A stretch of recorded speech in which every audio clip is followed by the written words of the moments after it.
Hello, my name is Al Bielek. My commonly known name, official name is Alfred Bielek.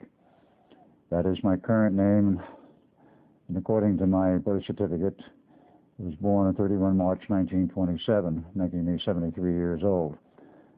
That is not my entire history. Currently, I am a retired electronic engineer. I've done a great deal of research on things like UFOs, history, both ancient and modern. I have a background in electronic engineering. And of course, in some years of the past, I became interested in the Philadelphia experiment. My actual birth and my actual history is quite a bit different. I was born on the 4th of August, 1916, as Edward Cameron, son of Alexander Duncan Cameron Sr., my father, who was born in 1891. There's a long and suppressed history here. I'll go into the complete history of myself as it actually occurred, and then eventually get into Al Bielek. As everyone has known me for many years, including myself as Al Bielek, and it was only in recent years, in 1988, I started to recover my lost history, my lost memories, if you will, of the many, many government projects I had been in, both as Al Bielek and as Edward Cameron. We'll start at the beginning. I was born Edward Cameron, 4 August 1916, Bayshore, Long Island. My father was a Navy man, Alexander Duncan Cameron Sr., and he was born in 1891. Some of the history is perhaps lost and obscure. We don't have much of the real history of father, other than we know he was born in 1891, and I do have a copy of his birth certificate. Strangely enough, it was available from an archivist in Bayshore, Long Island. His history as to schooling and all of this, little is known. We do know that he went to Loyola High School in Brooklyn, graduated from high school, and joined the Navy sometime prior to World War I.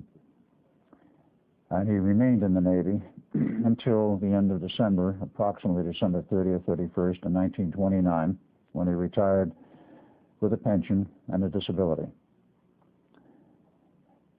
Now, I will not get that much into his history at this point, but that was my father. My mother was a common law marriage woman. As we found out much later, a German woman. What she was doing as a young girl in the United States, I don't know. A great deal of history has been lost, and we can only surmise part of it and fill in. But my father was a Navy man, and as was fairly common then, and perhaps today, Navy men are not exactly known for their scruples in terms of their women friends. Father had a common law wife in Bayshore, Long Island. That was my mother. He had another one up in Connecticut because he did travel between the home, which was on Long Island, and the Navy base in Connecticut. And they had another female up there who was the mother of my brother Duncan. He was born about 8 months later.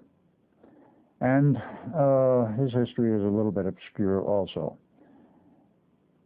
Duncan and I actually grew up together, but the reason why that occurred, that we didn't get back together and grow up together, was because in 1917, the United States entered the war, World War I. Father was in the Navy, of course, and it was officially called as sea duty. He abandoned his 2 common law wives and, of course, went to sea. We, as the 2 sons, I being the firstborn, Duncan the second, were raised by our aunt, Auntie Arnold, whose maiden name was Cameron, in the big house in Long Island. It's a 23-room mansion built in 1905, 1906, and it was connected with the Arnold Constable family fortune. The family was, shall we say, well-heeled, had a great deal of money because of the Arnold Constable store and the history of that family and that group, which goes back to 1855 when the store was first founded. An Englishman by the name of Arnold came over from England, founded the store, brought it in some years later, a partner by the name of Constable, so it became known as the Arnold Constable Store, and they were all over New York. That's a little bit of the background. There's not too much known about that history. The business of the Arnold Constable Store Company is no longer a business. They folded approximately 1965 under reasons which were obscure. The historians in New York and the Historical Society, whom I contacted, said there is not a financial problem so far as I knew. They just decided to close up operations. And nothing more is known than that. They had a very long history, operating over 100 years. But they had the money to build a very palatial home in Long Island in West Islip. It is still standing. I do have photos of it. And it is still a very large and outstanding home. It is now a place which is historically marked by the town of West Islip with a plaque in the lobby. I've been there more than once. We were raised by Auntie Arnold. Occasionally we'd see Father, typically once a year around Christmas. And he would take us around the city in various places and, of course, treat us to what kids normally are treated to. We went through the grade schools, went through high school, graduated 2 years early from high school, actually in 1932. We were considered rather brilliant students at that time. Father, in the meantime, had retired from the Navy in 1929. After that, we saw a great deal of him.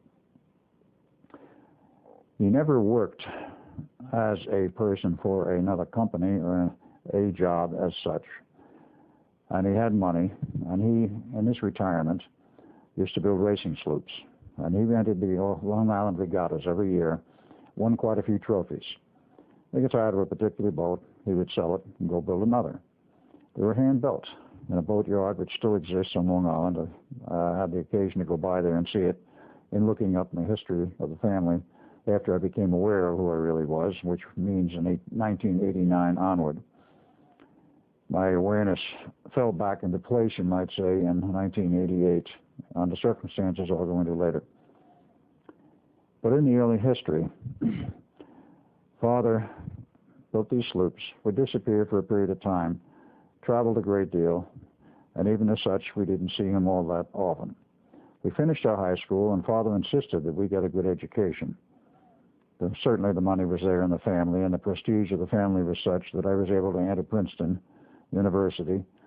Brother Duncan, for whatever reason, decided to go to the University of Edinburgh, Scotland. He went his entire period of education there. We both entered in 1933. He in Edinburgh and myself at Princeton. Took a bachelor's degree in physics in 1936 out of Princeton, master's degree in 1937. And, of course, during that period of time, I met Dr. John von Neumann.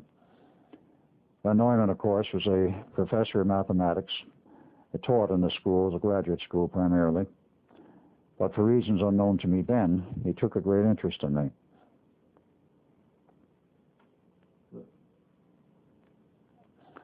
I might digress a bit and go into the history, you might say, of Princeton. Princeton University is one of the prestigious elite schools of the United States, and of course it's a very old school. It's the second oldest in the United States. The oldest and original school in the U.S., of course, is Harvard. I wound up going there later. But Princeton, of course, very long-known elite school. A great deal of money has been endowed to it by various trust funds. And all of their building, all of their artwork, of which there's a great deal of original art in the various graduate school buildings, the study halls, the libraries, etc., which I did wander around at a later date after, of course, going through my schooling.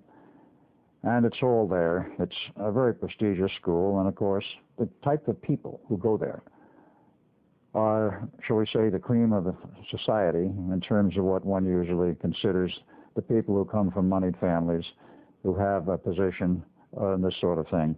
It was not a school of, pardon the expression, it was not a school for commoners, not that I have anything against commoners, because I've long since learned from Bielek that there's a different side of life than one learned as, shall we say, Edward Cameron. The school was a very interesting school.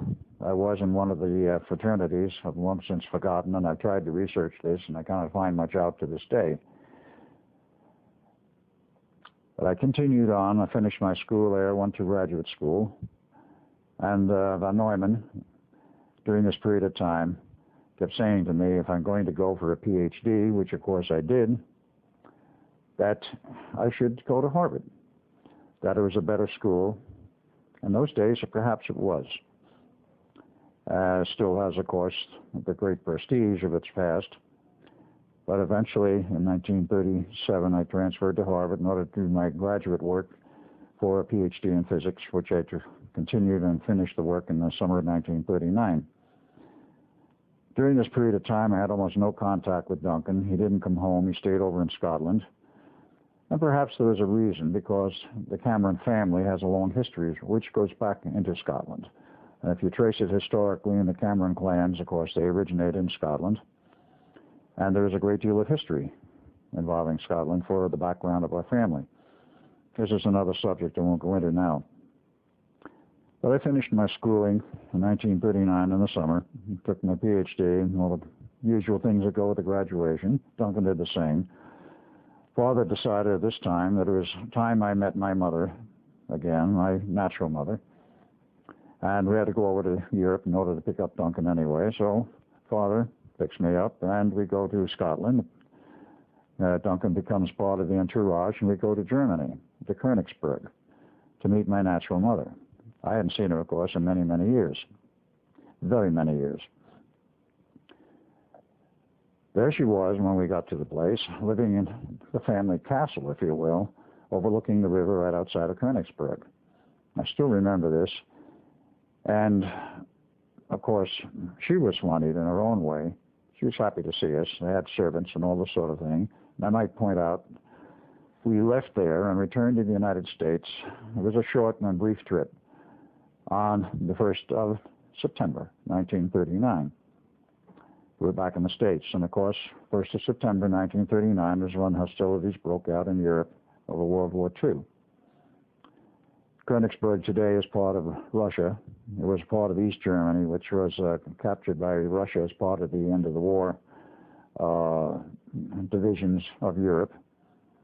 And even after East Germany went back to become a part of unified Germany, Königsberg remained as part of Russia and is still. All of the castles there were no longer under private ownership. That was ended when Russia took over, and they're now part of the state system, and for the most part they are museums. There's no private living in any of those, in that section of Russia. That's another long story I will not go into as to what happened to Mother. Part of this is still, in terms of her, is current. She is still alive today, believe it or not. She is actually 100 years old. Will be 101, I think, this summer. Her birth date was June 30th. But at that time, she was still a relatively young woman. And when we returned to the United States, of course, Father said to us, Duncan and myself, "We want you to continue in the family tradition, that has been the Navy." And he had, of course, going into his background, which I will, had many connections. He had already set things up for us, or already, shall we say, greased the skids, so that we would enlist in the Navy, there would be certain opportunities open up for us. So we enlisted in September 1939 at the Naval Enlistment Station at 50 Church Street, New York. We're given commissions as Lieutenant J.G. because of our education. And, of course, this was all tied into what Father had already set up for us, which was to work on a specific project. We were not informed in advance of what plans he had already made with certain groups in the military.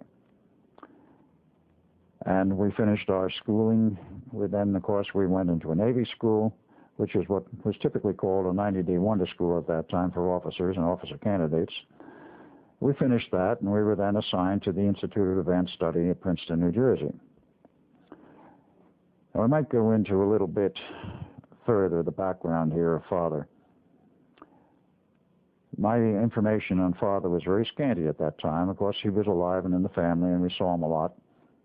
And he made many trips to Europe. We didn't know what they were all about at that time.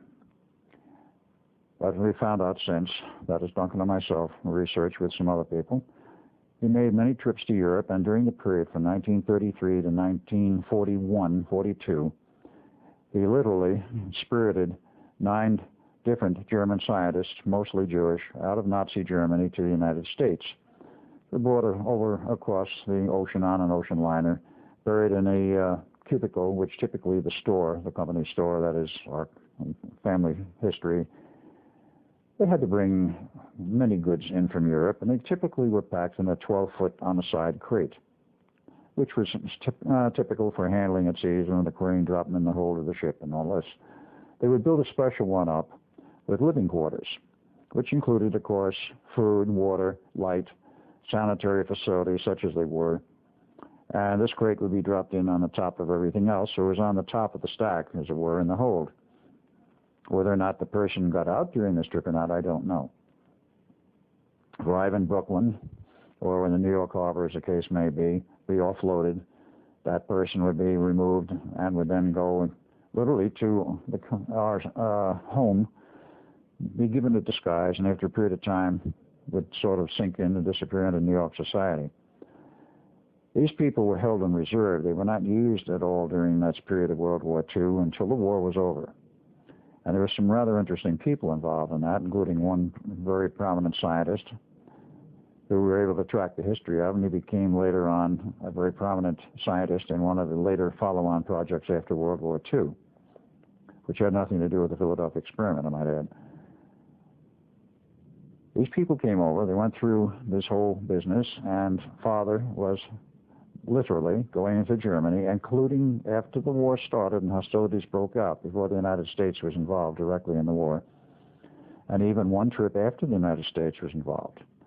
In retrospect, we look at this, how did he have so much access to Germany, which was basically Nazi Germany during this entire period?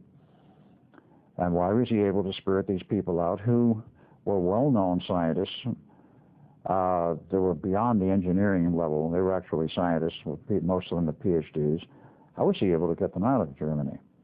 This has been something of a mystery we've never been able to determine, except he had a great deal of connections, some type of clout, which enabled him to go into Nazi Germany and bring these people out. Typically, for somebody to be brought out of Germany in that period of time, if they wanted asylum in the United States, or any other part of the world, if they wanted to be brought out, there was a price to be paid. And the price typically was, during periods of peacetime, before Germany was involved directly in the war, if they wanted to be brought out, it would cost them typically 50% of their assets to guarantee safe delivery into an environment where they'd be safe. After the war started, I understand there was everything you were worth financially if you wanted and valued your life. Father probably collected a great deal of money over these various trips. Nobody knows where it went. And when Father did finally die, he had a very small...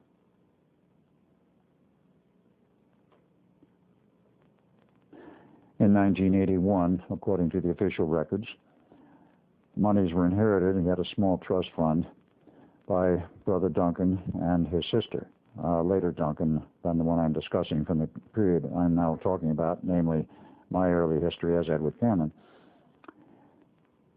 There was some dispute as to whether or not Father actually did die in 1981.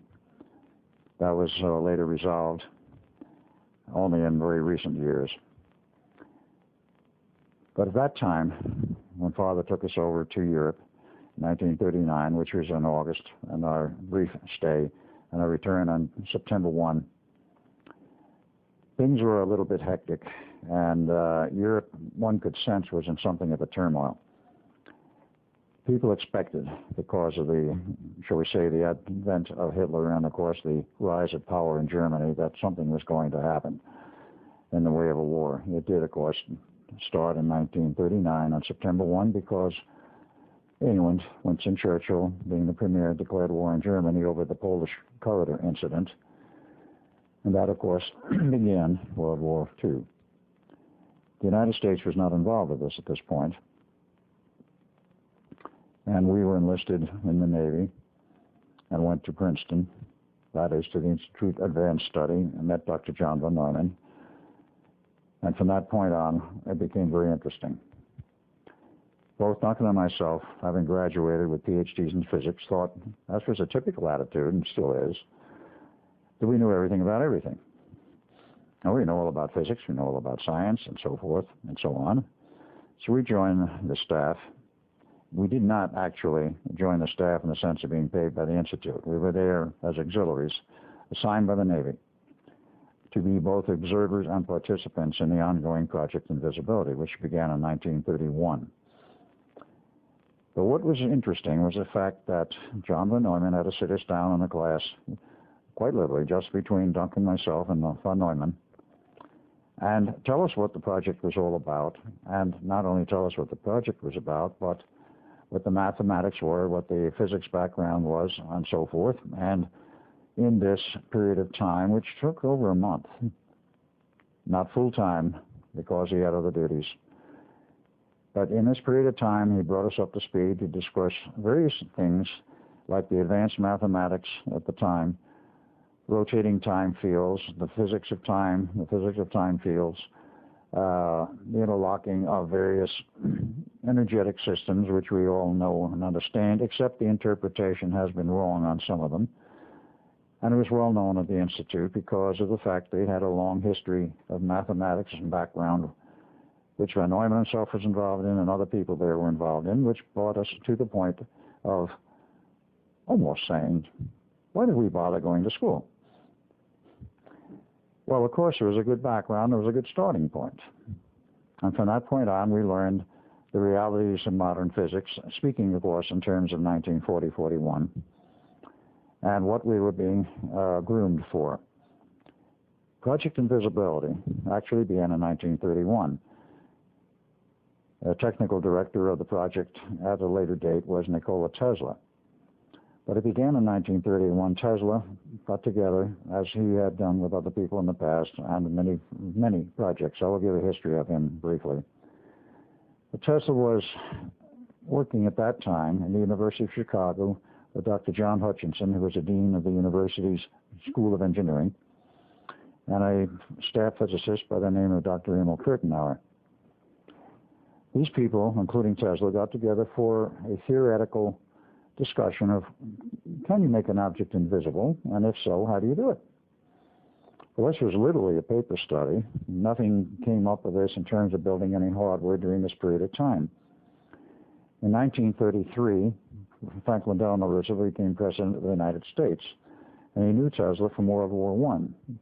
Roosevelt, of course, was at that time an Undersecretary of the Navy during the period of World War I, and Tesla was invited and asked to do work for the government in lieu of other things during the period of World War I, which he did.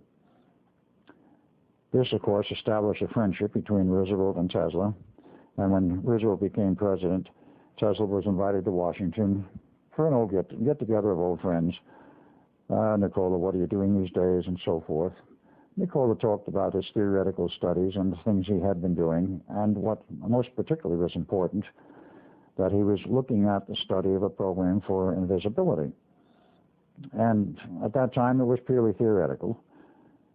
But Roosevelt, not being an uneducated man, thought this was a very interesting project, and he says, I think this will be of interest to the military.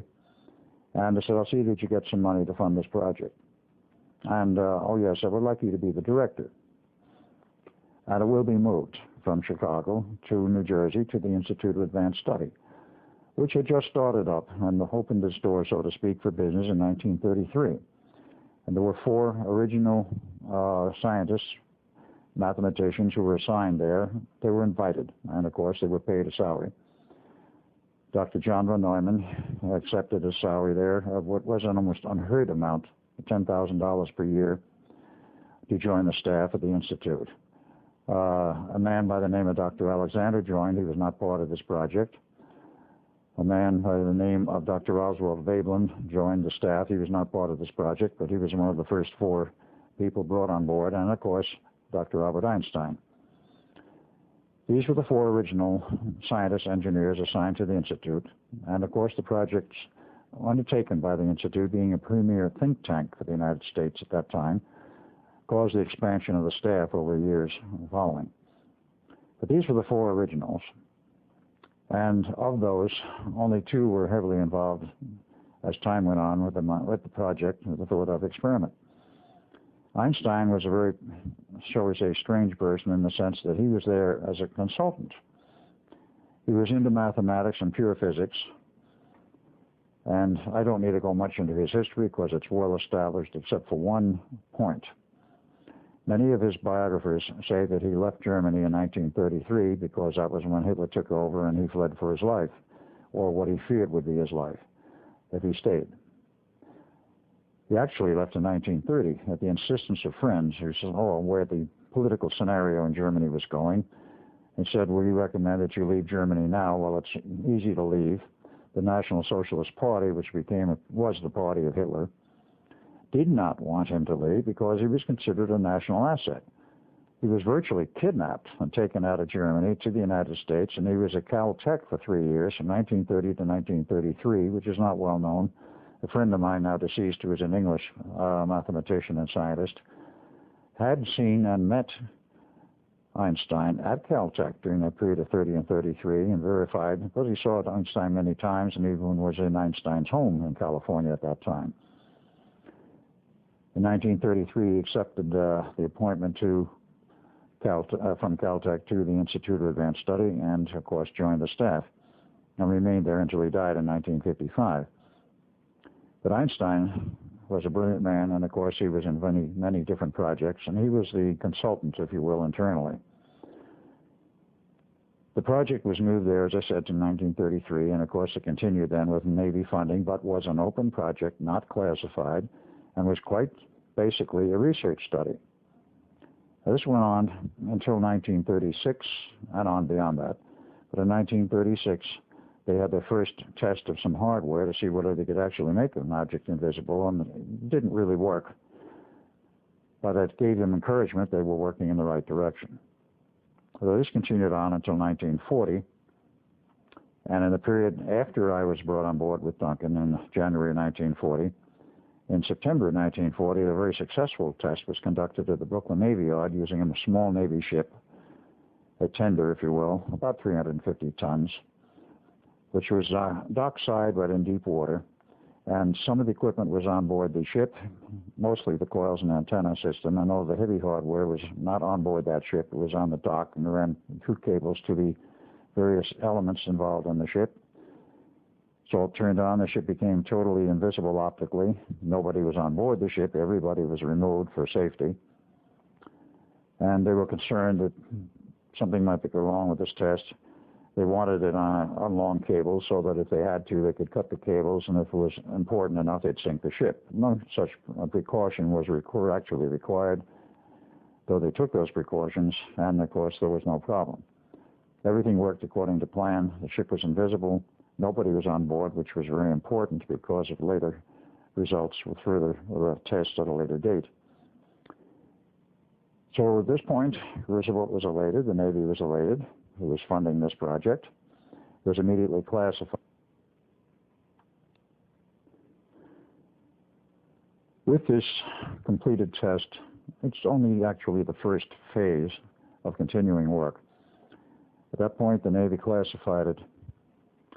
And, of course, everybody else had to get clearances that was working with this project, and our offices were opened in a special building on the Philadelphia Navy Yard. The project was moved there, as I stated, and, of course, we had to move back and forth. The theoretical work continued on at the Institute, and it was sort of a case of the theory was at the Institute, and the work in terms of hardware was at the Philadelphia Navy Yard. The next thing that happened was that Roosevelt, being elated over this, says to Nikola Tesla, who was the director, if you can make a larger ship invisible, you can make anything invisible. I'm going to give you a real ship now, a battleship.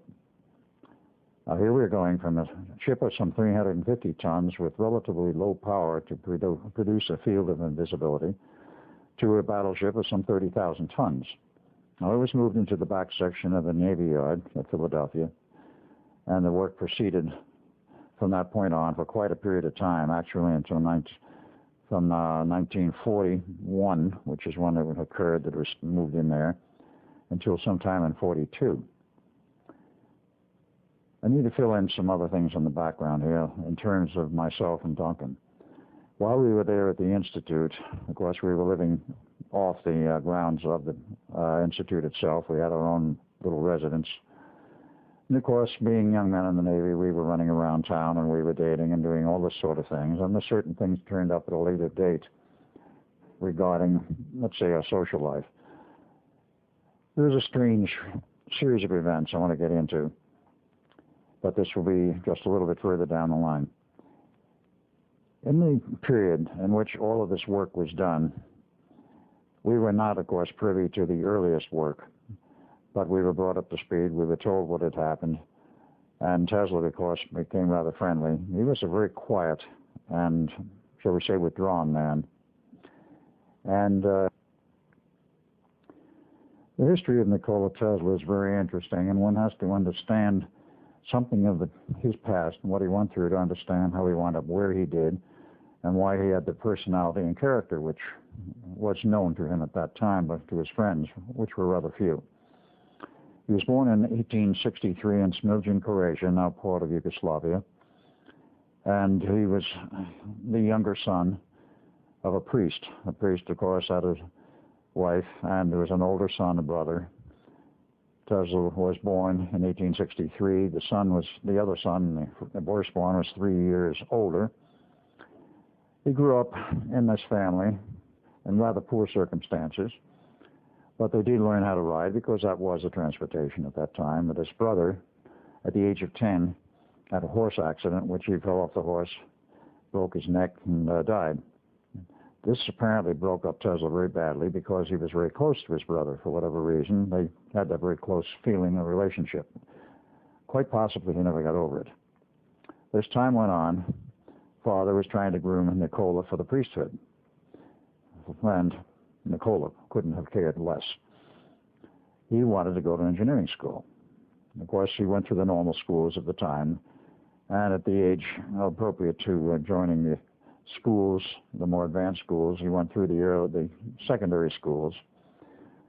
But then he finally, after long arguments with his father, who said, absolutely no, you will not go to engineering school, you're going to become a priest, Tesla became very ill. Whether it was a feigned illness or whether it was a genuine illness, psychologically induced, history does not record. He became very ill. His father thought he might be dying like the older son. He finally relented and says, all right, Nikola, you can go to engineering school. Nikola miraculously recovered. And, of course, when the time was appropriate, he went to engineering school. He went for 1 year. And in 1879, his father died.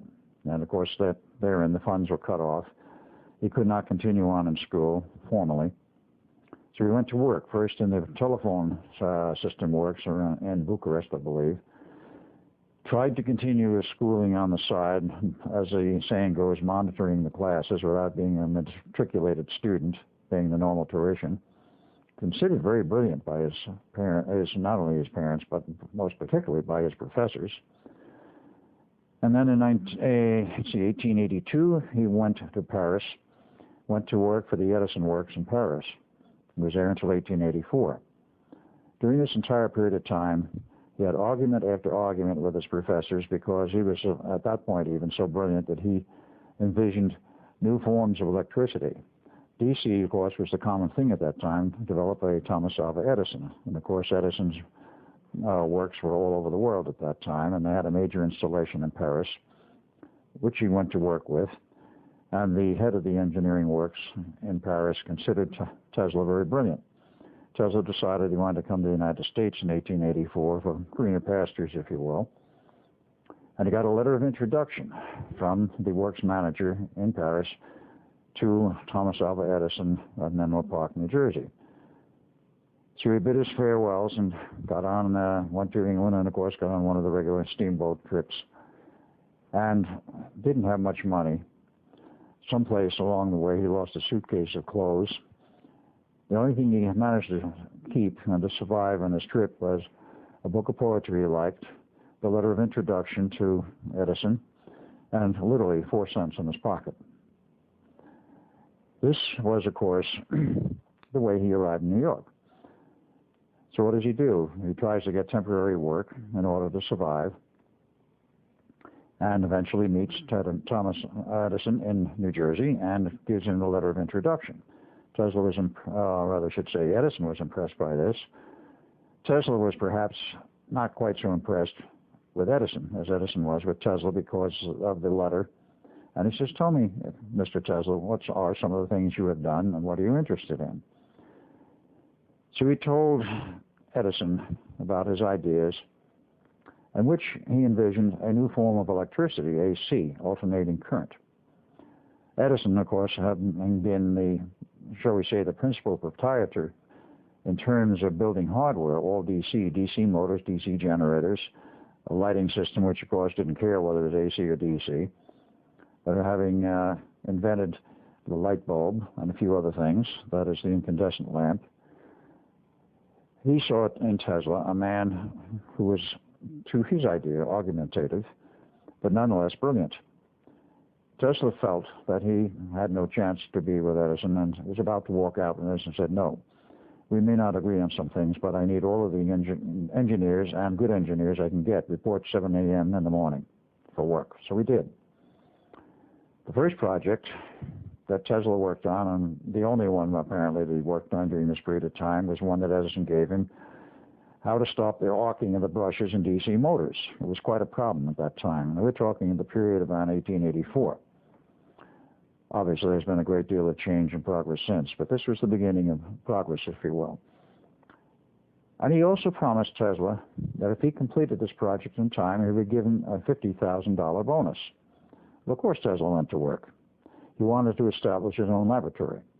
And of course, he couldn't do it without money. So he completed the work in proper time. Everything was according to what Edison wanted, so he asked Edison for the bonus. The bonus Edison sort of laughed as his bonus. He says, you don't understand the American sense of humor. And Tesla looked at him and says, no, I don't, and walked out the door. And went back to work digging ditches, quite literally. He had to survive, and of course, he had no resources at that point. While digging ditches, of course, the word got around New York that he was a brilliant man digging ditches. You had a great deal of capability in the electrical field. The first person that contacted him was the then head of and owner of the telegraph company in New York, and he approached Tesla and says, Mr. Tesla, I would like to have you go to work for me. I've heard about your ideas for AC motors and generators. How much money would it take to establish a laboratory? And Tesla thought for a moment and says, well, I think I could establish a working laboratory and go to work for about $35,000. This man, being the president of the telegraph company at the time, wrote him a check on the spot for $35,000, or so goes the history that is recorded, and says, go to work. So he got himself a building and started building his laboratory. He built some of the earliest motors and generators. And interest at that time, when he arrived in the year 1884, was the year that the Institute of Electrical Engineers was founded in New York City. Of course, it persists to this day and is now known as the IEEE, Electrical and Electronic Engineering today, but at that time it was the Institute of Electrical Engineers. Tesla became a fixture there in that he gave many lectures. And at one of them, he demonstrated his AC system of power, AC power, generators, the lighting, and so forth. A very impressive demonstration. And in the audience, unknown to him at the time, was a man known as George Westinghouse, of Westinghouse Air Brake Company, Westinghouse Rail Car Company, a man who already had a lot of money and was very successful in business. Westinghouse liked what he heard. He says to Tesla after the lecture's over, would you join me for dinner at the Waldorf? And he said, of course. They discussed the history. They discussed the possible future for Tesla. Tesla at this point already had 20 patents assigned for AC power, AC theory, and the whole 9 yards of AC equipment, issued patents. And he says, how much do you want for all 20 patents if you sign them to me? What kind of money is involved? Well, I'm sure they negotiated for a period of time, but they finally worked out a deal, which history says Westinghouse gave him a check outright for assignment of all of his patents to the Westinghouse Company for $1 million cash. This was in approximately 1887. A lot of money in those days. Oh, yes, and we'll give you a royalty, $1 per horsepower for every AC motor and generator we build. Well, Tesla was very much in business over that, and of course his laboratory expanded, and he continued his work. Well, in 1888-89, there was a commission appointed out of England to see who would build the first hydroelectric power station in the United States. And I might add, during this period of time, there was a great deal of animosity between Tesla and Edison. Edison never lost a chance to prove, perhaps, or attempt to prove that Tesla's AC system was really very dangerous. Of course, Edison wanted to continue using DC power and generating DC equipment, hardware, and keep the whole DC system going. Tesla won the contest to build the first hydroelectric power system at Niagara Falls, which was completed about 1891, AC power, of course. And because of the nature of AC, you can use transformers. You cannot with DC, obviously. To those, of course, who understand electricity, transformers and the whole 9 yards of this, you can use a transformer, step up the voltage, and transfer the power via high voltage and lower current at very great distances. The first city in the country to have power from the new Niagara power plant was, of course, the city of Buffalo, 35 miles away. Well, that was a great accomplishment in those days. We don't think anything of that today, but this was the beginning of progress. Tesla was busy doing many other things, and in his history, he actually had 400 patents issued to him. And this information is available at the Belgrade Museum today. He was also involved in other things besides the AC power. He became involved with the Columbian Exposition in Chicago. He supplied the power, generating all the power for the exposition. And there are photos that were taken of the Westinghouse Tesla system, which I have, believe it or not, slides taken in 1892. A little bit foggy, but they are of interest to show the history of that exposition. In fact, they had a great exhibit there of Tesla and Westinghouse. And GE, which was, of course, backing a certain man by the name of Edison, also had an exhibit. In 1893, Tesla exhibited and tested and showed publicly a radio-controlled model boat. Now, this is the use of a radio system before the turn of the 20th century. In 1898, he again demonstrated it at Waldorf Astoria, not the Waldorf, sorry, one of the big stadiums in New York, which they could flood with water, and he put a boat basin in there, and he demonstrated he could control the boat by radio in this boat basin in New York City in one of the large stadiums, which has since been torn down. 1899, he goes to Colorado Springs to do his research, just general pure research. He wanted an area totally away from the city, in the boonies, if you will, and it was very much in the boonies. And he took power, of course, from the local power generating system, which was in Colorado Springs, built his huge Tesla coil, and he wanted to demonstrate and prove that it could prove and demonstrate conclusively that power could be transmitted a great distance without wires, without any visible means of transmission. History says, and he proved that he could do this and light bulbs 26 miles away from ground zero. But in the process of his tests and building this gigantic Tesla coil and associated apparatus, he quite literally burned out the power station in Colorado Springs. He apologized over this, and he went down and personally helped rebuild it. He also claimed that he had communications with somebody from off-planet. Well, this, of course, made great press. Whether or not anybody believed him at the time, which is hard to understand whether anybody would believe him in those days because of the very materialistic views then prevalent. But nonetheless, it made press. He closed up the operations at Colorado Springs, came back to Long Island, and of course one of the people backing him at that time was J.P. Morgan. Morgan became at an early time quite interested in Tesla. And Tesla said, I can demonstrate radio for you. We can do something commercial with it. Of course, J.P. Morgan, being a financier, was very interested in the prospects of making vast amounts of money over this. And he authorized the building of the Wardenclyffe Tower on Long Island in 1901. At that point, there was a race on to see who could first transmit a radio signal across the Atlantic from the United States or Nova Scotia. Actually, Nova Scotia was the point that was chosen for the receiving end, and the transmitting end was to be in England, or either way, whichever went first. The man who won the contest at that point was a man by the name of Marconi, Guglielmo Marconi, Italian, who was a friend of Tesla's and had visited Tesla in his laboratories in New York. And at that time, Tesla was very open with his files and many of his technical information. Oh, it's in such and such file, go take a look. Marconi did. And whether he made notes or took some of the files, history does not record. But he went back to England and to Italy and then later to England, became involved in this contest and transmitted some Morse code signals across the Atlantic, received in Nova Scotia, and he won the international prize. Tesla was intending to win it, but did not. And of course, Mr. Tesla backer, Mr. J.P. Morgan, was perhaps a little disappointed.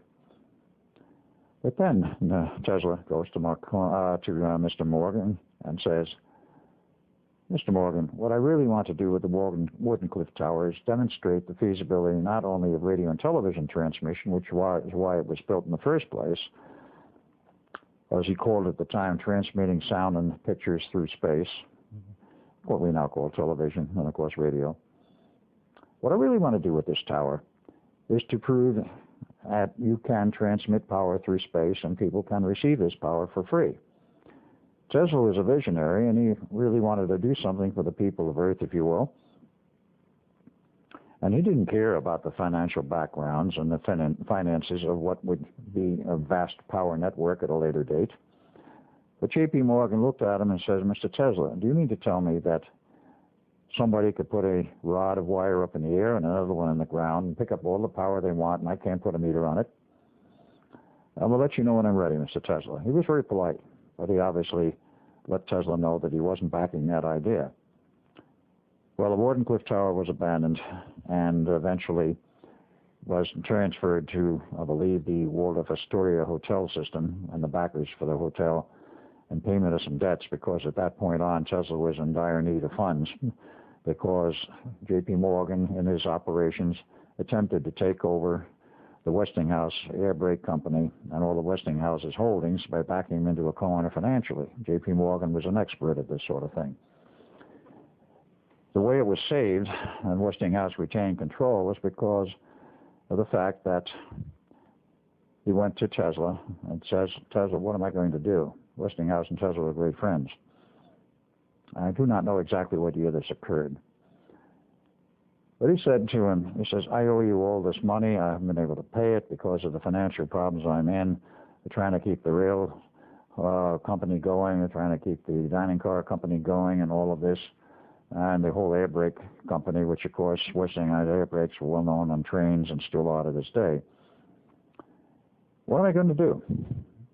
So Tesla looks at him and says, Mr. Westinghouse, would you give me those agreements we signed? I would like to look at them. He says, what do you want to look at them for? He says, please just get them out of the file.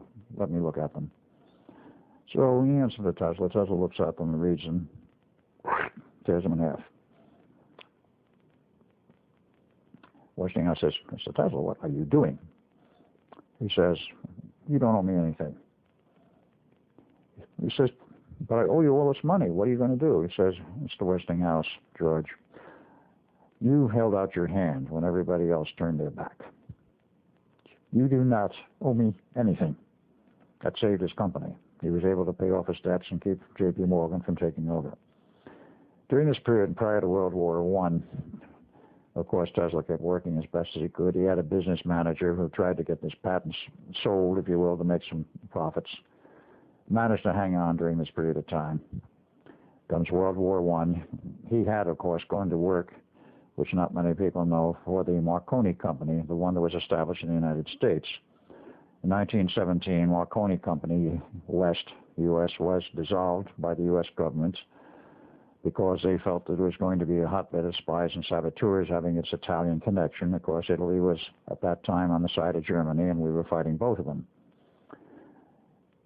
Tesla, of course, was without employment at the time, and that was when the Undersecretary of the Navy approached Tesla and says, I would like to have you do some government work for the war. And he said, of course. So he worked for a period of time, about 2 years. And when the war was over, there was a commission that met and decided that we need a new electronics firm. We want to combine the efforts of all of these companies, including Marconi, and establish a new organization. And although the patents have been issued to various companies, will be put in a pool and given to this new company. It became, well known today, of course, it became the Radio Corporation of America, which was established in 1919. And Tesla and most of the people who worked for Marconi were taken on board that company. Very few people know that Tesla worked for RCA from 1919 until 1939. This is one of the little things he did in the background. He was engineer, then the chief engineer, and later on, in the period between 35 and 39, when he was allegedly such a recluse living in the little room in the Hotel New Yorker, it was actually the busiest period of his life from 31 to 1939, and on into 41. He was not only the chief engineer, but eventually the director of engineering and research worldwide for RCA. And they held a big retirement party for him in 1939 at Cherry Hill, New Jersey. I've never been able to locate any of the monthly bulletins which RCA put out for many, many years, but though I understand there was one showing pictures of him at the retirement party. People since have tried to trace the history of Tesla and RCA, and they can't find it. The paychecks were issued to him were not issued to him under the name and they call it Tesla. They were issued to him under the name and they call it Turbo, because Turbo was a nephew, and he decided to use that for whatever reasons as his official name on the records at RCA. And at some later date, all the records were destroyed. Whether it was accidental or deliberate, nobody is quite sure. But during this period, he was working on many projects. He decided to go back into, shall we say, the free energy business. And in 1931, he took a PSR automobile, ripped out the standard engine, put in a 75 horsepower electric motor, and they had a little black box, his free energy device, if you will, derived from the work he had done in the period around the turn of the century, and which Mr. J.P. Morgan wanted no part. Built this black box, converted the car to an electric motor, and had this place in the car in the dashboard for those who saw it. We put this black box and plugged it in and then turned it on, and it provided the power for the 75-horse electric motor and drove the PSR all over New York City and eventually all over New York State, without any gasoline, without any visible source of power except what he picked up. This part was documented much later by some Japanese in a video which was done many, many years later, and they said Tesla did it better than any of us, and nobody knows how he did it. That apparently was a secret that died with him. He also developed a particle beam weapon system, which he attempted to sell to the U.S. government. At first they were interested, then turned it down. This is a 1935-36 period, while he was working on Project Invisibility. They turned it down, the Canadians turned it down, the British government turned it down, but believe it or not, the Russian government bought it and snapped it up for $25,000 cash. Can you imagine, in view of what the financial structure is today, him selling a working model on a year's consultancy for a particle beam weapon system to the Russians or anybody for $25,000 cash? He was very hard up for money at that time. And eventually his own government gave him a stipend, which kept him alive, so to speak, during that period of time, after his paycheck was no longer available from RCA. But in fact, he was not a recluse. Of course, he knew Franklin Delano Roosevelt from some years prior, that is World War I. And when he was meeting with Roosevelt in 1933, he told Roosevelt some of the things he had done and what he was working in. And because of this and the fact that he had had a perfect track record and already had many patents to his name, Roosevelt appointed him the director of Project Invisibility. Now, he was working here at this period of time on Project Invisibility, development of particle beam weapon system, free energy for a car, and who knows what else, because he had a laboratory, actually two laboratories in New York City in the Twin Towers of the Waldorf Astoria Hotel, not well known to most people. This was found out, should we say, after he was dead, and many, many years later doing historical research for him of his life and so forth. Preston Nichols got into this, and part of the information came from Preston due to the Waldorf Astoria Hotel Association. So we got all this equipment here. We don't know what it is or what to do with it. They knew Preston was heavily involved in surplus equipment. And he went over to look at it and saw it, and he realized whose equipment it was, and of course he acquired it for a song. He also allegedly had a secret laboratory in New Jersey. I have papers in my file which allude to this, And of course, he also was working at this time for the Institute of Advanced Study. At a later date, when I was doing historical research as Al Bielek into the life of Tesla and the fact that he worked at the Institute, the curator there, I asked him, do you have a file on Tesla? He says, well, not really. He says, no one who didn't work here and actually receive a paycheck from the Institute did we have a file on. But he went and dug in his files and he said, we do have a folder on him. And they called it Tesla. And he showed it to me. It was a telegram sent to the Institute from New York saying that Nikola Tesla had died on the 7th of January, 1943, and announcing the plans for his funeral. This is getting a little ahead of the story, of course, but this was the only thing they had in the file. And it was interesting that they had that. But it made it quite clear to me, many people come and go in the Institute who are involved in various projects the Institute is funding and who are there as consultants. If they're not on staff, we don't keep basically a file. But back to the period of time when Tesla was involved with this project, it was because of these things. He had an incredible and impeccable reputation. And all during this time, of course, in fact, through his entire life, he never married. To get to the more personal side of Tesla, in the early period when he was in the United States, in the period around 1884 to 1890, one of the people he met was the publisher of the Century magazine, very well known at that time. And the man was married and had a wife. And Tesla was introduced to his wife and so forth, and immediately, shall we say, the sparks flew. And there was this attraction.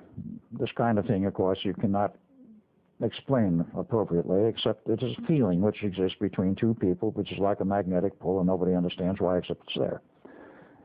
And there's this attraction mutually between the two of them. Well, Tesla was an absolute gentleman. He refused to make any kind of a pass or overture to his wife, the man who published Century magazine. And she, of course, and as women in those days were far more demure, she just didn't do anything except be totally polite to Mr. Tesla. They met many times because there was a lot of correspondence and a lot of reporting being done by the head of the Century magazine on some of Tesla's work. But he never married. That was the only woman who he's ever known to have been interested in his entire life. And eventually she faded out of his life. So the rest of his life, it's not known that he ever had any female relationships. He was totally devoted to his work. And scan in on that, and then I'm going to come back. You know, when you start getting off the book or talking, I'll get back. So when you see 3 fingers, we're up.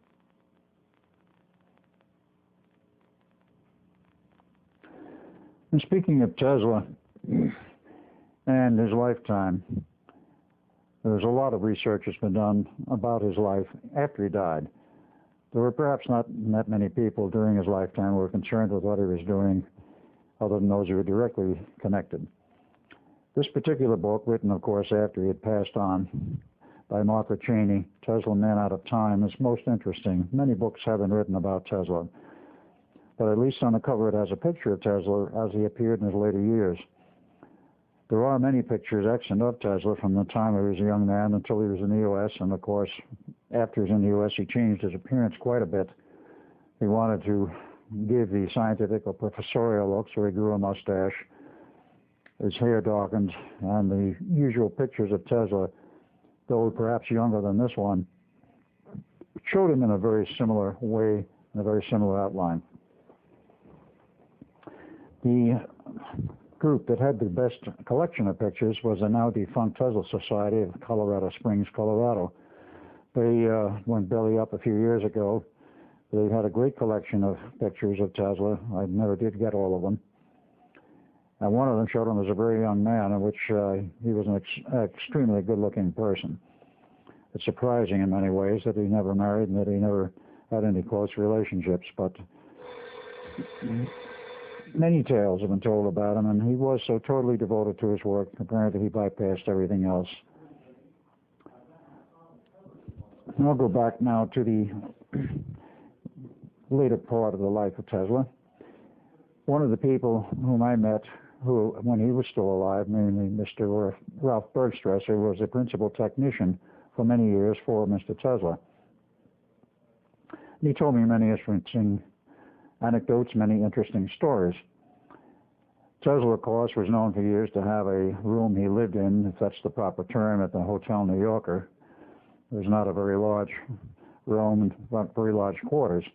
But he also had for many years an original laboratory in New York City back around the turn of the century and later, which was burned out with a fire. He lost most of his equipment. But later on, he had two laboratories in the towers of the Waldorf Astoria Hotel. And he had facilities there which he used for many years. He also had facility in New Jersey, and of course during the period of the time which we were discussing the Philadelphia experiment, he had a secret lab someplace in New Jersey, as well as his occasional, not regular visits to the Institute of Advanced Study. While he was not only the consultant but the director of the project, he had other things going, so he was getting around quite a bit. Tesla was a very energetic man, very much devoted to his research, all during the period right up to the time of his death.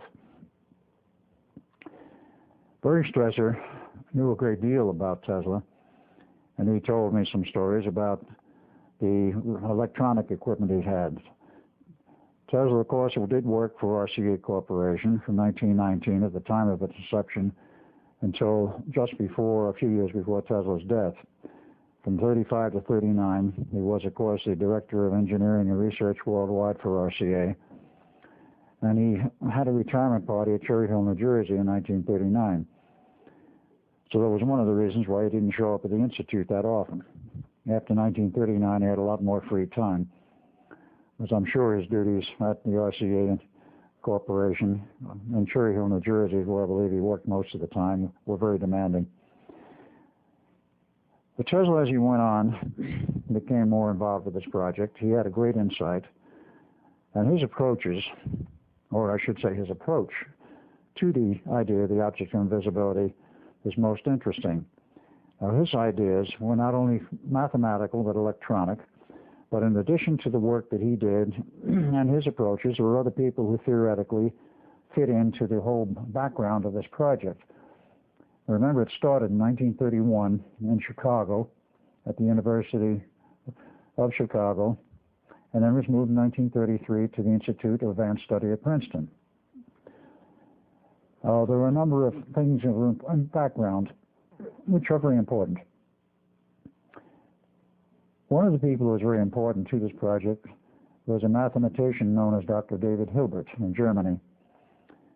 He dates from before the turn of the 20th century, lived until sometime in the 50s.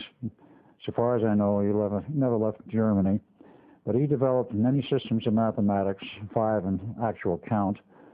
It was the last one was the most important. It became nicknamed Hilbert space because his mathematics described multiple realities and means for, shall we say, connecting to them, at least theoretically, to the alternate realities. Among the people who was in Germany at that time, of course, was Dr. John von Neumann, who I've given very little history of at this point.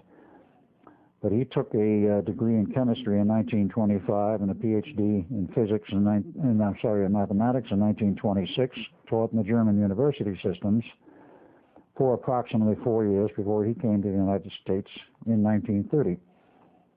During this period of time, of course, he met David Hilbert, learned a great deal of his mathematics, and von Neumann, in his most inimitable way, went on and developed some more of his own mathematics. Things known as operators, polar operators, and what became known as the von Neumann algebra eventually, to make it perhaps more palatable to a student.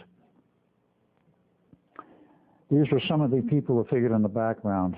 Hilbert made his contributions in terms of mathematics, which was brought over to the United States basically by Dr. John von Neumann, who was on staff full-time there, working perhaps most of the time on the project itself. The approach which Tesla used,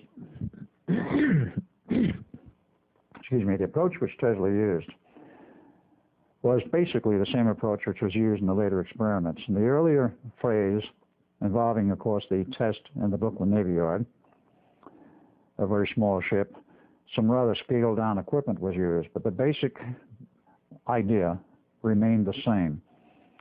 One has to understand the four basic energetic systems of our physical universe.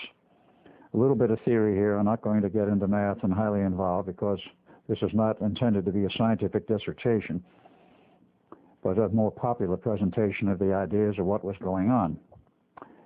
I'm sure everybody has heard about electric fields, both static and, of course, current flow as the AC system we use today and have used since before the turn of the 20th century. There are electric fields, of course there are magnetic fields, and everybody I'm sure has heard about magnetic fields, but I'm quite sure very few people ever heard about a gravity field, because Sir Isaac Newton's idea when the apple hit him on the head, as per the stories of yore, that he propounded the theory of gravity in which all matter had an attraction for all other matter, and the mass of the planet determined the strength of the gravitic field. Happens to be incorrect. But there's not much in the way of outside literature published in the open domain which indicates, other than the speculative ideas, that gravity is a field, an external field around the body like the Earth or any other object. And it's extremely important that when I know the idea of a gravity field, because this is what we were using to create a means of access to the time field. Now that again is another new idea, because not many people outside of the, let's say, the hardcore scientific field, the hardcore scientific community, really understand that time is not an illusion, but is an actual fact in the form of a field. Without a blackboard and such, I cannot give you much of an idea what I'm talking about, but I will attempt to do this, shall we say, off the cuff without actual physical representation. The gravity field, the electric field, and the magnetic field are all interlocked. If you consider or mentally look at an idea of, let's say, a triangle, an equilateral triangle of some size, point up, you can assign it in any way you wish, but at the 3 points, the 3 apexes of this equilateral triangle, one will be E for electric field, one will be H for the magnetic field, and the other will be G for gravitic field. If you interconnect these fields by electronics and electronic means, and that takes a great deal of math, and it took many years to understand how to do it, but this is what Tesla came up with, and of course the rest of the people at the Institute. You set up electronics and electronic means to properly interact with these three fields, you then access automatically the time field. When you access the time field, and this of course is in a small localized area, depending upon how much power you put into this, you access it and you can manipulate the time field within a small, or perhaps not quite so small, area for effects which are local. If you visualize a donut, this would be the easiest way to do it. A toroid, but let's say a donut, which everybody I think has seen, but a toroidal structure resembling a donut. This thing is a closed circuit. Time is a closed loop. This is very advanced math, very vast concepts, in which there is quite literally no beginning and no ending. There is a point which one can say is plus and minus infinity. This is a mathematical concept, which perhaps doesn't have any direct feeling in reality.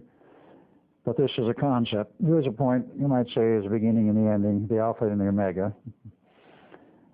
And you can go through that point, but we're not there.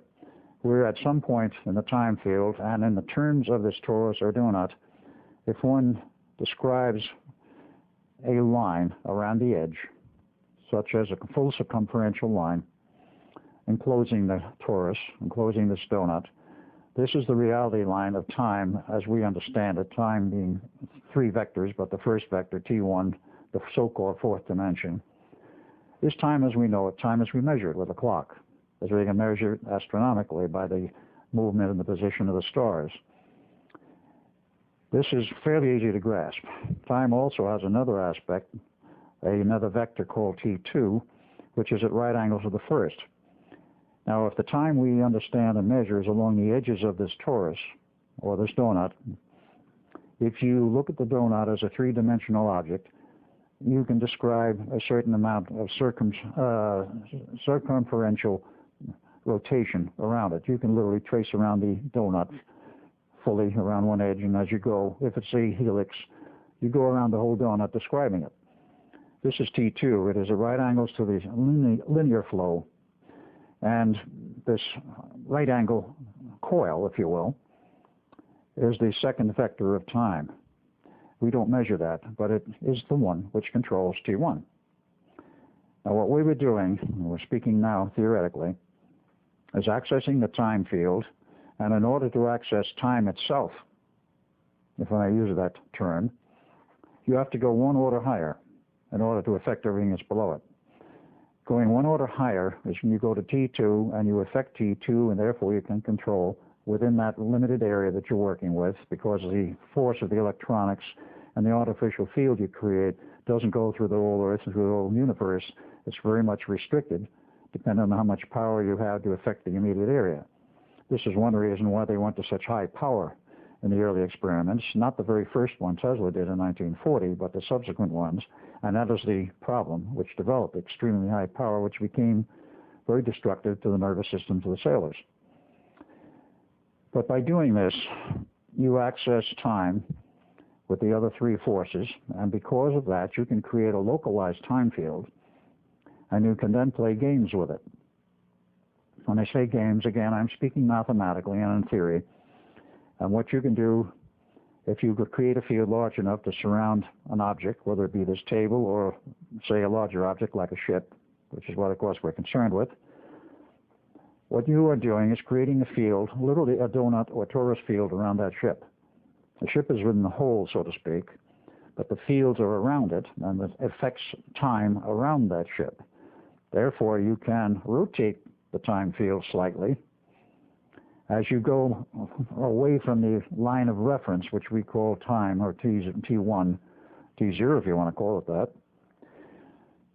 As you go away from that by creating a field which starts a rotation around the edge of this donut, you'll get to a point at approximately 60 degrees rotation where light passes through the object.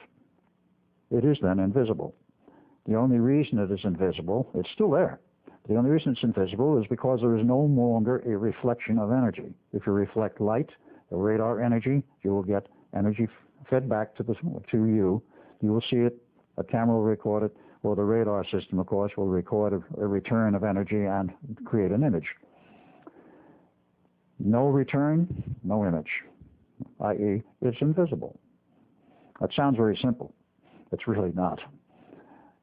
There are other means for, let's say, portraying or actually creating an idea of invisibility. There are other systems proposed. One of the magicians went to the Navy many, many years ago and says, I can create a illusion which can be made effective to make a whole ship invisible. The Navy listened to this man and then classified the whole project and everything he said. So nobody knows what it is he really said. Apparently the Navy thought enough of it, they thought they had better classify it. There are other ideas which have been proposed, but there's one other aspect of this I want to make clear. There are certain chemical solutions, I at the moment forget what they are. If you put them in a glass, and set the glass, let's say, on a table, the chemical solution, if it has the same index of refraction as the glass, becomes totally invisible. You can't see it in the glass. This is essentially what I'm trying to say. If you make the index of refraction in the area where the ship is 1, there's nothing there to see. It's there, but you can't see it, just like the chemical solution inside the glass. You can't see it. Water you can see. It's close to the same index of refraction as glass, but it's not the same. It's different than air. It bends light. Because it bends light, you see the water. Light will bounce off of an object or it will go through it. And depending on whether it goes through without obstruction, such as very good window glass, essentially all the light goes through it and you don't see it. And glass, of course, is a combination of basically oxygen, silica, and a few other chemicals. And it's almost pure oxygen, which perhaps most people don't know. But there are many ideas, and the basic one we were working with was very complex. It required enormous amounts of power. But an initial test that Tesla did, as he conducted this in 1940, didn't require the power that was used later. And they did take the precaution. All personnel were removed from the ship when they had the power turned on, and the ship was completely invisible to sight or to a camera. Radar has nothing but electromagnetic energy at a lower frequency than light. So if you can make it invisible to light, theoretically it's invisible to radar, which did prove to be the case at a later point. Tesla was involved with this all the way up through March of 1942. With that successful test, what happened was, of course, that Roosevelt got the news and he says, well, Mr. Tesla, I'm going to give you a real ship now. I'm going to give you a battleship. If you can make that invisible, you can make anything invisible. So a battleship was moved into the backyard of the Philadelphia Navy Yard in the area which is, at that time, was for classified work, classified efforts. Tesla went to work, of course, to prepare the equipment for that. And, of course, he was backed up by the people at the Institute. I mean, he was not working alone. He had John von Neumann working, he had Einstein there as a consultant, and other people who became involved, including a man by the name of T. Townsend Brown, who was a Navy man in the reserves. He had a bachelor's degree in electrical engineering. I'm not going to go into his whole history. But in 1938, he was pulled out of the Navy Reserves into a full-time commission and then assigned to a number of projects. But one of them he was involved with the Philadelphia experiment. He contributed a lot of work in terms of the RF systems, particularly the antenna system, which was used to create the electric field. And that was one of his contributions to the experiment. He perhaps is better known for the fact that he worked on the degaussing systems, and he developed the degaussing systems for the German magnetic mines. In the early stages of that, they used to wrap cables around the entire ship, create a pulsed magnetic field strong enough so that if a magnetic mine was near the ship, they would, at a safe distance, would be exploded. Not too near the ship, obviously. The magnetic mine worked not by contact of a probe, but by the proximity of a large mass of iron or steel, which of course all the ships were then. Today there's a lot of aluminum, the hulls of the smaller ships. It would detect the mass of metal, it would change the magnetic flux of a magnetic system inside the mine, trip it, and of course would explode, and theoretically would blow the ship apart without any physical contact with the ship. That system, of course, the Germans developed about 1938. T. Townsend Brown found the remedy, if you will, for it. And that was one of the things he did. And it did bear some relationship to what came later in the Philadelphia experiment. Some people, such as John J. O'Neill, thought it was nothing but an extension of T. Townsend Brown's work on the magnetic mines. It was not. There was similar technology involved, but only a small part of it. When this battleship arrived in the harbor and then up into the Philadelphia Navy Yard in January of 1940 approximately, it was perhaps a little earlier than that, but in any case, at that time, Duncan and myself were tapped on the shoulder by the brass, if you will, in the Navy and said, you're in the Navy as officers, it's time you found out what the Navy's really all about. Because up to that point, we had had very little contact with the Navy. It was almost entirely working at the Institute. Aside from that fact, of course, we had a social life. It was quite easy, and around Princeton and that whole area, of course, there were a lot of social activities. We were part of it. We took part when we could. Because at that point, before the war started, it was not dawn to dusk and then all-night type operations. It was on a essentially 8-to-5 basis.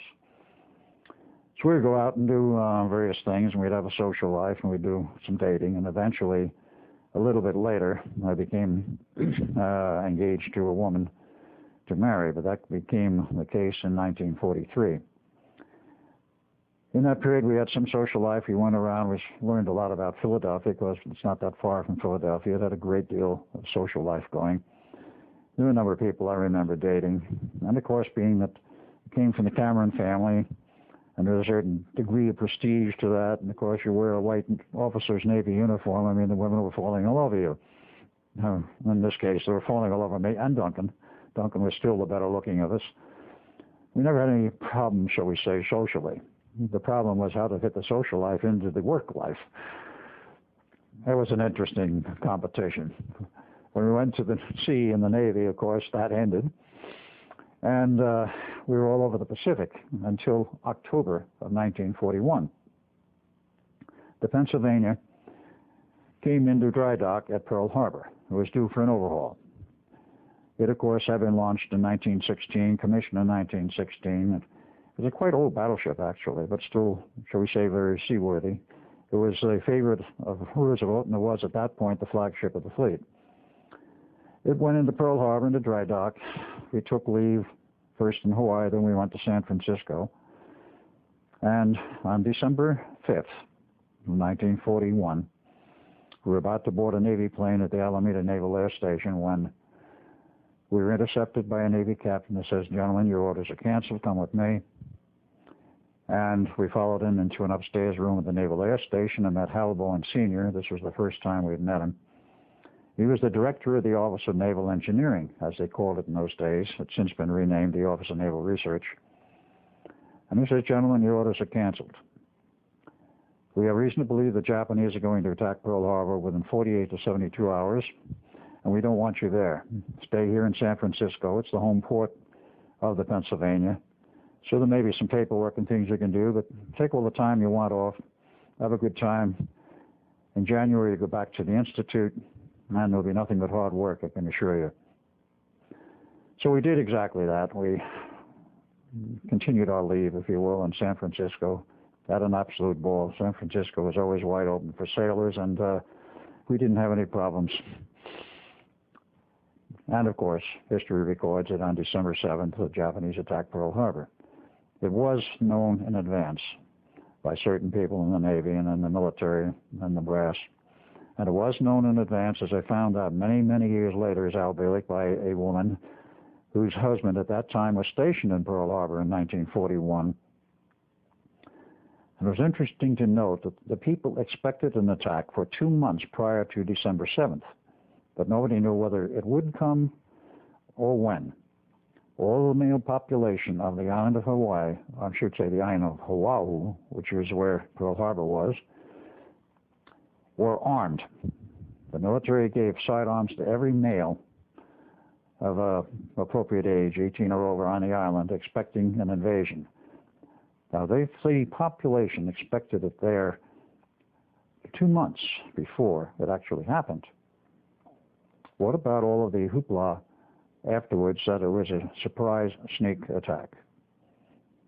Oh, yes, we were surprised, all right, because, shall we say, it was set up in order to get us into the war. That is, of course, a part of history I do not wish to deal with. At this point, it's not necessary. But we were not there when it happened. In January, we returned, of course, to the Institute of Advanced Studies, January 1942, and preparations were underway and well advanced for the test on the battleship. Now, they did not want to cut into the deck of the battleship in order to, shall we say, bury machinery and equipment below decks. If the ship were being built and there was known that they wanted to put this type of equipment on board a ship, then they would have made preparations for a space to store the equipment. But this was, of course, the first stage of a series of experiments. So everything was lashed to the decks, and the heavy equipment was on the dockside. Tesla, getting back and talking with him, was very concerned about the fact that his calculation showed you had to go up to many, many times the power, almost 100 times the power used for the initial test. And we're talking megawatts of RF energy and many kilowatts of electrical energy through the coils. He designed 4 coils to go on the deck of the ship, whatever ship it might be, which were conical. He loved them, I'd add, conical coils instead of the flat ribbon wound or the typical type that you wind on the core of a transformer, which is flat, layer by layer. His coils were spirally wound. Small at one end, they get bigger and bigger and bigger. He considered them more efficient. He even made flat coils, which were spirally wound. He said they were more efficient than the standard techniques then being used, and to this day being used. But these coils stood something over 6 feet high, about 6.5 feet high. They were copper tubing, approximately 1.75 inches in diameter, hollow, because they had to pump coolant water through them in the final stages, in the final design. And one cable connecting the top, and of course one at the bottom. They'd sit 4 of these on the deck of the ship, whatever one it was, whether it was a battleship or whether it was a later work on the Eldridge. And they would be pumped with AC power from special alternators which were designed for this job. They provided the magnetic field. The electric field was internal to this. There was a special antenna which was designed in the stages for the battleship and on as a quadriphase antenna, which means there were 4 segments 90 degrees apart around, shall we say, the periphery of a mounting tube. And these things were sort of embedded because it was high frequency, they can embed it as a rod, insulated, 90 degrees displaced from each other, so you had them in a four quadrant, so to speak, of the circle, 90 degrees apart. And each one of those are fed separately with an RF system, where the energy that was pumped to them was 90 degrees out of phase with the next one, and so forth around the whole circle. By proper use of much electronics, separate from the antenna and separate from the coils, you would produce a rotating field, a rotating electric field and a rotating magnetic field. The electric field rotated counterclockwise inside the magnetic field, and the magnetic field also rotated counterclockwise. Excuse me. The interaction of those two fields in relationship to much other unmentioned mathematics, and still classified for that matter, even though the Philadelphia experiment today has been essentially declassified because of a 50-year limit on classification of anything unless a special dispensation to keep it going longer, will not, I'm certain, show the mathematics. I have not had access to those records, even though I've tried to get them. There are ways of keeping people from getting them, even though it's declassified. I'm speaking of the current time. Going back to that time, the power was quite excessive, and Tesla knew it. But I might add that in terms of the knowledge of the effects of electric and magnetic fields on the human body and the human nervous system, there was little or nothing known at that time of those effects. We're dealing at a time where the only high-power transmissions were radio. There was no television except to its earliest phases, not as we know it today. And they had no medical knowledge to indicate at what point the human nervous system will break down, fry, or break apart completely due to the exposure to electromagnetic energy. The magnetic field component is, in terms of a DC field, not damaging. In terms of an AC field, can be extremely damaging. Tesla was the only one who had a real feeling for the dangers involved. And he kept saying to everyone, to Duncan, to myself, and other people, we're going to have a problem. He says, I'm not sure whether we can run this equipment safely without affecting the safety or the welfare, or perhaps even the lives of the sailors who may be near it. So he went back to the Navy. They already had signed a test date in March of 1942. And he said, I need more time to look at this and to find a solution to the problem, which I know is going to develop. He says, we may wind up with dead sailors. And I certainly don't want that to happen. And I have to redesign this equipment and do other things. And the Navy came back to him and says, Mr. Tesla, do what you have to do, but there's a war on. The date is firm. You will have to meet that test date. So the date rolls around. Equipment's turned on. The night before, Tesla went around and apparently sabotaged a few pieces of equipment so they wouldn't work. Net result was what did turn on produced a few sparks and no invisibility field, no heavy radiated field of either RF or magnetic fields. No one was hurt. No test results, of course. But Tesla bowed out and says, gentlemen, this test is a failure. I have other things to do. There's a very good man who can take over. That was Dr. John von Neumann. He recommended Dr. John von Neumann, who was assigned the task of being the director. So what does Dr. von Neumann do? He says, well, to the Navy, I have to find out what went wrong. Very obvious question, very obvious answer, and a very obvious statement. It didn't take him long to find out what went wrong, the fact that the equipment had been sabotaged. But he decided he wanted to redesign the whole system. Now, that does not mean that he wanted to take a totally different mathematical approach, because the mathematical approach was correct, as we were using it in those days. He decided that he wanted to scrap the analog system, which Tesla was using. By analog, I mean very much like current radio. You have an RF carrier that is modulated with the voice or music, and it's a continuous modulation. It's not digital. There's a continuous modulation at varying amplitudes. In case of frequency modulation, the amplitude is constant, but you, shall we say, cause a deviation or a variation in frequency in accordance with the modulation that you want to impress on it. But it is continuous. Now, the idea which von Neumann had, and which he wished to do, and he did do, was that instead of it being continuous radiation, it would be pulsed at about a 10% duty cycle. And this meant he was going to pulse not only the magnetic fields, but he was going to pulse the RF fields, more efficient in his view. Now, Neumann was a strange man, I might add. He was not only a very good theoretician mathematically, he was one of those very rare breed who could convert it to engineering hardware and design the hardware himself. Very few people had that capability. You think of mathematicians like Hilbert, like many others in history, Einstein. Einstein probably couldn't tell you which end of a wrench to hold.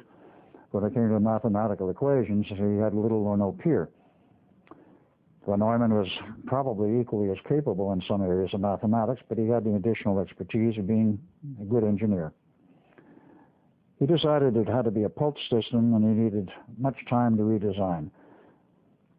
He also decided that, unlike trying to lash equipment on the decks of a battleship, he wanted a ship from the ground up, designed for the project. So we went to the Newark shipbuilding yards, not too far away, and took a number off the drawing board, DE-173, and decided that this is what I want done. The Navy concurred, told the builders, we're going to change the design slightly here. We want number 2 gun turret left unfinished. We want a quite large area in the hold of the ship which is left open. We're not going to have all of the usual compartments. Of course, the main machinery had to be functional. The ship had to be able to go to sea. Excuse me. And you will build the ship this way, run it down the ways with the unfinished section in the interior on the unfinished gun turret number 2. But you can provide a dummy gun turret if you wish to cover up the hole. In fact, if it's going to go to sea, you'll have to. Well, that ship was on the ways in the summer of '42, and I'm talking about DE-173. The official Navy record shows, if you care to look it up, that it was commissioned in August 27th, 1943, and it went down the ways about 2 months before that. And was in construction in 1943, not 1942. I'm speaking, of course, of the official record. The Navy does not and never has denied the existence of DE-173. It has only denied the much earlier date of launch and of its use in the Philadelphia experiment. To this day, they insist there never was a Philadelphia experiment. Well, I've got news for them. There was, and I was there. As were. Let me give you a picture of, shall we say, what our daily work was like. We reported in every day. We didn't live on the base, Duncan and I. We reported in every day, typically around 7 in the morning, through the main gate. It was interesting to note, and anybody can check the old maps on this, there's an old trolley line that may to this day be running on Broad Street, which went right through downtown Philadelphia and straight and directly to the Navy base. In fact, at one point it ran on the base, but they cut it off eventually right at the entrance, or the entrance gate, and you walked from there. Direct trolley line, no problems getting back and forth. And we lived off base. And of course, actually, we shuttled back and forth between the Institute and the Philadelphia Navy Yard. We'd come in the morning and go to work. And our job there in the yard was really more supervisory than anything. We were not involved in design. We were not actually part of building equipment or moving equipment on board. We were supervisory. But we had to know everything that was happening. We had to know everything that was being done. And watch, literally, the equipment that was installed.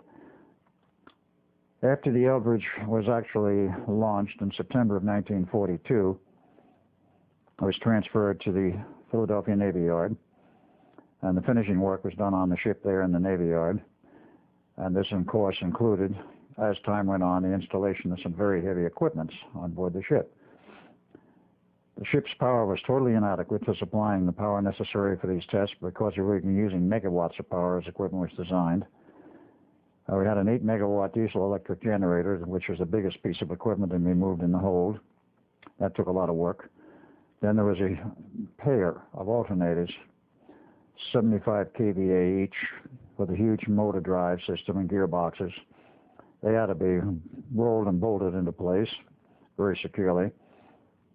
And then some additional work was done by another man I've talked with since, is Bielek, because he is still alive, last I heard, and he designed the synchronizing equipment which became a real problem because von Neumann knew, and without going into the specifics of the theory, the two alternators had to be electrically synchronized in an exact phase relationship. And that could not be done mechanically. It was tried, but it was a totally hopeless task because you're dealing with huge gearboxes and 75 horsepower motor, and all of the adjacent gearboxes and other systems, and there was always mechanical slop. Finally, it had to be done as an electrical synchronization directly between the two alternators. That was accomplished. It took a lot of work. Like so many other pieces of equipment on board that ship, you put them in, you test a particular system, a particular piece of equipment. There were all kinds of failures, all kinds of frustrations, and everybody took it out, their frustrations, that is, typically that night in one of the downtown bars in Philadelphia, the Blue Lagoon, to be specific. That bar was mentioned in the movie, the commercial movie of the Philadelphia Experiment, titled The Philadelphia Experiment, produced in 1984, but they never mentioned the name of the bar. The scenario they showed in there was essentially correct. The bar, in fact, existed far beyond the period of 1943. It was finally shut down, I understand, about 1993, which is quite a few years. As I remember it, and Duncan remembers it, because we usually went together, unless we were on dates or something. We go down there and have a beer or two or three with the boys, and that is the sailors who were non-coms or had no reading, whatever. It was rather an interesting group because we stuck rather closely together. We had to for a reason. We were all under orders not to talk about the experiment. Now, people would ask us in those days, what are you doing? You're in the yard? Yes. What are you doing? Well, we're working on a project. Well, what are you working on? Well, we couldn't talk about it. And we beat around the bush, and occasionally there was a little leakage and reprimands. But basically, people kept their mouths shut and just said, we were working on a war project. That was the password at those times. Nobody asked much more. So time went on, became very familiar with the bar. And of course, the night before the final test, there was a sort of farewell party. And I say the final test of the Eldridge, actually I'm talking about test number 2. Even before test number 1 for the Eldridge, there was a sort of going away party. But the whole process of getting the equipment ready took months and months and months. It went on from December, when they took the Eldridge out of dry dock finally, where they put in the very heavy equipment and did the finishing work on the ship, which was December of 42, and put it in the back section of the Navy Yard where all of the other equipments were put on, and there were subsection tests and various pieces of equipment were tested. The radio communication system was tested, and they made their final assignments of personnel. And the crew, I might add, was a specially selected volunteer crew. Now that gets to another interesting part of the history. Before I go into that, I just want to say that with all of the frustration of all of these tests, we finally decided the ship was ready for testing. And von Neumann conceded it was ready for testing sometime in early July of 1943. And this test, the first one, was conducted on 22 July 43, about 6 miles downriver from the yard itself in the river. Not where it became already the bay, the Delaware Bay. It was up near actually part of the city, in an island called Tinicum Island. They did not drop anchor. This, of course, was not to be done because nobody knew what would happen to these fields if you dropped anchor. It might short them out. So no anchor was dropped. It was put on station, became stationary, and equipment was turned on. The results I will describe shortly. But that only came on 22 July. There was a lot of grief and work to be done in the interim. When we were all satisfied it would work, and Tesla said long since, you're going to have problems with the high power, von Neumann agreed eventually, with a lot of argumentation between Duncan, myself, and von Neumann. Tesla said so, and you'd want to hear this, but eventually he agreed there is a possibility, because we were dealing with some rather high powers. Now, what kind of power were we dealing with? But Neumann decided to up the power output of the RF transmitters from the original half-megawatt design to each antenna to a 2-megawatt design, and this is operating at 160 megahertz. Now, some people may feel that frequency was impossible in those days with the kind of power we're using. Never forget the fact that military electronics and government electronic systems are always years, decades typically ahead of the civilian sector. Now, in the period of time of then, let's say a more reasonable statement would be perhaps 30 years ahead. Today, the secret electronics and other systems which our government has are probably anywhere from 50 to 100 years ahead of what the civilian population knows, and the commercial population and the commercial usage knows. But we were ahead. We had the capability of producing that kind of power, obviously, for military usage and for the government. The various manufacturing companies will produce equipment on special order, which is not for commercial usage. The theory is there, it's just a matter of can you build it? Well, if they say we offer you this amount of money, get it built, they do it. And there was no limit because the war was already on. There's no limit on the money that was expended to just get the job done. And why were they so anxious to get it done? Well, historically, for those who are not aware of it today, in this era, when the war started, the Germans had huge fleets of submarines. They were very effective at sinking shipping. In fact, they were so effective they almost cut England off from food. They sank every other piece of shipping coming across the Atlantic or from wherever heading to England. Up until December 7th, 1941, of course, the U.S. was not involved, and U.S. shipping was theoretically immune from being sunk. Comes December 7th, with the attack in Pearl Harbor, we were part of the war, and of course we were just as vulnerable as anyone else. With 50% of the shipping going down in the Atlantic, it was quite a problem. They wanted, of course, to reduce this as much as possible, and get shipping, munitions, food, whatever, through to England. And the idea of the whole basic concept of invisibility was that if you can make the ship invisible to radar, the Germans had good radar. They won't be able to find the convoys and the ships and the fleet except by day, and if the ships, the submarines, are seen by day, there are means of taking care of them. If they're on the surface or even have a periscope up, they can spot them, and torpedoes or whatever will take care of them. If the convoy is invisible to radar, they're not even going to be able to find the general location by radar, and they'll probably miss most of the convoys. That was the hope, and that was the idea, and why so much time and money was spent on the Project Invisibility. In the background, but just a little bit after this, not concurrent, was another major war effort, of course, the atomic bomb. That work started or about 1942. The theory, of course, was laid down much earlier.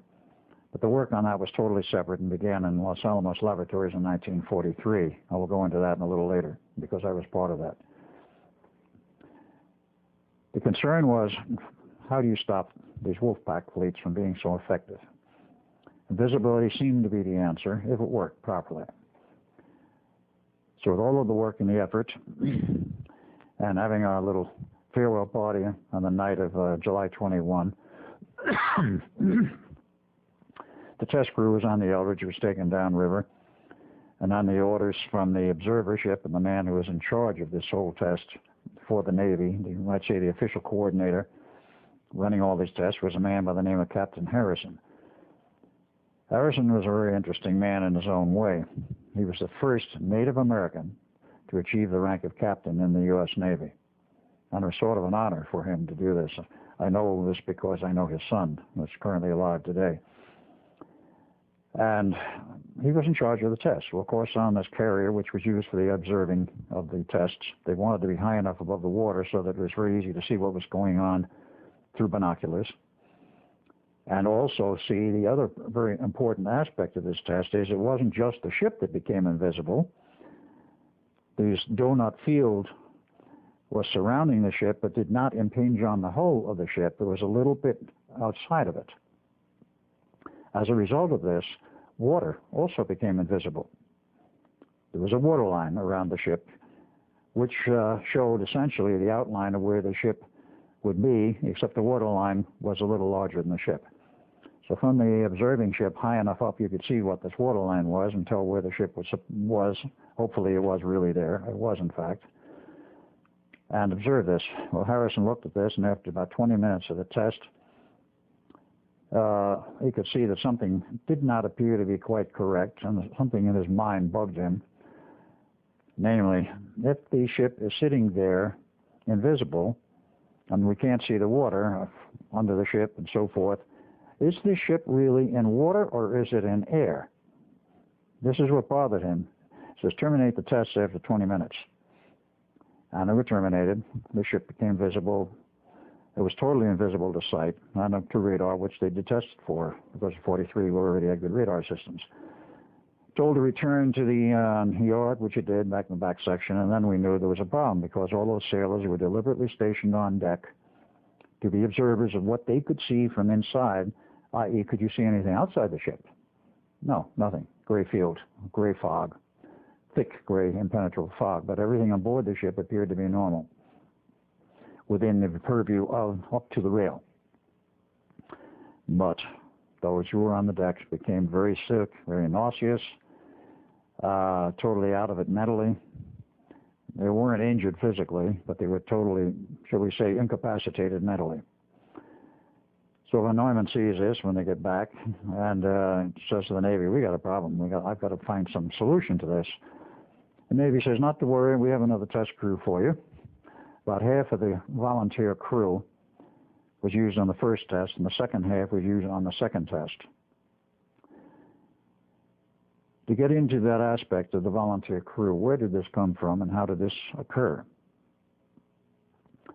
So I mentioned previously my father, who left the Navy in December of 1929, unbeknownst to us at that time, was not only building racing sloops in Long Island and putting them in the racing regattas, but he was also, as I already mentioned, bringing some German scientists out of Germany.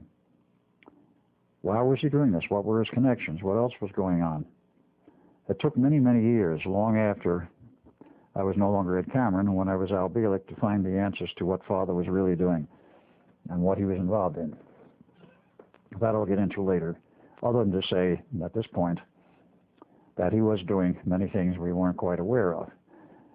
Now, what is of record in that period was that when the war started, the Coast Guard tapped him on the shoulder and asked him if he would give volunteer service to the Coast Guard.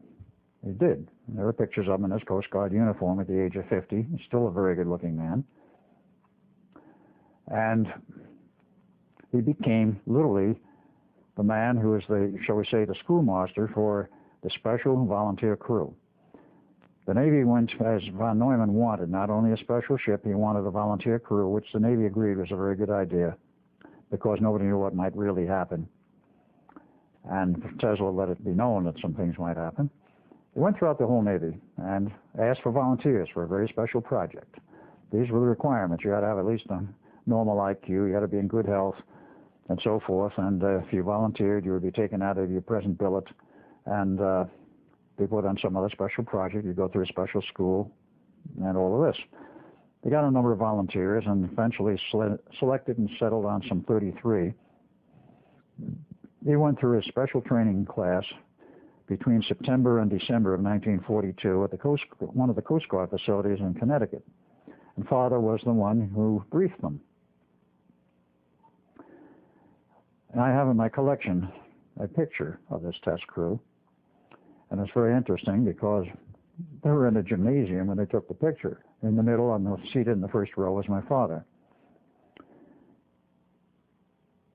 This became the backbone. They, of course, when they finished their schooling in December of 42, they became the backbone of the crew, the enlisted crew, for the tests. There were, of course, some officers in addition. These people stood by, quite literally, in the Philadelphia Navy Yard during the period from January of 43 until they were required on the Eldridge, with some training on board ship, of course. And then, of course, we had the first test on July 22nd, 1943. To the radar systems, the ship was invisible. To those optically viewing it, the ship was invisible. It just faded out, if you will. according to what I was told, not being on the outside, but on the inside with Duncan running the equipment. It just sort of faded out from view like some of the modern fade-out montages they do in television and in the movies, which they're expert at creating these effects now. But this was a real effect, not an illusion. It was illusion in the sense that you couldn't see the ship anymore, but it was very much there. But it had a price, and the price was what happened to the crew on deck. Those below deck were shielded by the steel and not affected. So Von Neumann looks at this and says, we got to solve this problem. He went to the Navy and says, I need time to solve it. The Navy didn't give him an answer at first. Finally, they came back to him about August 1 and said, you have a drop-dead date. You complete these tests by 12 August 1943 or forget it. Now, this was very unusual because von Neumann didn't understand this. Duncan and I didn't understand it. I went to Hal Bourne Sr., who was still available, director of the Office of Naval Engineering. We had some friendship with him. And asked him, what is this all about? He says, well, I got the order. It comes from upstairs, and he says, I'll look into it. And he came back in a rather short time. He says, this originated with Admiral King, who at that point was the Chief of Naval Operations worldwide. Now, what is a man, as I asked, and Hal Bourne couldn't understand it, why is a Navy admiral running all of the Navy's affairs in the war out of Washington concerned about a date on an engineering test and having it end on 12 August? Or be completed by 12 August, or, quote, forget it, unquote. We didn't understand this, and frankly, we never got the answer to what this was all about till quite literally the late 1980s. No longer I was like Ed Cameron. Physically I am, but my identity today is Al Bielek, and with a lot of research we did find the answer, but I'll not get into that at this point. That is quite a bit of explaining as to what that was really all about. Von Neumann didn't understand it. Nobody did, but we had the date. We had to live with it. So it was around the clock. And the Navy did say, oh, yes, one other little point. We're not concerned about optical invisibility, only radar invisibility. If this helps, that's fine. The reasoning at that time was, at night in a convoy, you better be able to see the ship in some manner or other, optically by eyesight, because you had no satellites at this point, no lower end, no shore end, no long-range navigation. All we had is by the seat of your pants and by sight and by radar. And if the radar invisibility was in effect, then of course you're not going to see anyone else in the fleet by radar. And of course the Germans hopefully would never find the fleet or the entire convoy either. So that was a slight relaxation. It really didn't make any difference in the equipment. Just a matter of how much power was involved and how finely tuned it was. So we went along with this, and by 9 August of 1943, just about everybody involved with the test in terms of being on shipboard was getting this funny, queasy feeling in the pit of their stomach, like we all knew something was wrong. That funny feeling that you get, something isn't right, we had it strong. Nobody knew why. Nobody knew what was wrong. Nobody had any concept that there was anything wrong. Duncan had it. I had it. Most of the crew members had it. And one very interesting young man who was a sailor who came from Bozeman, Montana, Bill Cody, an enlisted man, who was in the picture. I was able to identify him finally. He was in the picture of the graduating class. Was particularly ill. And that night, on the 9th of August, he was quite sensitive and quite ill to the effects of the feeling that something was terribly wrong. He was totally beside himself. He was agitated. I said, let's go out and have some coffee. Well, we went out the back door of the Navy Yard, and about a quarter of a mile down the line was a diner. And we went there, and we stayed half the night and came back, and he felt a little better. A lot of sailors went there because it was a 24-hour diner. We'll get into this later because it's historically very important. Comes the 12th of August, of course. We all get on the ship. We have our, shall we say, our final party the night before, going into the wee morning hours at the good old Blue Lagoon. And we arrive and we get on board the ship and we take our positions. The ship goes down the harbor to the point of test. Now we have 3 observer ships. We have the carrier, we have the Navy Coast Guard ship, and we have a commercial merchant ship known as the SS Freyoseth, on which was stationed a man who was at a later date called Carlos Miguel Olanda. That was not his true name. His real name, well known then, was Carl Allen. He was an officer in the Navy and also had a PhD in physics. But that was a lineup. We were set for the test, and of course, at the appropriate hour, everything was turned on by a radio link. We turned on the equipment, and of course, the ship became radar invisible, but it was not optically invisible. You could still see an outline of the ship through what was a green haze, a green fog.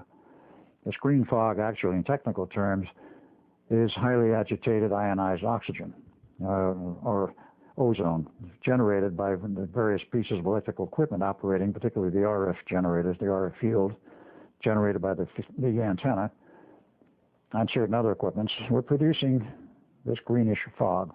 That identified where the ship was, and you could see it, and the same large water outline. But then there was a blue flash. After about 70 seconds, blue flash of light, and the ship disappeared, the water line disappeared, and there was no Eldridge. No communication. And this condition, with everybody on board the Eldridge, knowing nothing about what has happened, I will get into that very briefly, but everyone on the carrier, on the observer ships, had no idea what was wrong and had no concept of what was going on or happened until the Eldridge returned 4 hours later in the same point in the harbor.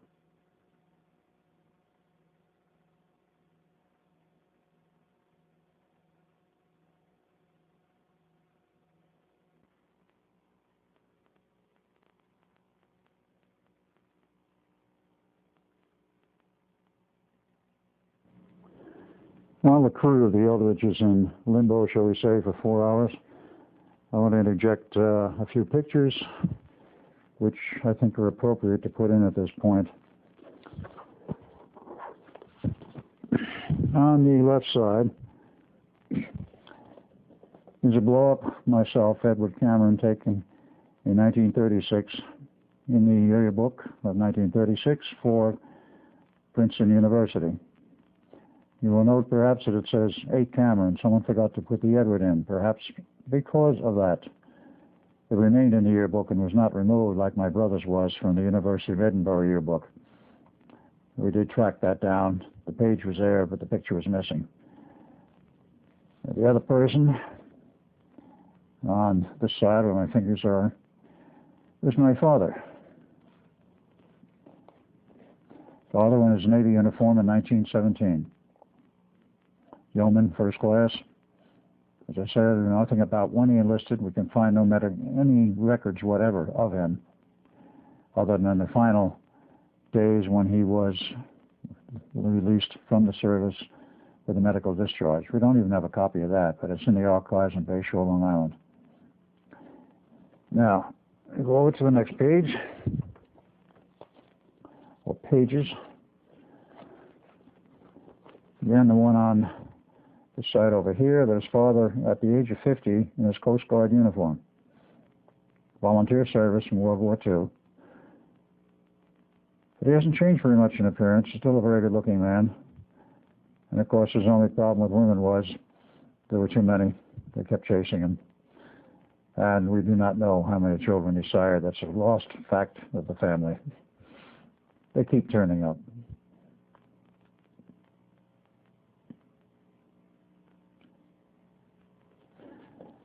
This one is the famous or infamous picture of the graduating crew for the test crew or crews for the Eldridge. Down seated in the middle in a Coast Guard uniform again is my father. None of the other people can I identify at this point except one, and that is the person seated directly above father in the bleachers. That was Bill, sometimes nicknamed Wild Bill Cody, one of those who died on the steel, face down on the deck.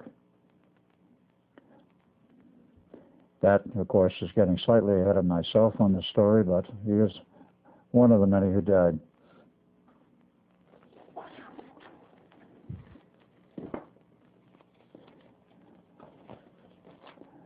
These two pictures, this one first, was taken on board the Eldridge on the 9th of August, 1943, 3 days before the fatal test, and was a final briefing for interested parties scientists, and a few Navy people.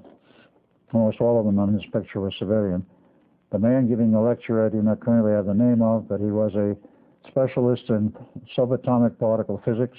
He was from India, the continent of India, and it was his lecture, and all of the people there were listening to him. The man in the foreground on this side in the Navy uniform is Dr. Oscar O. Schneider, the MD, who is officially in charge of the medical aspects of the experiment.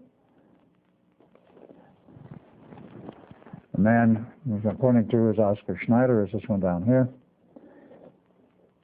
And next to him, slightly over towards the middle, is a man that looks like he has graying hair. It's because of the black and white, it's not gray. It's a very strange individual by the name of Don Thor. He's holding a sheaf of papers in his hand, as you may note. He was a civilian, and we do not know all of his history, except it is alleged that he, as his brother Val, were from Venus.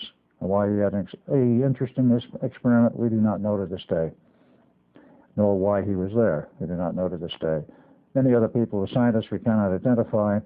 In this picture also included was Dr. Vannevar Bush, advisor to the president, and he's lost in the crowd in the background.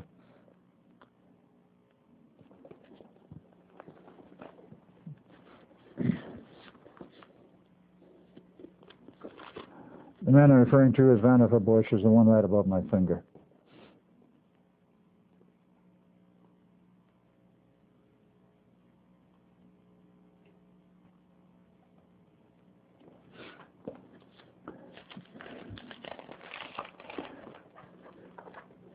Again, right below my fingers, Dr. Oscar Schneider in his captain's uniform for the United States Navy.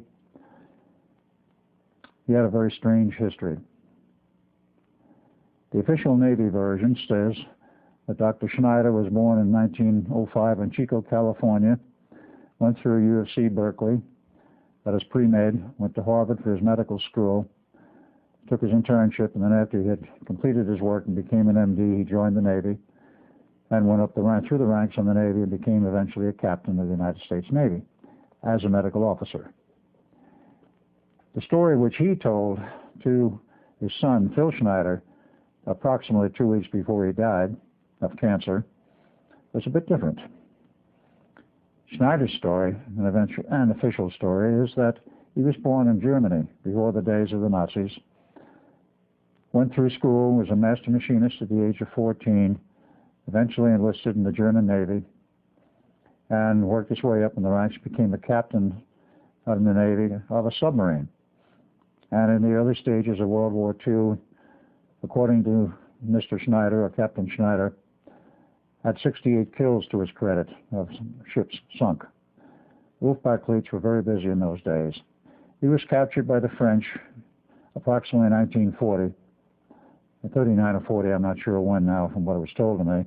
Was held by the French for a number of time, and after the United States was involved with it, the Third Army was in France, and he was turned over to them. Some negotiations took place, and he wound up in the United States Navy with the same rank of captain as a medical officer. I do not know how this came about, nor does Phil Schneider. He says suddenly he was an MD, and there was no indication from his father, Oscar's statement, that he ever went through medical school.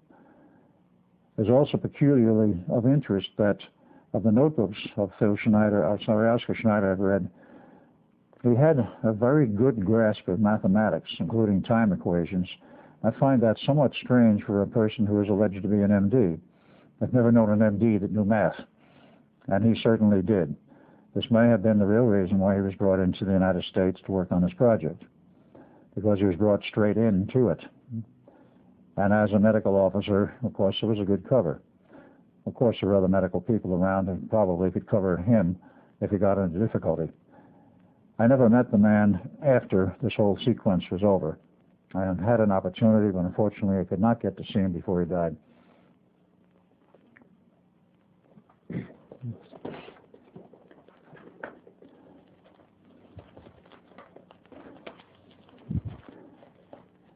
I have some other things I want to show, but I'll wait until after the story that I'm in the middle of has been completed, namely what happened to the Eldridge and the crew.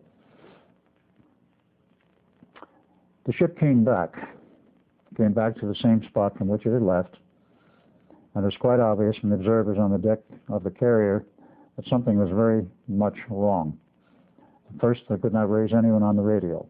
Secondly, through binoculars, they could see the special antenna on the top of the main mast. That is the one that was used for the Project Invisibility was broken. There was some other superficial damage visible on the ship, but the most important thing was that they saw sailors milling around on the deck, and they could get no response on the radio. A boarding party was told aboard the Eldridge what you did, and that is when they found the real extent of the damage. They found 2 sailors buried in the steel deck, dying. Their bodies were intermingled with the steel, and of course nobody could understand how that happened, not at that point. 2 more were found upright, buried in the steel bulkhead. One of them was our younger brother, Jim. We had a younger brother by the name of Jim, 6 years younger than Duncan. He enlisted in the Navy in 1941 after Pearl Harbor, and one could say he drew the short straw and became part of that second fateful crew. He was dying. This is what was observed. And one other man, a 5th man, had a hand up to his wrist buried in the steel bulkhead, and he lived. They cut his hand off, gave him an artificial one later. There were also found some other very strange activities. A number of sailors were running around on the deck, I should say, milling around rather crazily on the deck, totally disoriented, totally out of it, and to all intents and purposes could be considered as quite insane. They certainly were oblivious to their location, their whereabouts, and what was going on. And with all of this, of course, the radio communication from the boarding party, they put a second boarding party in to take the ship back up the harbor and back into the location of the back section of the Nord. And then, of course, after that was accomplished, and the sick ones and the dead were removed. The dead were removed complete with steel plates and buried complete with steel plates in this unmarked cemetery south of Arlington. The Navy, of course, during this period of the 4 days following, had a board of inquiry.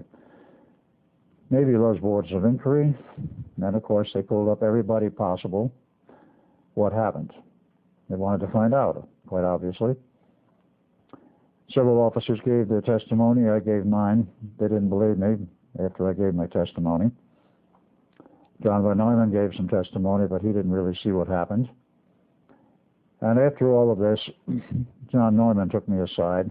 I might add, Duncan, my brother, was missing. He was not there among those available to give some enlightenment as to what had happened. After all of this, and a decision made by the board some days later, they decided they wanted to do another test with the Eldridge, a 3rd test. There was a lot of destroyed equipment on board the Eldridge at that time when it was returned to the harbor and when they took it in the back section of the Navy Yard. And they replaced it. Over a period of time, they removed it all. They had spare systems in storage because they expected everything to be fully operational under their fully success. About 10 sets of spare equipment, complete, were available. So they ripped out the damaged equipment, replaced it with some good working equipment, did some subsystem tests, and on some day late in October of 1943, they took the ship back down much further below where they had been in the wider part of the harbor at night, put it on station, removed all of the personnel, and ran all of the equipment, remote control on very long cables, something between 1,500 and 2,000 feet to an adjacent ship, where controls were set up. And this took quite a while to set this whole setup, to design it, build it, and get it in place. And with the return of the Eldridge from this late night test down the harbor in a very broad part of the bay, the ship returned. They found again burned out equipment on board the ship. That is the equipment related to the invisibility test. At that point, the Navy threw up their hands, decided to scrap the entire series of tests, returned the ship to the Navy Yard with orders to remove the heavy equipment and re-outfit it as a standard vessel of war, because they were very short of Navy ships at that time in the middle of the war in 1943. and they couldn't afford to leave one laid up someplace. So the ship was re-outfitted. The second gun turret was replaced with the wooden dummy with a real turret. And about 1 January of 1944, it went out to sea. And Sole War service through that period of 44, 5, and into 46. And 47, it was put in mothballs, not decommissioned, in storage along with many other Navy ships. And in 1951, the Eldridge was taken out of mothballs along with a sister ship and given to the Greeks for whatever purposes. At the time, it was stated that they were giving these ships under the Lend-Lease program established by Harry Truman, then president.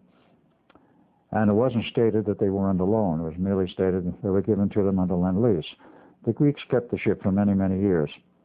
And one of the peculiarities of this whole thing that turned up was that the ship's log, required by maritime law to be started on the day of commissioning and be kept with the ship until it is decommissioned, must be complete. Now, when the ship is decommissioned, of course, the log can be given to somebody else, whoever might be an archivist or whatever the case may be. The Greeks inherited the ship, and they found that every page in the log prior to January 1, 1944 had been ripped out. Total violation of maritime law, but nevertheless that was the way it was. So the Greeks could not establish anything as to what had happened to the Eldridge prior. The Eldridge remained with the Greeks for a rather long period of time, up until about 1995. And at that time, a period, I'm not really sure what they used it for, but it was used primarily as a training ship. It was left at dockside most of the time at a port in Greece. And the Navy then approaches the Greeks and say, we want the Eldridge back. But you gave it to us. Oh no, we just loaned it to you. We want it back. So the Greeks had to clean it up, scrape the decks, do whatever preparations were required by the Navy. There are photos of this in preparation. They were appeared, strangely enough, in the Greek Playboy magazine, of which I have a copy in the photos. And before it was turned over back to the Navy, United States Navy, an individual who had been involved with the Eldridge back in the days when it was being outfitted for the project Invisibility and knew the interior cabling and wiring and such, decided to go over and see if this Eldridge was the same one which he had known, which was part of the Philadelphia experiment. I've forgotten the name of the man who made this trip, but he did tell me he went over there, looked at the Eldridge, went through it, and found out it was the same ship. He recognized the bundles of cabling, which had never been removed by the Navy, even though they were totally unnecessary for the normal functions of the ship and were literally an accessory. The Greeks didn't know what they were there for. They saw them, and they wondered about it, but of course did nothing about it. The Eldridge was towed across the Atlantic. It was not seaworthy at that point. The hull was in terrible shape. But they towed it across the Atlantic to the Norfolk, Virginia Navy Yard, overhauled it, gave it a new hull, cleaned it up, made a few changes, of course took all of the strange old wiring out, and today, looking like a brand spanking new ship with the same number, DE-173, and the same name, the USS Eldridge, is now parked in Washington, D.C. Navy Yard at the dockside of the Office of Naval Research, their special facility. And it makes periodic trips up and down the Long Island Sound for unknown purposes. They would not scrap the ship. They rebuilt it completely. Rather strange. No reasons have ever been given by the Navy, and of course the Navy denies that the Eldridge ever took part in experiments like we described. They say that never happened. They never denied the existence of the Eldridge. They apparently have never denied the existence of the USS Fog, DE-076. It took place as part of the Philadelphia Experiment Series, not in Philadelphia, however, but in Norfolk, Virginia Navy Yard in the same time frame. Whether it's the same day or not, I don't know.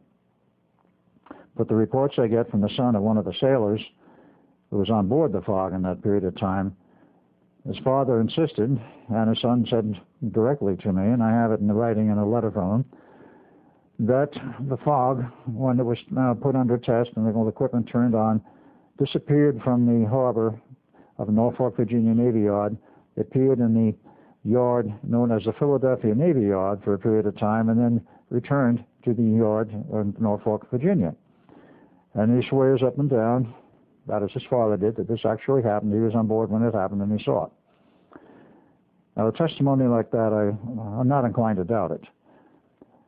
But in terms of the Eldridge, the same claims have been made over a period of years that it disappeared from the Philadelphia Navy Yard, appeared at Norfolk, Virginia Navy Yard, and then reappeared in Philadelphia. Now, this would be on the second test and prior to its total disappearance. I have no proof of the statements about the Eldridge. I've never been able to find anyone who was actually witness to this happening or was on board the ship and saw it reappear at the Norfolk, Virginia Navy Yard. I'm not discrediting it, saying it could not have happened, but I have no proof whatever that it did happen. But what did happen that is of record to the Eldridge is something else. And I might add, there was a third ship involved in these tests, the DE-013, name unknown to me right now. And it was tested out in the Azores, truly at sea. And it sank with all hands. But as far as I know, the Navy never attempted to salvage the ship.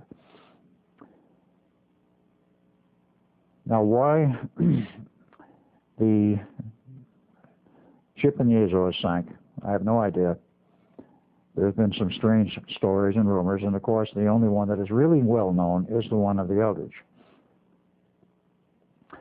Now, to go back to the Eldridge and the aftermath, that is immediately after the tests were over, and it was for some time sitting at dockside, and then, of course, disappeared out to sea in the normal sea service. Mr. Schneider, that is Captain Schneider, wrote a series of letters to various people in and out of the Navy regarding the whole event of the Eldridge.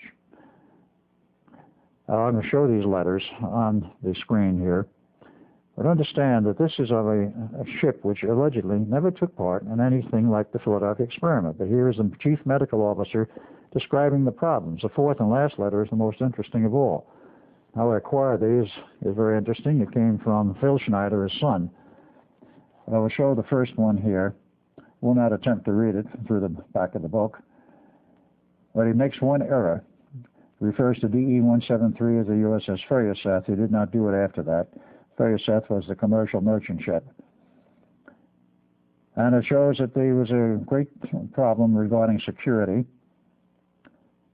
and that this was a great concern to him and a number of other people for a number of years.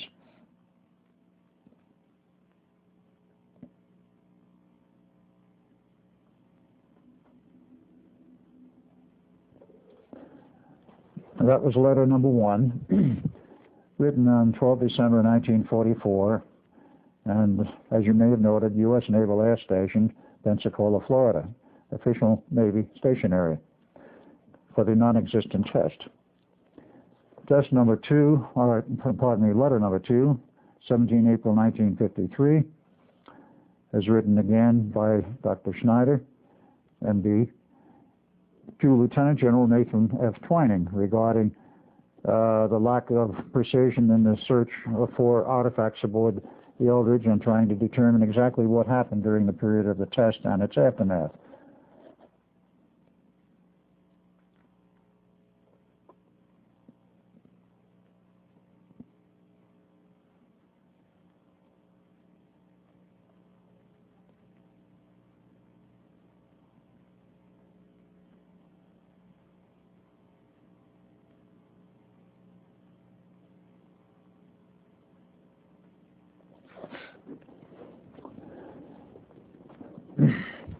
You will probably have noted in reading this that on 21 April 1953, J. Edgar Hoover got into the act requiring maximum security and personnel evaluation of psychological unit at Quantico, Virginia. Quantico, of course, being a Navy and Marine base. Letter number 3, 23 April 1953, just a few days after the third one, to Dr. E.U. Condon, regarding again the whole problem with the Eldridge and Hoover's involvement and so forth. And this is another rather interesting letter.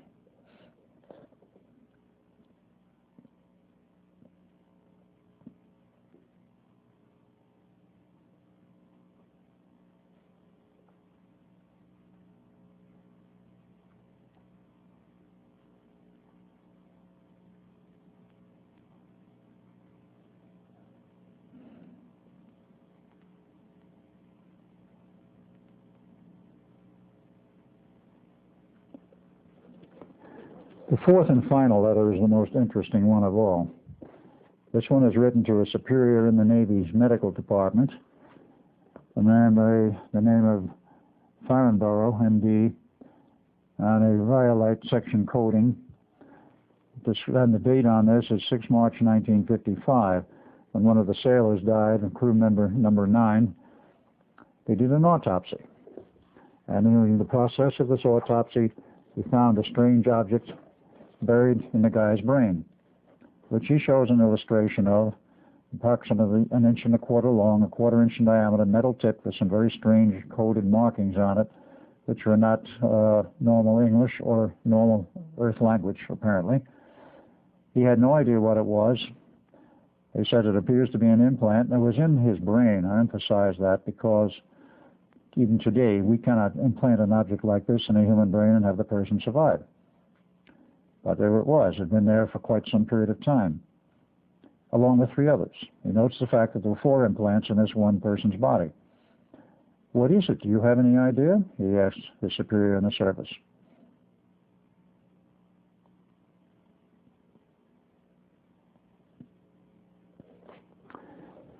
This last letter was, I think, the most important of them all because it answers a question which I had had in my mind for many years, and at the time, right after the experiments, that number 1 and number 2, especially number 2, were completed, there were rumors among the sailors, while the ship was in hyperspace, that something very strange happened, and there were extraterrestrials running around on board the ship on the deck.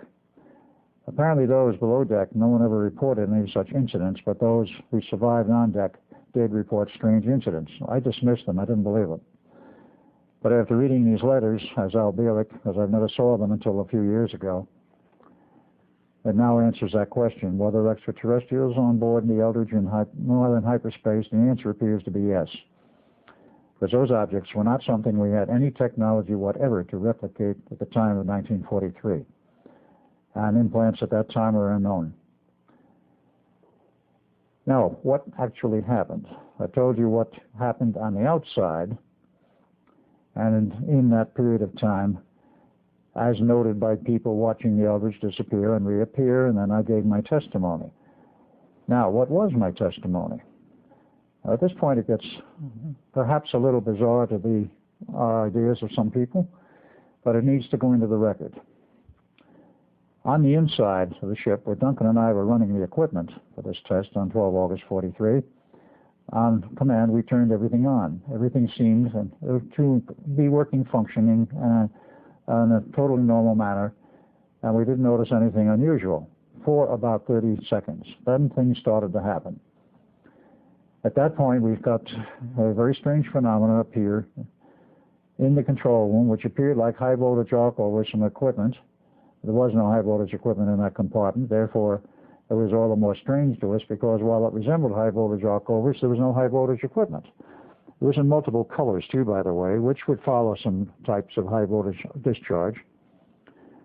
And we tried to get someone on the radio. The radio had nothing but static on it, so we didn't know at that point what to do. We had no one on the outside to give us instructions, so we were on our own. And of course, we had been instructed. If you are on your own, if something goes wrong, it's up to you to make the judgments as to what to do. If you have to, shut the equipment down. So that's what we attempted to do. We found that the main control handles for the AC power coming out of the very large 8 megawatt alternator, diesel electric, we could not budge them. They were frozen in place. As conditions started to get worse and other conditions started to show, namely of the 3000 6L6 tubes which drove the field coils of the 2 alternators, the standard old-fashioned glass bulb type, stand about this high. The smaller ones have been built since, but they were about that high. I'm sure anyone who knows any of the electronics around the beginning years, the 30s, 40s, and the beginning years after the war, knows what a glass envelope 6L6 looks like. They get rather hot. They have a very pleasant glow to them from the heater or the filament inside the cathode. But with 3,000 of them, you generate quite a bit of light and quite a lot of heat. That was one of the problems keeping that compartment cool. But they started to glow in a very strange manner, and they started to waver. Instead of it being a constant level of illumination, which is to be expected, they got brighter, and then they got weaker, and they were doing a fluctuation type of thing in terms of the illumination level. We considered this as very abnormal, because we've never seen a phenomenon like this before, and the amount of power involved, there's 3,000 of these in terms of heater power, was quite sizable. And with the high voltage arc over and the inability to shut the equipment off, we decided it was time to get out of there. Ran out, opened this bulkhead door, ran out on deck, saw sailors milling around, but again, did not see anything abnormal. We went for the railing. We both had the same idea at the same time. Let's jump overboard and swim ashore. There's nothing we can do. Everything appeared normal to the ship, up to the railing and slightly beyond. But a short distance beyond the railing, there was nothing but a solid gray fog. Well, we didn't think anything about that. We said, let's jump overboard, and we did. I mean, we didn't say this verbally. This was, shall we say, simultaneous mental thinking. We jumped overboard, and we never hit the water. We were good swimmers. We weren't worried about the height. Never hit the water. We started to fall. The sensation was like falling down an elevator shaft with no bottom. And down we went, and down we went. And suddenly, we were, shall we say, perhaps panic-stricken. We didn't have enough time to worry about being panic-stricken, but we were totally dismayed. We had not the slightest idea what was going on. We were more or less side by side. And this went on until what we estimate was about 2 minutes later. We arrived at a very strange location. At night, standing upright, next to a chain-link fence. And it was dark. We didn't know where we were, but we knew it was a military base in all likelihood because the chain-link fence was of a military design. At that point, very suddenly, a very bright spotlight beamed down on us, illuminated us very brightly. And we wondered what that was. Well, we knew what searchlights were, but it was on a helicopter, and helicopters were unknown to us because in 1943 there were very few. They were experimental. But as it turned out, this was a production-type helicopter, as we learned later. But MPs came out of someplace and grabbed us and took us to a building. In the building, on an elevator, down the elevator shaft, the door opens. We see a lot of military personnel and a very elderly civilian in a gray business suit, white hair, what was left of it on the side of his head, walking towards us. He looks at us and says, "Gentlemen, I've been expecting you. Now, Dr. John von Neumann." So we look at him. He says, "You're who?" And I says, "I'm Dr. John von Neumann." Couldn't be. We left him approximately an hour or so ago. And he's a much younger man. Couldn't be you. He looked at us rather sternly and says, "Gentlemen, this is not 1943. This is 1983. I am the same Dr. von Neumann you knew in 1943, except I'm 40 years older. Welcome to the Montauk Air Force Station," or words to that effect. We didn't know whether to believe him or not. We didn't know what was going on. And he took us for a cook's tour. Well, this tour included IBM 360 and 370 computers, tape recorders, all of the paraphernalia of the 360 and 370, disk drives, visual displays, which were special for the facility, and all of this and many other pieces of unknown to us electronic equipment. And then, of course, after this little tour, we happened to go past a room where there was a large screen color television set in display, operational. We came back to that later, but he took us all over, and as it became dawn, he took us upstairs and let us look around the base. We never were taken off base. They let us sit down and relax a bit, and says, "Why don't you watch TV for a while?" So we did. Now, from the standpoint of 1943, where you had only 10-inch black and white color television sets, the more standard chassis being the RCA 630TS, which any of the older aficionados will know. I worked on many of them afterwards. That was all it was then in 43. But here we're looking at large screen color TV, a 27-inch type or something like that, good sound, color, and of course we watched some of the news shows and other things, and it showed traffic jams on the freeways. What was a freeway? There weren't any in 43 except the Pennsylvania Turnpike, which was the first in the country. And advertising, which made no sense to us, but what really finally got to us and convinced us that maybe the old man was right, was an ad by, I believe it was American Airlines, saying, in essence, to those listening to the ad, on your next vacation trip to Hawaii, why not fly with us in our 747 jet? Well, of course. Now, if you think we might have been confused at this point, you're absolutely right. To take it back a little bit, all through the period when we were working on the equipment for the test, we didn't know whether it was going to work properly or not before the first test with the Eldridge, though the prior equipment in 1940 worked very well, but it was a different design and a much lower power. In the first test, everything went well, and we didn't fully believe that it would work, but it did. The second test, we had a fairly good idea it was probably going to work, but we had, just prior to this test, for 3 days, that is starting approximately 9 August, this terrible queasy feeling in our stomach, which I've previously mentioned. And we simply didn't know what was coming down. We felt something was wrong. But up to the point where we emerged at what we were told was Montauk Air Force Station at Montauk, Long Island, we didn't really know that there was something wrong. We didn't have time to think about it as we went falling through this tunnel, if you will. Then we arrive at the point and we are completely surprised, we are completely overwhelmed, and then we're taken to the underground facility. We're completely dumbfounded and totally disoriented is perhaps a mild word as to what we felt. Disoriented and completely flabbergasted because nothing fit anything that we knew. And then when we sat down in front of a color TV, I mean, from 10-inch black and white to some 27-inch color TV, there's a bit of a jump for what was to us perhaps 10 minutes. 10 minutes in terms of the time reference. We were very, very confused at this point. Emotions are going through our heads and everything else, and we simply didn't know how to handle it, if you want to put it bluntly. We didn't know what to do about it. There wasn't anything we could do about it. But at this point, while we were discussing it among ourselves and quite thoroughly concerned, dismayed, whatever, John Van Neumann comes in again. Dr. Van Neumann says to us, "Gentlemen, we have a problem." I said, "Oh, okay." The ship, the Eldridge, locked up with experiments we're doing here at Montauk. And so the equipment is very similar, though it's more high-powered here. And the concepts under which we're operating are very similar to what the Eldridge did.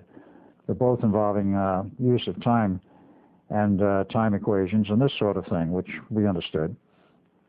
But he said the problem is that the Eldridge locked up with the station, and it was on the 12th of August of 1943 when the Eldridge was yanked out of the harbor and into hyperspace.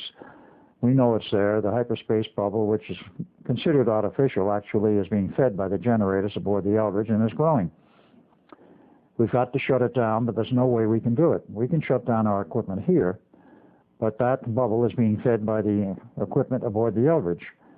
And unless the fuel runs out before we estimate about 30 days, or equipment breaks down, this thing can keep running for 30 days, and that bubble will grow, and we don't know how big it may get.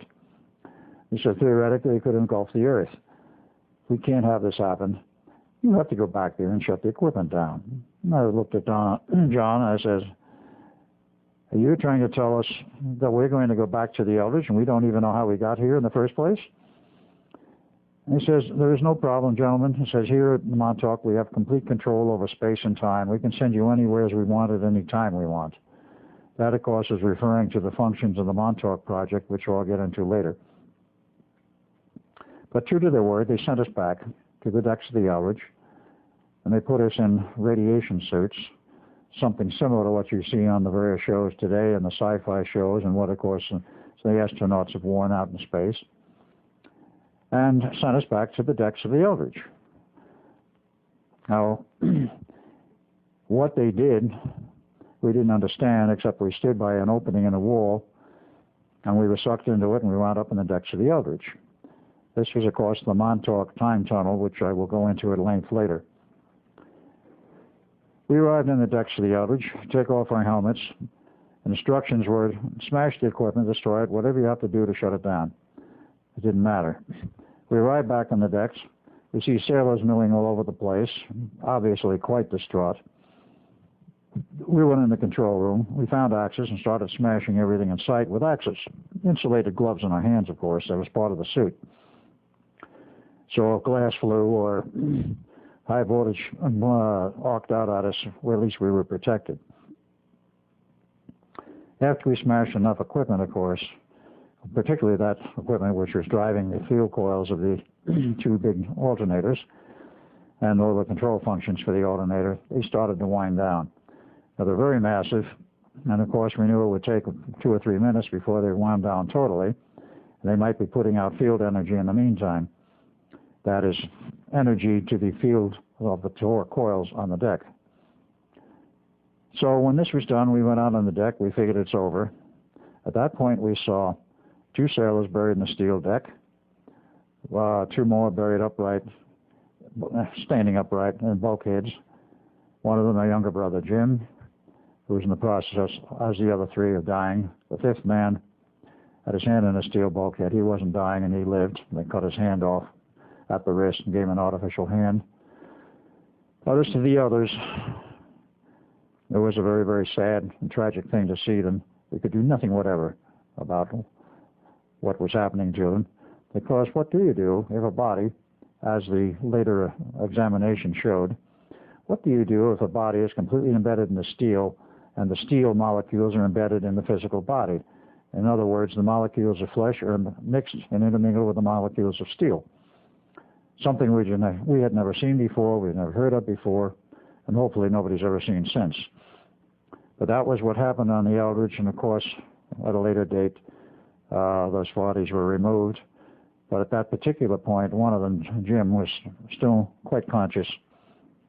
I walked over to him, put my arms around him, and Duncan, in the meantime, took one look at this scenario, which there were other sailors running around totally crazy. Some were fading in and out of reality, or that is what appeared to be happening. Duncan heads to the rail, looks at me, and like, aren't you coming along? I wasn't about to, because I was trying to comfort Jim. He jumped over the rail and disappeared. He was no longer in the reality of 1943. Of course, at that exact point, he wasn't in 1943 either, because the ship was not yet fully returned to that point in the harbor from which it had left, 12 August 1943. Shortly after that, the fog cleared, and we saw the harbor and everything like it had been. And then, of course, the other observer ships, primarily the carrier, and then the boarding party came. They were rather dismayed themselves to see what had happened. And the rest is more or less history, is what I have said. The Eldridge with another boarding party was returned to the from the harbor to the Navy Yard, and then, of course, the Board of Inquiry. I gave my report about being in the future in 1983, seeing Dr. John von Neumann, and the public record, he died of cancer in 1957. He did not die of cancer. He was very much alive in 1983 and was very much alive for many years after that. And as far as I know, is still alive as of this moment, because I visited with him about 2 years ago, upstate New York, where his current home is. But there we had a situation. The Navy couldn't understand what happened. Nobody really understood fully what happened. Dr. John von Neumann had a good grasp of it. When all of the reports were done and a file was generated, they decided, of course, the Eldridge should be re-outfitted.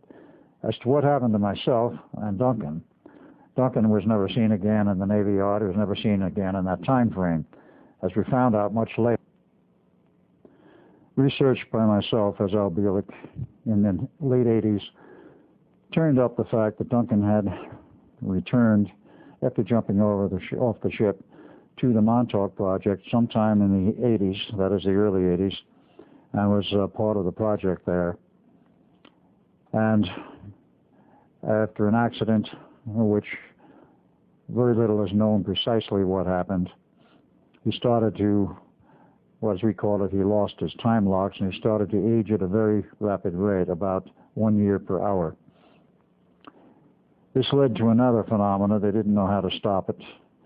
And there are some things in biology and body functions which even today, a few years after that, is still not fully understood. They couldn't reverse his aging and stop it. So again, Montauk to the rescue, if I may put it that way, they sent back someone to father in the 50s, actually the late 40s, and said, get busy and make another son, Duncan's dying, and we can't allow this. Why they can't allow it, I'll get into in a little bit. It has to do with this whole time loop problem. So father remarried. There was his fifth wife. And first his sister was born, Duncan's current sister. And later on, Duncan was born June 28, 1951. That is the Duncan we know today. And he has a slight resemblance to the old Duncan, but his characteristics are essentially the same. And he grew up, went through school, never went to college, joined the Air Force. He was in Vietnam and eventually was injured and was mustered out of the Air Force and wound up as part of the Montauk project again as the current Duncan. Duncan number 2, if I may call him that. And that's another part of the history, which we'll get into later, namely the entire Montauk project as recorded and what that means. But going back to the time frame I was referring to, which is, again, the aftermath of the Philadelphia experiment, and Duncan disappeared. I, of course, was with the Navy in that period of 1943, and the Navy decided to shut down the project completely. They scrapped it, as I'd already mentioned, but I was there footloose. They didn't know what to do with me, because they knew I knew too much about what had happened, and they didn't want me talking to everybody, so they kept me somewhat isolated. And then Dr. John von Neumann, to my rescue. He had been assigned to the atomic bomb project at Los Alamos, New Mexico, which was in the process of being built between July 43 and, let's say, October 43, an ongoing thing after that, of course. In October 43, John von Neumann first showed up at Los Alamos for the purpose of helping in the development of the atomic bomb. The staff, of course, had as the head of the project Dr. Oppenheimer. Others on staff, of course, were Dr. Edward Teller, and quite a large number of people, Hans Bethe, et cetera, John von Neumann as a consultant who was in and out. Along in the spring of 1944, John decided that he would like to have me up there to help him and assist in the project. So he suggested to the Navy that maybe they would like to send me up to Los Alamos, and the Navy was delighted with the idea because it would put me into the most secret facility in the United States at that time, and get me out of the mainstream of the Navy and out of the mainstream of everything. So I was sent up there in July of 1944 with family. I might add, of course, that in October of 1943, I married my fiancée, and a son came along in February of 1944. Let us say I was a bit busy prior to the marriage, and a son was born, and all of us moved up to Los Alamos. We were there from 44 to 47. That is July 4th, 47. I worked on the project in terms of writing reports, assisting John any way I could.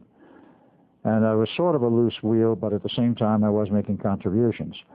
The Navy was most interested in having me write reports, of course classified, of the history and the development of the atomic bomb when the bomb was developed and they had dropped it on Japan, and of course the war was over. And at that point, they didn't know whether the Los Alamos laboratories would be kept going or whether it would be closed down. There was discussion in both directions.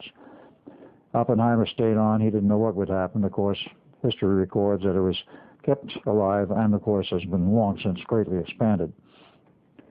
But in that time period, while I was there from 44 to 47, I got into quite a few discussions with Ed Teller, who had rather an acid attitude at times. And he was, of course, snuck out of Europe to become part of the bomb project by whatever group, or SS or whomever. This is no longer my father's domain. And he became part of the bomb project. And, of course, the bomb was developed. And when it was over, he, as a physicist, wanted to go ahead and develop in what he called the next phase, the hydrogen bomb. Instead of an explosion bomb, he wanted the equivalent of an implosion bomb. Fusion, of course, was the key word. Oppenheimer was against it. I was against it. And, of course, I had many arguments with Dr. Teller. I told Teller his math was not complete. It wasn't right. Not fully correct, that is. I didn't accuse him of being outright wrong. It wasn't. But he became very upset with my comments and said, we've got to build the bomb now. We don't know what new enemies we're going to have. We must have it in reserve, and so forth. He got nowhere with anyone. and he remained at the laboratory. Eventually, he got so upset with me that without any clout on his own, he had a few friends, and contacted a few, and the next thing I know, I'm being considered for removal from the labs. On July 3rd, a meeting was held with 3 people. I will not go into all of whom they were, but Dr. Teller, of course, was number 1, and he wanted me removed. And there were 2 others, one of whom is now deceased, Dr. Vannevar Bush, so he can't say anything particularly, but he was not one who voted against me. He voted to drop the issue and not to remove me. The third party, I shall not name publicly, not at this time, was the one who cast the deciding vote for my removal. On July 4th, this vote was cast on July 3rd of 1947. On July 4th, a holiday, the family and I were at a picnic. MPs, or I should say appropriately SPs, short patrol they used to call them, drove up in a bus, identified me formally, arrested me, charging me with espionage, and took me away from the picnic, never to see the family again until in the 50s. And on a bus to a train to Washington, D.C., I expected a full court-martial. We got down there, they said, no, the charges are dropped. And thinking about it since then, it was a ploy just to get me out of there. The Navy didn't want me really court-martialed because I hadn't done anything wrong. But the political pressure was such that they had to get me out, and they had to have an excuse. So they charged me with espionage and then dropped the charges. So I was stationed at the Pentagon at that point, and they told me, we have a new assignment for you. Okay, fine. Where's my family? Well, you can't see the family. So I was sent to Muroc Dry Base is what it was called then. We're now called Edwards Air Force Base. In July of 1947 to be an official observer for the Mach 1 project. The Mach 1 project, for those who may not know what it is, because it did happen quite a few years ago, was the attempt to break the sound barrier. Bell Aircraft Company built a rocket plane called the X-1, and there were follow-on models, XS-1, etc. And this project took place at Edwards, now Edwards, then Muroc Dry Lake Base. And the whole purpose was to see if you could get a plane to fly faster than sound. The military took the view that let's try it. The mathematicians and the scientists, pardon the expression, didn't think it was possible. They were clearly convinced it was impossible. You can't fly faster than the speed of sound. Well, needless to say, we've been doing it for decades. But that was the first attempt, and it was successful. Among the people who were there on staff as part of the actual test group was, of course, Chuck Yeager, who was a principal pilot. He was not in NASA then. There was no NASA yet. And his principal aeronautical engineer consultant, Jack Ridley. I was there as an observer, along with 11 others. There were 10 from the U.S., and 2 from foreign sources. One was Italian, the other was German. I do not know why they were there.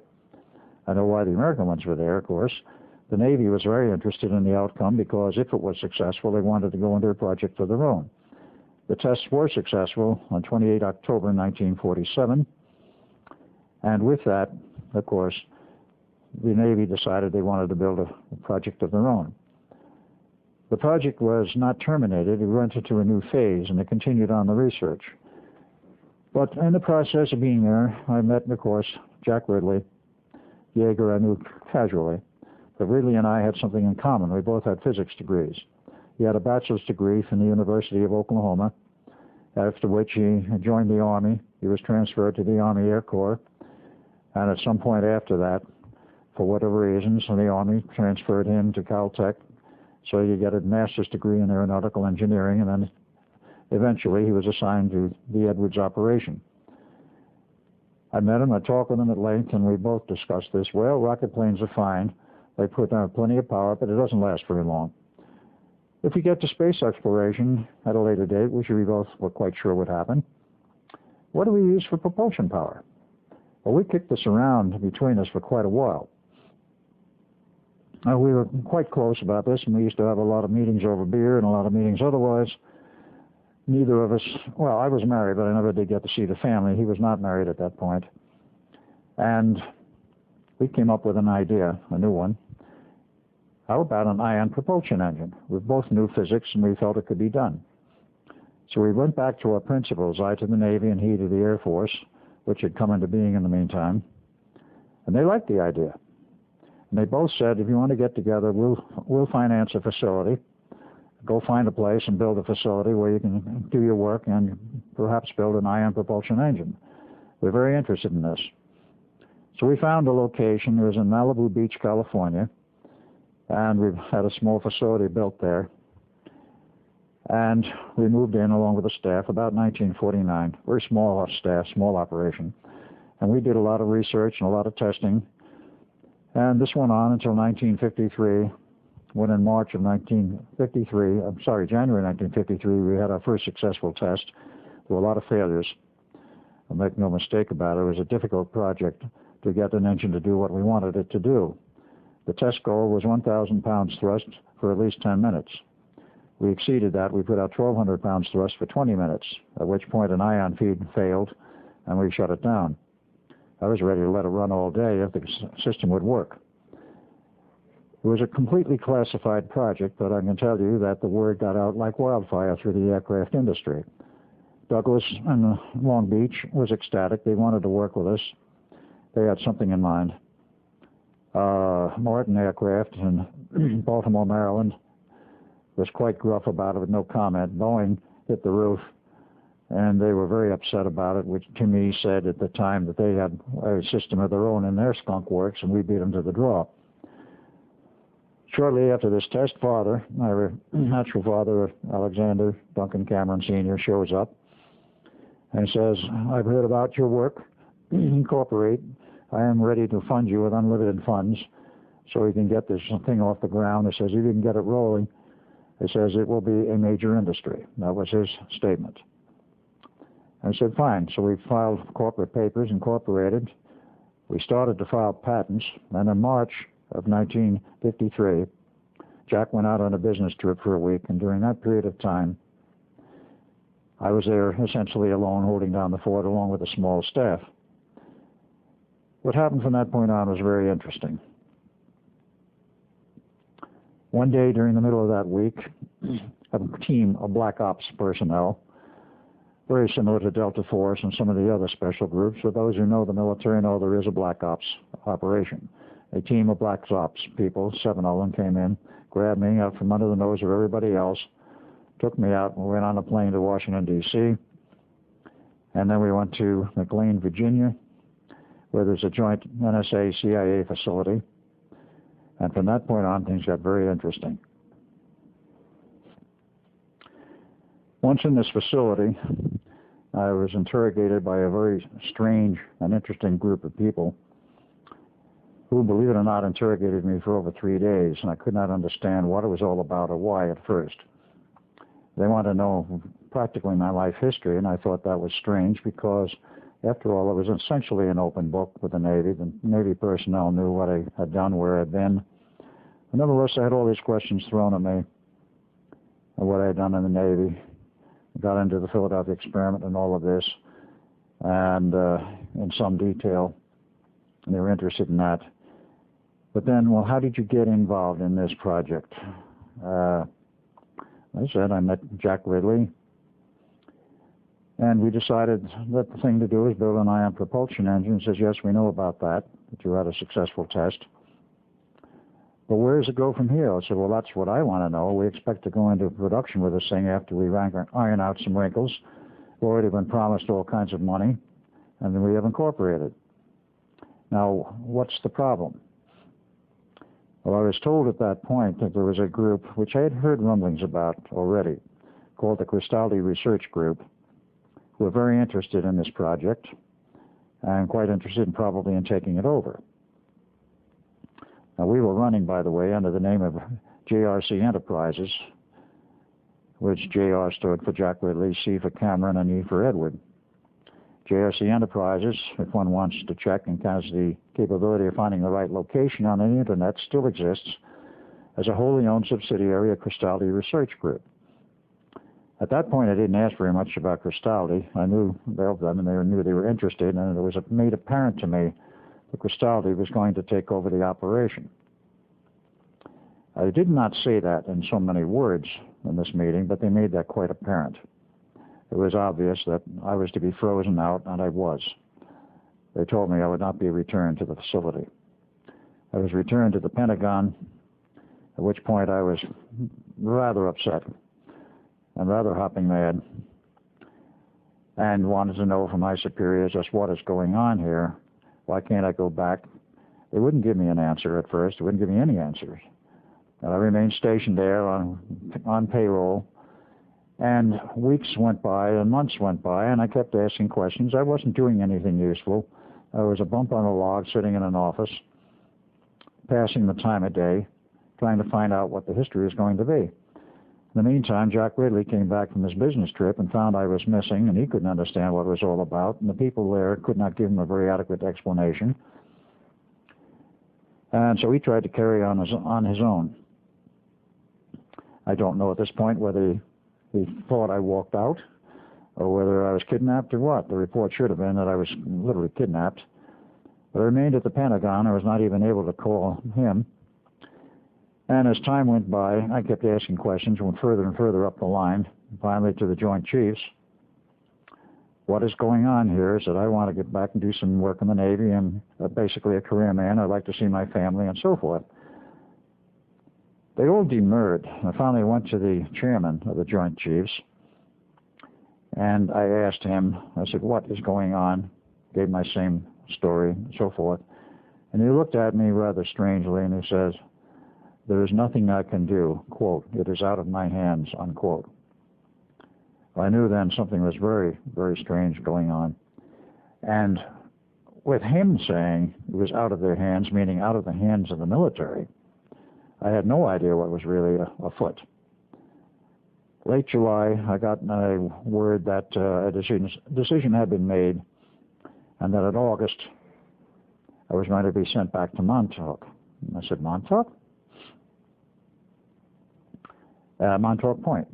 Well, there was such a place. I didn't know much about it.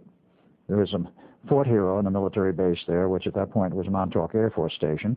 They were doing radar research. That I knew about. It was the beginning phases of it. So I was sent there and told to stand in a certain location in the traffic circle. And next thing I know, I'm back at Montauk Underground, 1983. What specific date in 83, I don't know. I wasn't there very long. But I was met by a number of people at this location, underground, Dr. John Von Neumann being the principal. And here we were in the middle of Montauk Underground in New York State, actually on the very eastern tip of Long Island. And John tells me, he says, I don't like what they're going to do to you. He says, I have no control over this anymore. I said, I'm now only a consultant on the base. This was in sometime in 83, and I don't know exactly when. He says, what they're going to do is strip you completely of your memories, and with special equipment we have here, he made some passing comment that it was something they captured after the war from the Germans. So they're going to age regress you down to a young kid, and they're going to put you in another family in the past and hope you never remember anything. I says, they're going to do what? He says, this is what they're going to do. Well, they physically grabbed me, put me on a gurney, gave me a shot of some kind, and then put me in a very strange machine, if you will. I was on a standard-sized medical gurney, typically about that wide, but I was shoved in a tube, which was like glass, it was transparent, approximately this wide with the inner wall. And then there was an outer wall like this, and in between there were 4 coils, flat ribbon coils of wire, truly ribbon, not wire, with connections to each end of them for all 4 coils. I observed the fact that the connecting cables went over to some piece of equipment lined up in the wall, which covered all of one wall. I was looked at it. It was black panels. It had very strange, ancient-looking markings on it, with little marking tabs above it in English, saying what these controls were for. And the glowing behind the panel, which side panel was removed so I could see it, was some modern type transmitting tubes, basically of the type that writes on the color, or something very similar to that, 10 or 20 kW each, of that genre. Well, I had that shot, then I had another one, and I passed out, slowly fading out in a reverie, if you will. And then the next thing I remembered, I was at my current legal mother's, now deceased at this point, the Bielek family having a Christmas party in Christmas 1927. And there I was, that very clearly remember, and it's the earliest memory I have. It's the only one I have of that particular period. I have no memory of being in a baby carriage. I have no memory of doing this sort of thing. Like this current, I mean, I did have a crib.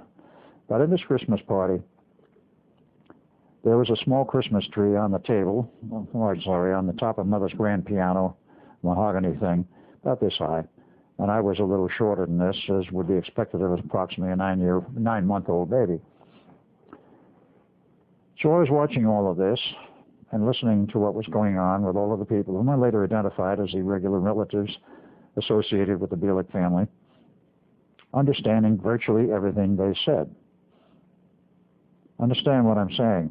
I understood the English and everything they were saying, and I was less than 1 year old. What 1-year-old baby understands the English language, particularly of adults, talking in normal conversation? I did.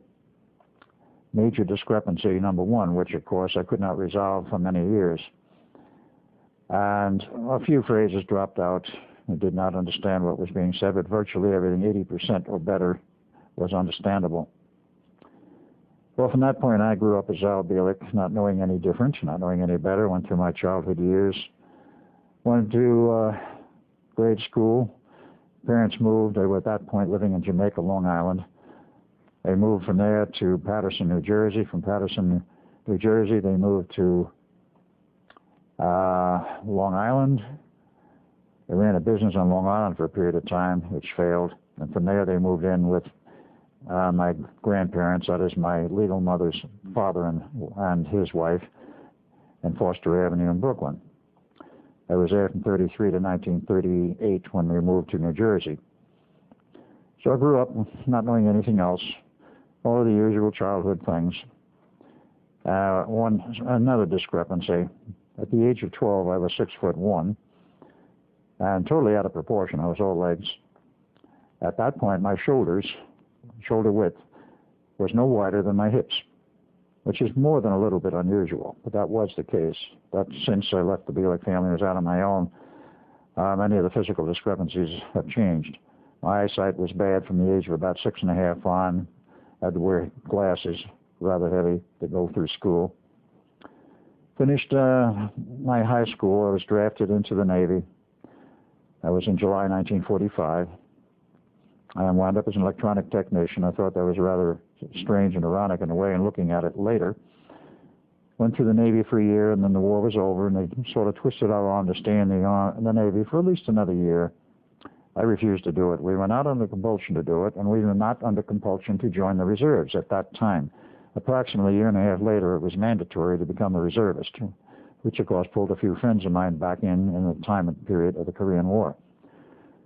I kept growing up. I went through school. I went to try a business of my own for a number of years, between the period of roughly 1947 and 1951. It didn't go well. This was in New Jersey. I went to college in NCE, Newark College of Engineering, Newark, New Jersey. And in 1953, I got the notion, I'm fed up with this living in New Jersey with my folks. I'm moving to California. That was after I had a job for a year and a half with a rather interesting company on the East Coast. There was a field engineer for an electronics firm that supplied flight simulators for the Air Force and other organizations, both commercial and military. Went to California, continued there, continued my schooling. Eventually wound up as a consulting electronic engineer. That started in 1958 and went on for 30 years to 1988 when I retired from the engineering profession. Not absolute and total, but that was the way it worked. It wasn't as I wanted to, but that's the way it happened. In that period of time, of course, I met a number of interesting people like Ivan T. Sanderson, and I had picked up a few magazines dealing with the Philadelphia experiment and Einstein's connection with it, and I had an absolute fascination with the subject during this period. And the fascination had become virtually a compulsion before long to find any information I could whatsoever about the subject. I became acquainted with Ivan T. Sanderson, who was a British naturalist and had moved to New York just prior to the end of World War II. And I met him in 1951. I dropped association in 1953 because of my travels with my company as a flight simulator specialist. And in 1963, I recontacted him while I was in Pennsylvania and became reacquainted, and then I was on his staff. He also had a great interest in the Philadelphia experiment, and since he had been in intelligence, British intelligence, was sort of a special guest, if you will, in the Pentagon. Almost any time you wanted to go down there and talk with the intelligence people and other officers in the Navy, and they tossed around a lot of subjects. UFOs was common gossip at that time, well recognized and accepted by the military, but not for the outside public's consumption, totally internal. And he couldn't find anything out about the Philadelphia experiment. He was certain that something had happened. The only thing the Navy would admit to him was a DE-173 and others. They wouldn't say more than that. Of course, it was in the records that there was a DE-173 commissioned on 27 August 1943, served in the war, and everything else which I've said about it since when it went to the Greeks, but of course at that point nothing about it coming back. And he couldn't find out a thing. I couldn't find anything out, but my interest remained. A series of books were written after that, starting in 1978. The first one was entitled Thin Air by two authors whom I do not know who they are.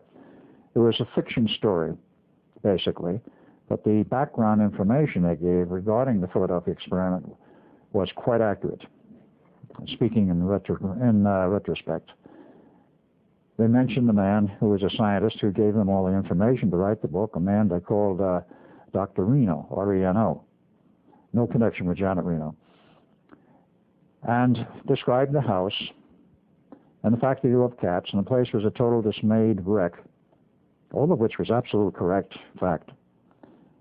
And then, of course, came the next book, next year, 1979, The Philadelphia Experiment, Project Invisibility by Berlitz and Moore. Now, Moore never got his facts straight, but there's one or two things in there which did hang together. And again, the mention of Dr. Reno, describing the same location, that this is the source of much of their information. Except, obviously, they didn't get enough of correct information from Dr. Reno, who turns out to be Dr. John von Neumann. That, of course, took quite a bit of detective work and quite some time to find out.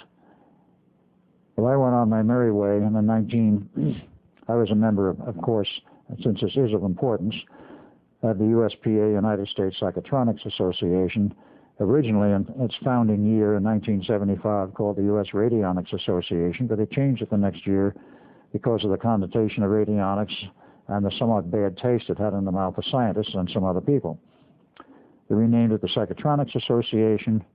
I was a founding member, and of course the thing is not defunct. It's in limbo today. It's not what it was, but they still have meetings. Through that organization and its annual meetings, I met Preston Nichols.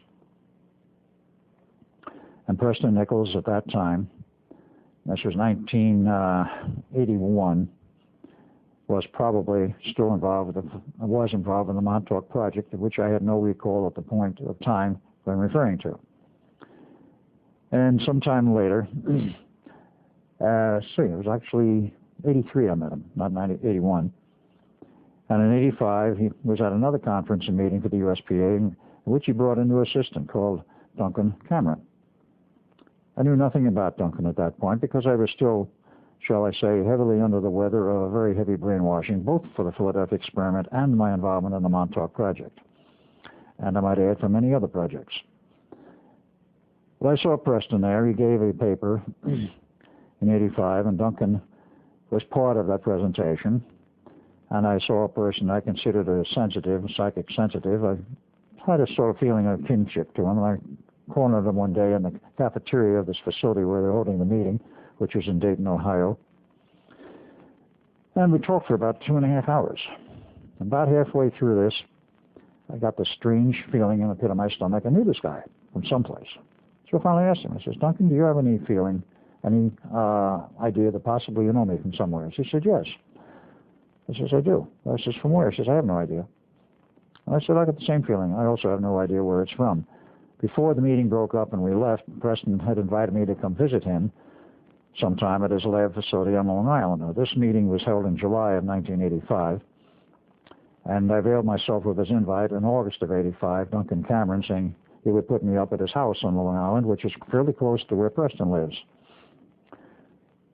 I still couldn't figure out where I knew him from, but I had the feeling, well, is it possible it's from a past life? Well, that was part of the answer, but that was not the real answer I was interested in. I won't go into all of the ideas about reincarnation. That's not part of this story, not part of this presentation and the facts which I'm trying to deal with. In August of '85, I went there, stayed at Duncan's place, intending to stay a weekend. I wound up staying 2 weeks. And on one of the visits with Preston, he says, I want to take you two out to a place on the eastern tip of Long Island. I'm not going to tell you what it's all about, but I know you two are sensitive, and I've been out there many times because I'm a surplus electronics dealer, but I know you guys hadn't been there before. Well, of course, that turned out to be the biggest joke of the century, but at that point, we didn't know it was any different. And he took us out in his truck, his car at that time. He had a van. Took us to the base, parked to the parking lot outside the base. The fences were down. It was totally deserted, and we wandered all over the place. And I could feel, as Duncan did, some horrendous projects had taken place there in the recent years and was obviously completely shut down, totally abandoned, with wrecked equipment everywhere, unwrecked, completely intact electronic equipment in the buildings. The doors were unlocked. There was nobody to patrol the place, nobody looking after it. It was like somebody packed up and walked out and left this huge base with all this equipment and many, many military buildings behind. A huge power plant, this giant radar tower, and we couldn't figure it out. But we had the feeling that something terrible had happened there, and this was the key to what happened later. Terminated the visit, of course, and I went back to where I was living at that time, which was Phoenix, Arizona. I continued my employment and work, and eventually, in 1986, in the second visit, which was in May of 1986, after having talked with some friends in Phoenix, one of whom was a engineering minor at that point at ASU, but contacted me because of my interest in Tesla and some of Tesla's work. And he had a group of friends, the three of them, together. We talked. I told him about my visit to Montauk Point and this huge installation. I said, it's totally abandoned, but walking around it, says, my guess was that somebody spent an enormous sum of money on this operation. My guess at that time was $50 billion, which wasn't too far off from the mark. Little did I know at that time that this guy, Lenny, full name Lenny Perlstein, was the nephew of Senator Barry Goldwater. Well, the story, of course, went to Goldwater. Goldwater was still a senator at that time, and he was also chairman of the Armed Services Oversight Committee. Well, he started looking through the records of Congress and the Senate to see if any money was spent on a project out there. He couldn't find anything. He got very frustrated. Of course, there was a military base that had been closed. It was closed in 1968 officially, and the state of New York was supposed to take the place over as a park. Well, little was known about the underground operations, and some of them above ground, but as our research proved later, this was all run on private money, a private group, and this was going back to 1947. And this isn't, of course, in the period, speaking of overlapping my life as Al Bielek and Ed Cameron, when Operation Paperclip had been completed and all of the German scientists came into the U.S., they went to work at Brookhaven National Laboratories to continue projects they had been working on in Germany, namely time travel and also mind control. The mind control becomes a very interesting and very strong issue today, but I will go into it because it wasn't a strong issue at that time, but was one of the research programs. They were kicked out of Brookhaven in 1968 because somebody started reading their monthly reports, which are required of a tax-supported scientific institution. They looked for a new home. They found it at Montauk Point, and the military people. They moved in. The military people, shortly after that, moved out for the most part, and they continued their operations, funded privately, without any government money. Therefore, there was no need for an oversight on the place. But, of course, our dear intelligence people, not to berate them, CIA, NSA, ONI, Office of Naval Intelligence, DIA, all of them knew everything that was going on. And, of course, they were working with the people who were there because there was another aspect to this, which the public has never learned, except in a few cases and instances, and very few people know about the Montauk research program out there at Montauk Point, unless they were part of it. And there are quite a few people around today who were part of it. That program went into high gear after 1968. It's a very long and drawn-out story, but basically the continuation of German research took place there, and because of certain UFO activities and what happened in 1954, this is part of the public record, which is still concealed, but it is public because I have read not the records, but private letters, a communication from somebody who was witness to this at Edwards Air Force Base. Believe it or not, a UFO landed in the middle of the base. The aliens got out, said to the scientists were there, including the CIA, who has some very good scientists. They do have some excellent technical people. There's no question about it. Said, okay, you guys think you're so smart and know what it's all about. See if you can get into our ships. We'll just stand by and watch you and see what you can do. In 2 weeks' time, they found out they couldn't get into the ships. They didn't know how to enter them. They tried cutting torches, diamond cutters, everything else on the hull. Couldn't cut it, couldn't scratch it, couldn't do anything. Well, this became exceedingly frustrating to the scientists there, and of course the word went back through the community of intelligence groups and the military to the President of the United States, Dwight Eisenhower. Get out here and take a look at what's going on. So we took a vacation trip to go to one of the golfing courses, which were nearby. Eisenhower was known as the golfing president. He spent a lot of time on the golf course. So we took a little trip to California, and then they disappeared one night or one weekend to Edwards. And he witnessed the ship, and they wouldn't let him get up right next to it. They wouldn't let him talk with the aliens. But the record is that the military told him, this is technology, we have no idea what it is, and we've got to buy time. Make a treaty. We don't care what kind of a treaty you make one, we've got to buy time. So one was hammered out, which in essence, the name of the treaty, for the record, was the Greada Treaty. I'm not going to say how I found that out. And it said in essence that neither us nor the aliens will interfere with either's civilization. We will sort of keep our hands off of each other. We'll go each our own way, but there will be cooperation. There'll be technical information and expertise given to us that we don't have.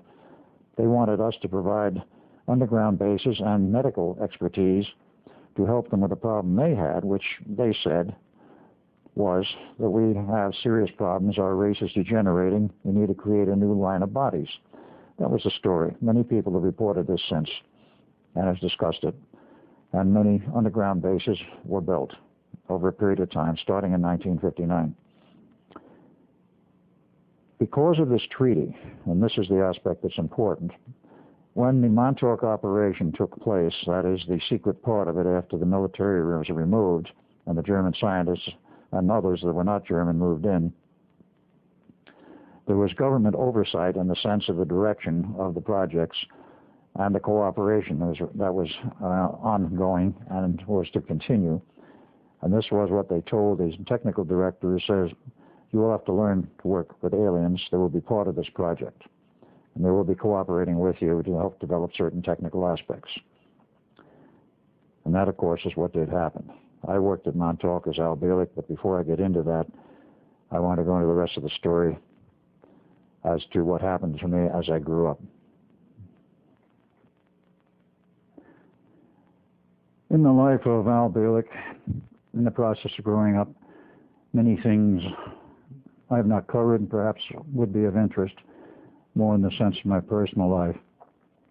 I lived with what were truly a foster parents, but did not know at that time. We moved around at various locations, and my father seeking work. And quite aside from the fact it started in my life in Brooklyn, New York, and then went to New Jersey, via Long Island, via Patterson, and then eventually settled in New Jersey, first Tenafly, New Jersey, and then Nutley, New Jersey, before I left and went to California. I went through the usual schools and schooling and had some strange interests. Perhaps not so strange, but for, let us say, what was considered the norm at that time, for a kid in junior high to be avidly interested in sci-fi and science fiction was not considered that normal. I was not athletically inclined. I didn't engage in any of the sports.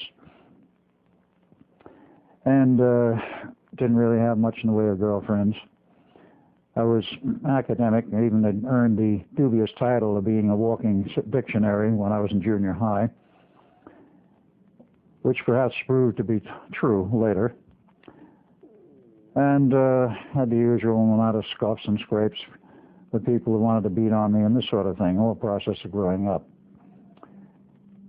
After I went to California, that was in 1954, I left my job with Curtis Wright Corporation in New Jersey because I wanted to go to California. And of course, one can always look back in retrospect and say, gee, maybe I should have done that. But I didn't. I didn't go to Germany. I went to California. I was first there. I loved the beaches and found work. Worked as a technician, and I continued my schooling and eventually became a consulting electronic engineer. First company I worked for as an engineer was, one was later called Aerospace, but at that time it was called Space Technology Laboratories. Met a lot of interesting people there, and throughout my history in California, which was from 54 to 60, minus a year out in Hawaii for Los Angeles Corporation. Met many interesting people, pursued a lot of interests, and really liked very much the Southern California climate, the whole attitude of people living there, rather loose-knit, not nearly as rigid as the East Coast. Because of that, I've largely stayed in the West ever since. Many strange things happened during that period. I want to cover them very lightly. In 1954, in my driving all over Southern California, up in the deserts, every place, out of Los Angeles, San Diego, trips to San Francisco, I used to drive up in the area around Malibu Beach. And on one of the canyon trips up Topanga Canyon, coming back down, I happened to notice a group of buildings with a name on the side behind a chain link fence, a heavy metal steel fence. And I always got a peculiar feeling about that place, something which I could never explain at that time. Even got to the point where if I park and look at the buildings, why I wanted to park and look at the buildings, I could not explain then. The answer has long since come back to me. I would sometimes pass out in the middle of the afternoon or late afternoon and awaken later and then go driving on to my determined source where I was going at that time. And it left me in a state of not anxiety, but a feeling of what was it about this place that intrigued me. I did not find out about that until in the last year. From California, I went on to Hawaii. I worked for a company called Hoffman Laboratories as a field engineer for the Navy. Field engineer, actually, for Hoffman, assigned to the Navy at Pearl Harbor. When I arrived there in July of 1955, eventually found a place to live, but I was assigned to the Pearl Harbor Naval Office, a particular section, and my job as a field engineer for Hoffman Labs was, of course, to inspect their equipment that they had built and supplied to the Navy as it came into Pearl Harbor, as the ships came in for not necessarily overhaul, but general reconditioning, check out all equipments and so forth, and many field engineers from different companies would go aboard ship and check out the various pieces of equipment they were connected to through their corporate affiliations. All of the time that I spent in Pearl Harbor, it had a strange effect on me. It felt like I was back home. I couldn't understand then what that was all about, because as Al Bielek, all of my memory as Ed Cameron had been erased. In a sense, it was back home because I had been there in 1941. Perhaps some of the leakage from 41 and my life as Ed Cameron came through to me in 1955 and 56, because I felt quite at home.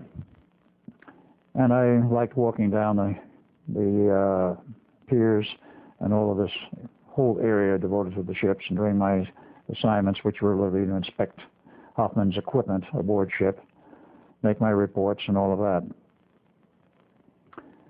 I remained there a little over a year, and in that time, one other strange incident occurred which perplexed me for quite a while, that eventually was resolved when, at a later time, my memories of who I really was came back. Through the party connection, the office connections, I was invited to a party one weekend involving some naval officers, some of the civilian people from that office. It was out in, let's say, a more remote area of Honolulu, out in the boonies, more or less. And it was on a Saturday afternoon. This party was thrown by two naval officers who had a connection with the yard. And everybody was having a great time. But as I imbibed a few more drinks, I did drink a little in those days. I was not an alcoholic, but it was customary, shall we say, in view of the company I kept, and particularly one of these Navy parties. You had a few drinks. Nothing unusual about that. What was unusual, and I thought about it many times after that, until the meaning of it finally erupted and fell in on me consciously, was that the two guys who threw the party, both lieutenants in the Navy, in a brown fatigue uniform, a tan fatigue uniform, to me had a funny feeling, like these two guys sort of belonged together, and I couldn't quite understand what it meant. And then as I became more inebriated, if you will, I got the feeling, in a certain sense, I identified with one of them. Now, that didn't mean I had any connection with this person. I didn't know him from Adam, other than from the Navy Yard. I had a feeling in some way that I fitted into this picture. And then I was looking mentally at this other officer. He fit into the picture. Now, who fitted in there?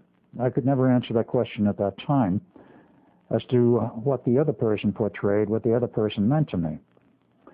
It wasn't for many years, decades afterwards, literally, that I finally figured it out that, to me, on a conscious level connecting with the subconscious, the two officers represented Duncan and myself from our time in Pearl Harbor, when we were much younger. There was a type of thing where the subconscious was starting to break through at least a little bit and starting to identify on a conscious level with certain events then taking place, namely that party with the two officers. It was a case, looking at it later, where I realized I almost broke through as to identifying a missing part of my past, but I never quite made it. That operation ended in 1956. I returned to the mainland, went through a series of jobs. I'll not go into it. Wound up, wound up in Los Angeles working for Space Technology Laboratories, off and on from 1957 to 1960. And then I moved to Houston, Texas. And then I remained out of the California area until 1984, 83 and 84. At that time, having traveled around the U.S., I met many engineers in many walks of life. And the interesting part of it was, as a consultant, I talked with many of these people who had been strange projects, had strange histories to relate, and quite a few of them had quite a bit of knowledge about things like UFOs. I might add, of course, during this period of time, I had a great interest in the whole subject of UFOs. Was it real or was it not? Was there suppression of information and reports? I was sort of neutral, except I had a great and avid interest at that time, perhaps just as much as in the Philadelphia experiment. In 1951, before I left for the West Coast, through connections of a society I then belonged to, which was the NSS, National Spelunking Society, I met Ivan T. Sanderson. Now, he was in the New York grotto. I was in the Jersey grotto. And I got an invite to come over and visit with him. So I did, and I met him one day and one night. He had an apartment in New York City at that time, off on 45th Street off of Broadway. And I visited him, and we went out for dinner, and we talked about many things. And a very interesting man. I didn't know his whole history then. I learned more later. He was ex-British intelligence who stayed in the United States at the tail end of the war because they were going to ship him back to England on one of the B-26 bombers. And he said the survivability of people on those bombers going across the Atlantic was not very good. So he jumped ship, so to speak, and stayed in New York, went undercover, and then when the war was over, surfaced. He was well known for many years in the Gary Moore shows on TV in New York. of which I did see a few. When in 1952 I went traveling, 53, and then wound up in Los Angeles. I lost connection with him from 1953 until 1963. In 1963 I was in Pennsylvania on an assignment, reconnected with him, and of course we discussed many other things at that time. Some years later, of course, he was trying to determine the history of the Philadelphia experiment because he kept hearing rumors of it himself. And he became very interested, as I did. This was in the late 60s, early 70s, before he died in 1973. He could never, including with his connections with the British intelligence and with the Pentagon, could never get any straight information out of anyone about the Philadelphia experiment. It was totally denied to him. Other than the fact, yes, there was a USS Eldridge, there was a real ship by that name, and that's all the Navy would tell him. That is about all I would learn at that time, and of course a series of books were written later. Thin Air in 1978, and then the Philadelphia Experiment, Project Invisibility in 1979, Berlitz and more. And all it did in those reports was stir the pot and quite literally brought the subject alive again in the popular press, and it never died from that point on. And I still, at that point, did not know that I had a connection with the project. This did not come for quite a while later. Ivan tried to get to the bottom of it, and he never could. I was on a staff at that time working in a group on a subject matter called mind control, which was very interesting because there wasn't much information available at that time, but I had a great deal of interest. And of course, this expanded much later into a full-blown interest, but that came in the 80s and the 90s. Not to get ahead of my story here, Ivan died. I continued what little research I was then doing on myself, and I continued to work in various locations around the country. I had to take a break. In retrospect, dealing with Ivan Sanderson, I did, shall we say, make it into one of his books. There was some reference to myself in one of his books. He wrote many, both on natural phenomena and natural life. The Abominable Snowman, I think, was the first one he ever did, and there was perhaps worldwide acclaim for it. We did a series on various things, and one of them was about undersea civilizations. He did one on UFOs that caught the attention of CIA, NSA, and other intelligence agencies that didn't want him to write it, so he wrote it anyway. He took a number of literary risks, but he always came out on top. It was unfortunate that he and his abilities were lost, but that's the way it goes. His wife had died 13 months to the day prior that he did. The group was broken up, the files remained, and the organization he founded, which I also was a part of, finally went into limbo, in his magazine, which had been published for many years, entitled Pursuit. It was no longer published, and hasn't been now for almost 10 years. In 1983, I was back to Los Angeles, working for a company known as Advanced Semiconductor Products. President Ray Wynn, I mention his name for a very good reason. He, in his own way, was highly frustrated. He was a genius in many respects. He developed a thin film technology, which is today used in the entire semiconductor industry. At that time, there were others making similar films, but he finally mastered the process, took out patents, and eventually collected royalties from everybody. And as the product demand was enormous, the entire industry in the U.S. came to him because what it did in the processing of major, larger size semiconductor chips, the yield was quite low. You had to go in ultra-clean rooms to produce these things, and of course layer after layer is put on these things to make a very complex chip. But if you do not protect it properly from dust, one little mite of dust can ruin the chip, or can actually ruin an entire bowl, or boule as it was called, in which there were many chips being manufactured on this wafer. When they were finished, they were good, they were cut off, and of course went through further processing. But he found a way to develop a thin film which was totally transparent to light at whatever range they were using, which in some cases included UV light. And the yield jumped remarkably. In some cases it was as low as 20%. he was able to get yields up to 80% and better. Of course, they sought after him. He got patents. He was making all kinds of money, and that was the principal thing he had worked on, and then started the company Advanced Semiconductor Products related to his chemical thin film technology, in which I designed some electronic equipment for him. Ray was well known in the industry. He eventually wound up being a multimillionaire and retired from Santa Barbara to Santa Fe, New Mexico. And as far as I know, he disappeared several years ago. He did have problems with his heart, and he may have passed on. I have never yet heard fully. But what is important is that in that period of time, 1983-84, the Montauk project ended. I was still not aware of my involvement in it, and the thing becomes rather difficult to portray, and even more difficult to understand how I could be working two jobs in two locations at the same time.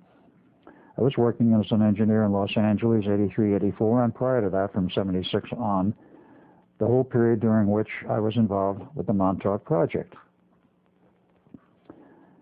The beginning phases of the Montauk project I want to get into, but I want to state that on a Sunday afternoon in August of 1983, when I was sunning myself on a beach in one of the lakes north of Los Angeles, up in the hills, one afternoon, I suddenly had the feeling I was free of something. I just felt a relief and a freedom. That was probably the day the project went down, but I've yet to correlate and find old calendars to see if that was the exact day. Now, how did I get involved with the Montauk project? And the second question I will answer later is, how could I possibly be working in Los Angeles and on Long Island at the same time, or what appeared to be the same time? In 65 and 66, let's go back a little further, 55 and 56, I was in Hawaii working for the Navy Department, as I'd already stated. There was one night when I was sitting on the seawall outside the Royal Hawaiian Hotel in Waikiki, as I lived in Waikiki in an apartment there during this period. I was sitting there quite late at night and relaxing, the Hawaiian music around me and the people going by. It's a very relaxing atmosphere there, at least it was in those days. I quite literally fell asleep on the seawall, sitting up, something I was known to do occasionally, and woke up perhaps an hour and a half later feeling like something very strange had happened. I had not the slightest idea what it was and didn't know what it was until many years later.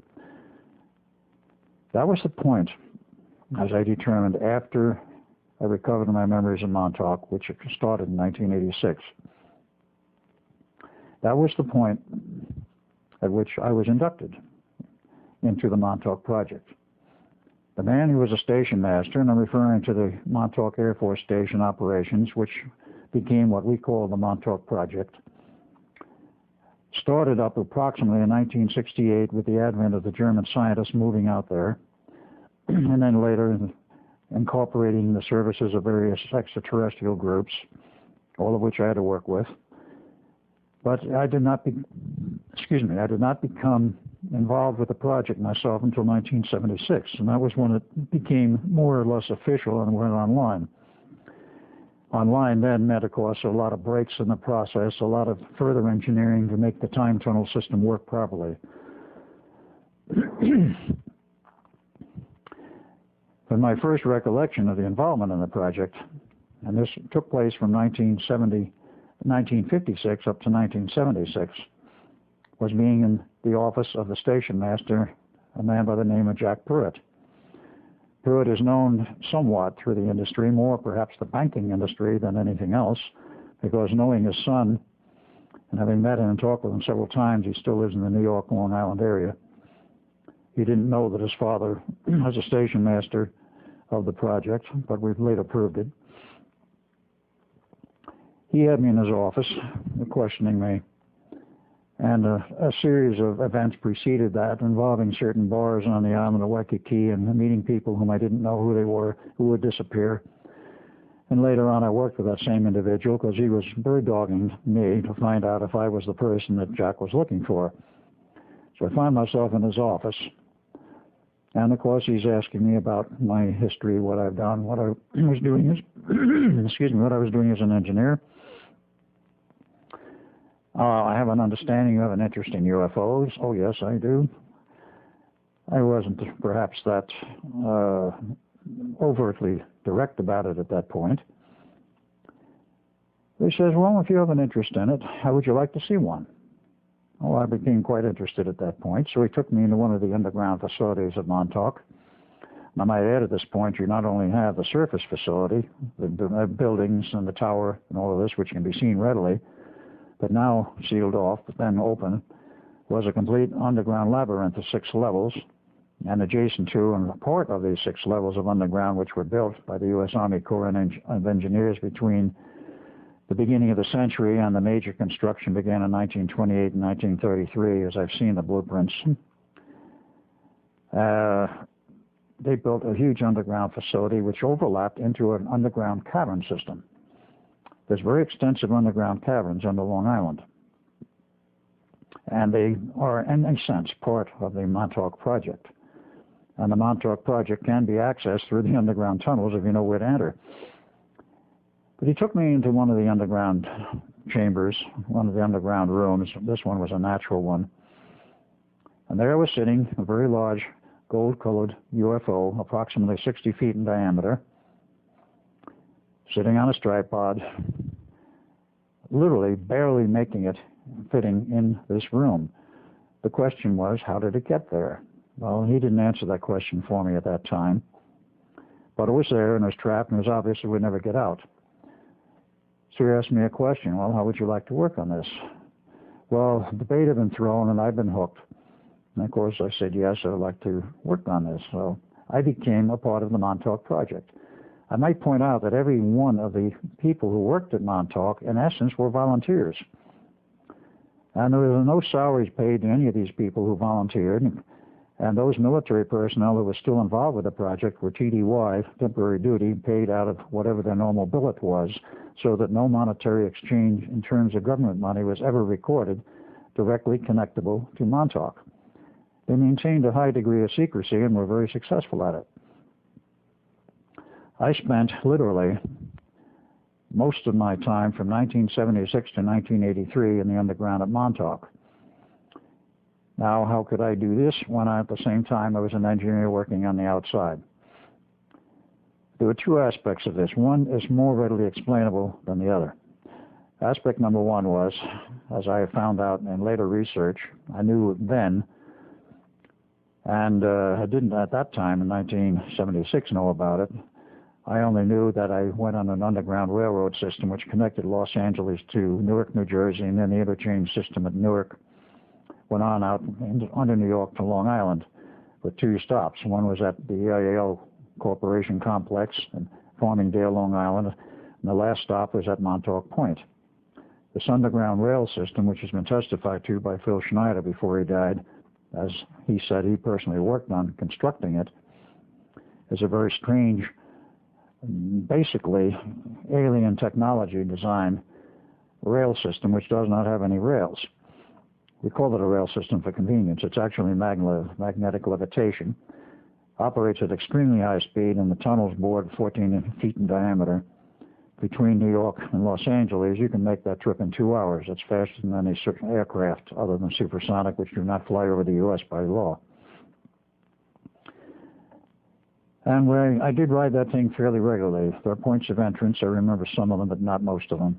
And this network is all over the U.S., into Canada, probably into Mexico at this time. It definitely goes into Puerto Rico. And so far as I know, no underwater connections to Europe, but there's a system all over Europe and through Russia. This is a vast underground network interconnecting underground as well as surface bases and locations. I used to ride that rather regularly, and that I can understand, making a high-speed trip out to Montauk and then coming back in 2 hours and resuming my normal life and duties after having that part which I worked on at Montauk erased. That part is understandable.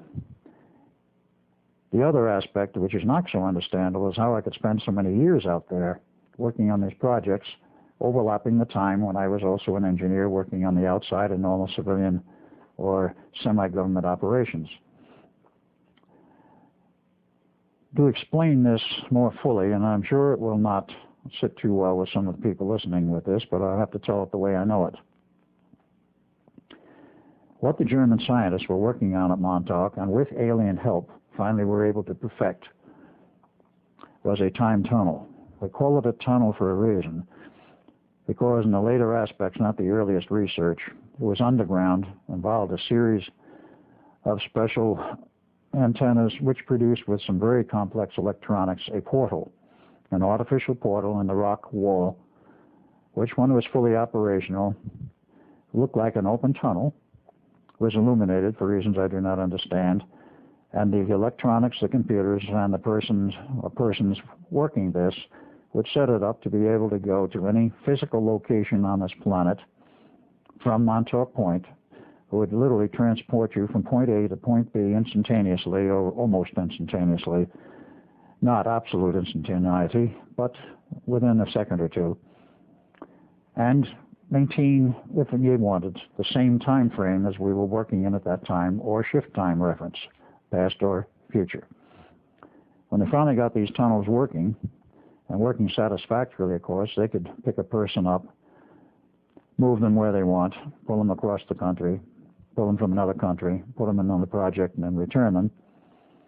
And since they could shift time, they could use you for weeks or months and then put you back in the time point where you left, within a few milliseconds, if you will.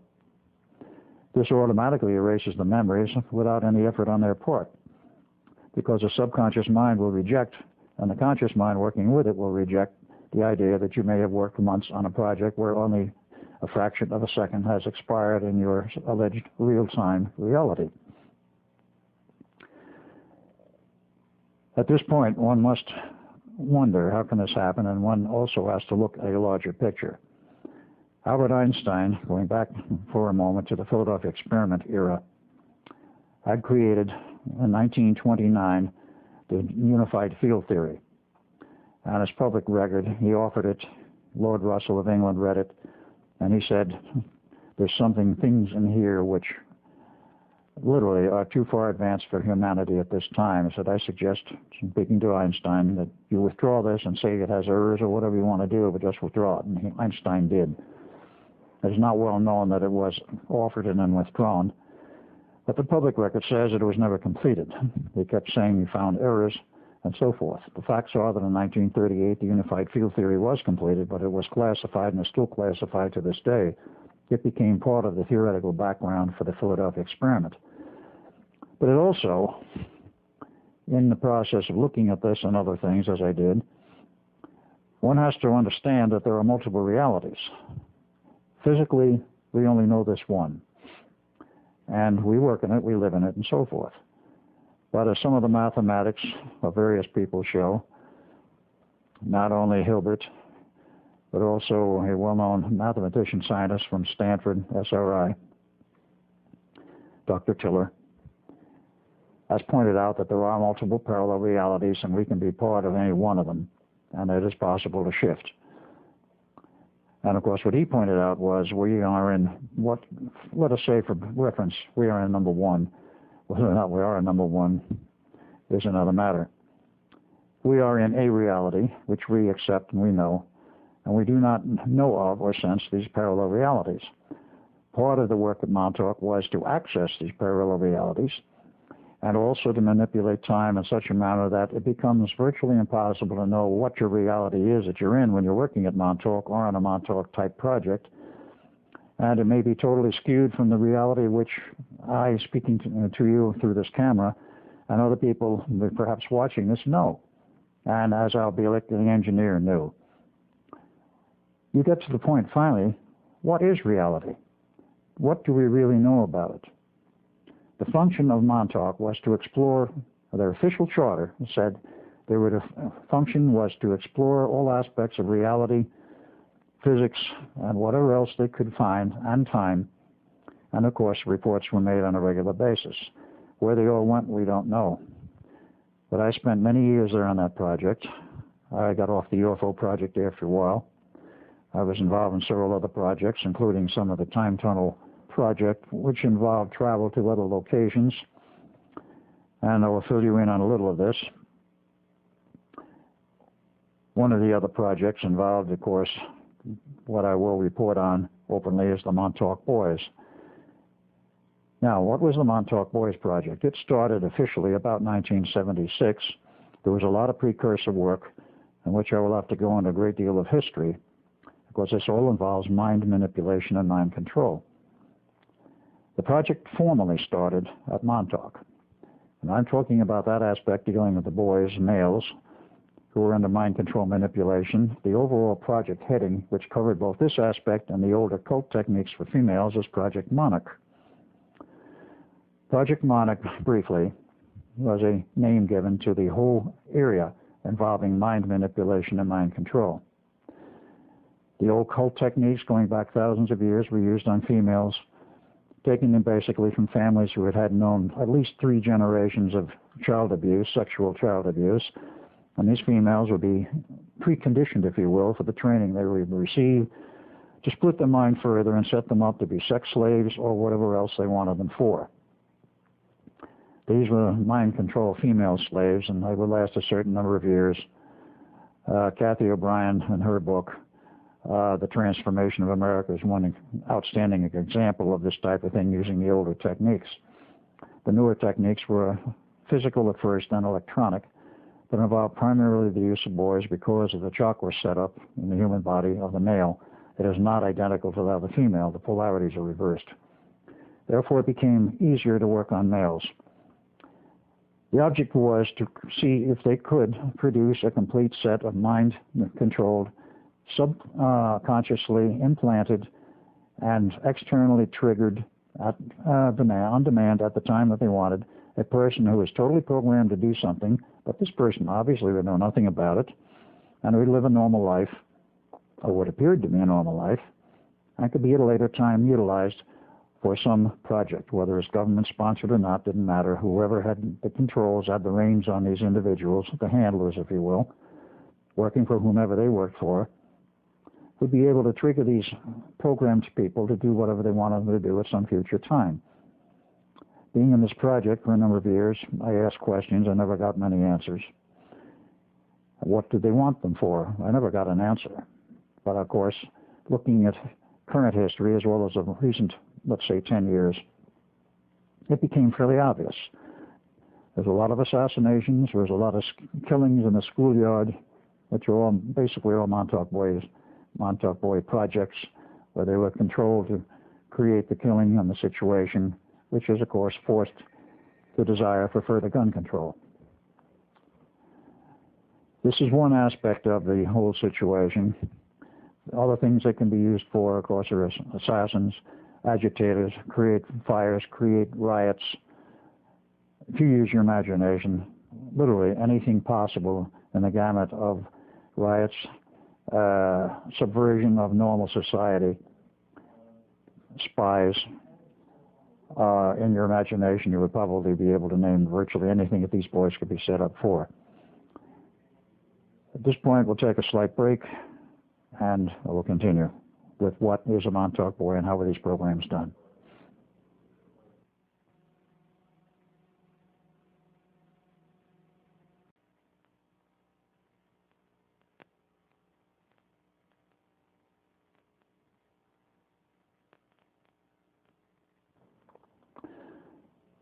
In reference to the Montauk project, I want to show you at least one picture. There are many that have been taken of Montauk. All that I have, of course, been taken after the project was down and collapsed. There's one particular one, though, that I think is perhaps the symbol of Montauk, and that's the radar tower. I'm going to put that up and show it.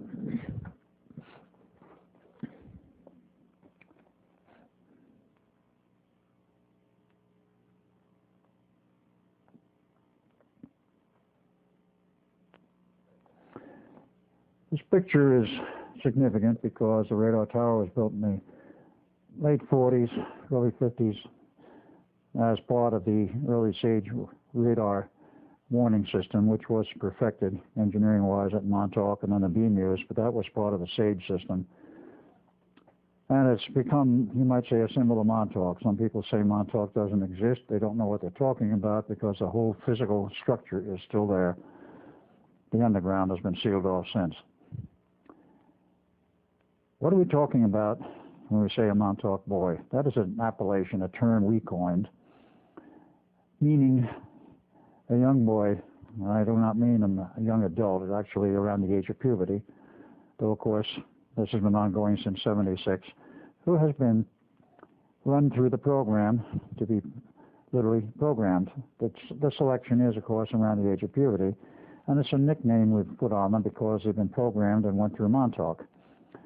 Today it doesn't mean that they all went through Montauk because there are many other facilities which now are operational to produce the quote Montauk boy unquote. Let us go back a little bit briefly in terms of history in this century. I'm not talking about ancient history, as to what mind control is about and who got involved with the project and what various little rivulets, if you will, all came together to produce the mainstream called mind control and the Montauk boy. There were, of course, various psychologists and psychiatrists in the past that have been involved in the periphery of this. It came from Europe, basically, and one of the original people who got involved with this directly was Dr. Wilhelm Reich. He was a student of Sigmund Freud of Vienna, came to the United States in about 1943. I'm referring, of course, to Dr. Wilhelm Reich. Took up residence in Long Island. Then in 46, 47, he moved up to Rangeley, Maine, and put his main laboratory facility up there.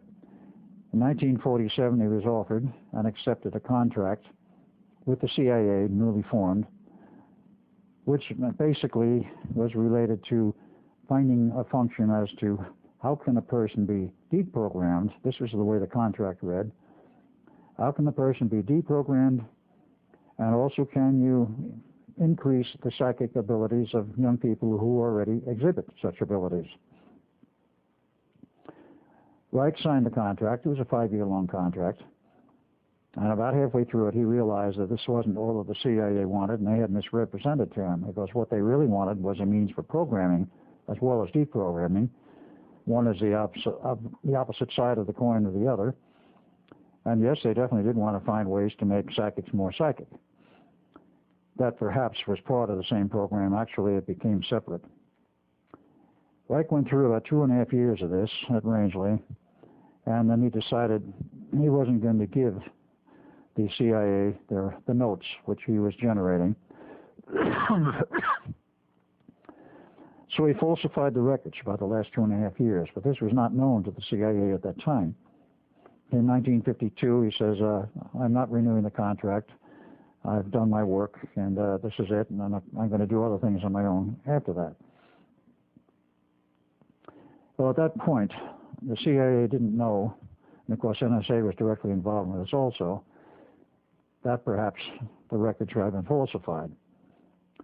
To go ahead a bit in time, to the period sometime in the 60s, Preston Nichols, who was a surplus electronics dealer and was working for a corporation on the island and had a great deal of interest in Wilhelm Reich, and of course Reich being dead since 1957, they were slowly breaking up his estate and breaking up and selling various pieces of his estate, known as Orgone energy accumulators and a lot of other hardware. It showed up at various surplus places. Preston had an interest in it and used to go see what was available. Occasionally bought something. At one of these meets, after looking us over, he asked the person who was exhibiting and trying to sell the Reich equipment, is this all you have? He says, well, no. He says, really, you need to get in touch with one of the curators and the people who are holding the rest of Reich's estate. He said he has a home in another location in Vermont that very few people know about. It's not just Rangeley, Maine. He said he had another home. Call so-and-so and contact him, go up and see him. He may have something you may be more interested in. Preston did this, was invited up there and went up and looked around, saw much of the same thing, and then asked, well, what else do you have? And this man says, well, I've got some notebooks. These notebooks, I'd like to see them. So Preston looked at them, and they were all handwritten in Reich's handwriting. He recognized it from some other documents he'd seen, and realized these might be very important notebooks. So he asked the man how much you want for them. He says, make an offer. Preston did. He bought them, took them home. About 2 months later, he gets a call from somebody in the NSA. It says, I understand, the person on the other end saying, I understand that you have bought some notebooks of Wilhelm Reich's. And he said, yes, I bought them, they're mine. Well, we need them. Well, they're legally mine. You can't have them. Well, NSA said, we need them. We have reason to believe that a good part of the material which was given to us by Reich is in error deliberately and has been falsified. You may have the originals which we need. So Preston made a deal with him, which basically said NSA would give Preston the missing notes that he didn't have if he, Preston, would give the NSA and CIA copies of what he had. And part of the agreement was that he would never show the complete notebooks to anyone as long as he lived, which he agreed to. So he wound up with the complete notes, and so did CIA and NSA, which is what they wanted. That, of course, went on to be used later on as part of the Montauk Boy program. What Reich had basically discovered, and this is an extremely important point, was that there is a point in which you can gain access to the subconscious mind. And as later research showed, there's more than one subconscious mind. There's about 12 levels. But you can access it with the conscious mind under one condition, and that is the point of orgasm. I won't go into any of the details, of course, of what Reich had to do up there to find this out. But there was years of experimentation. But at that point, the two minds join, and you can remove information from the subconscious through the conscious, or put information in, and then you can give instruction with the subconscious. This memory will be held separate from the conscious mind and cannot be accessed without such and such code number or code words or however they wanted to work it. He found that that was a key element. In other words, Mr. Sigmund Freud was not exactly wrong when he said sex is almost the most important thing in life. He became known, that is Freud, as something of a sex maniac. He wasn't. He was trying to point out that it plays a more important part in our life than most people realize. Not particularly necessarily in part of the sex act, but because of the relationships through the conscious and subconscious minds. This became an important point, and of course there was other work being done in that same time period. I'm sure you've heard, or some people have heard, of MK-Ultra and that whole project involving LSD and other mind-bending chemicals, conducted initially by Dr. Ewing Cameron for the CIA, in which he conducted this program in Canada. The CIA felt it was too hot to handle in the U.S., so they sent him to Canada, and eventually the Canadian government and people found out about it, and he was almost thrown out of Canada. But he uncovered the fact that these mind-bending chemicals can be used as part of a programming technique. There are many ends, many loose pieces had to come together so that all of these rivulets provided a mainstream whereby there's a base of knowledge which could be used for programming someone. In the process, they also found, and this was somewhat later, that the human mind, and Tesla did a lot of the early research on this, I might add, that the human mind can be accessed by electronic means, RF carriers at the proper high frequencies, when they are essentially converted into a scalar waveform. Scalar, mathematically, is second order, electromagnetic propagation is first order. And if you do it in a scalar form, the human mind, the brain, is very receptive to scalar energies. In fact, it can act like a direction finder to locate the source of the energy. But it will pick this information up if it's transmitted in scalar form as a direct input to the mind, as if you heard it spoken.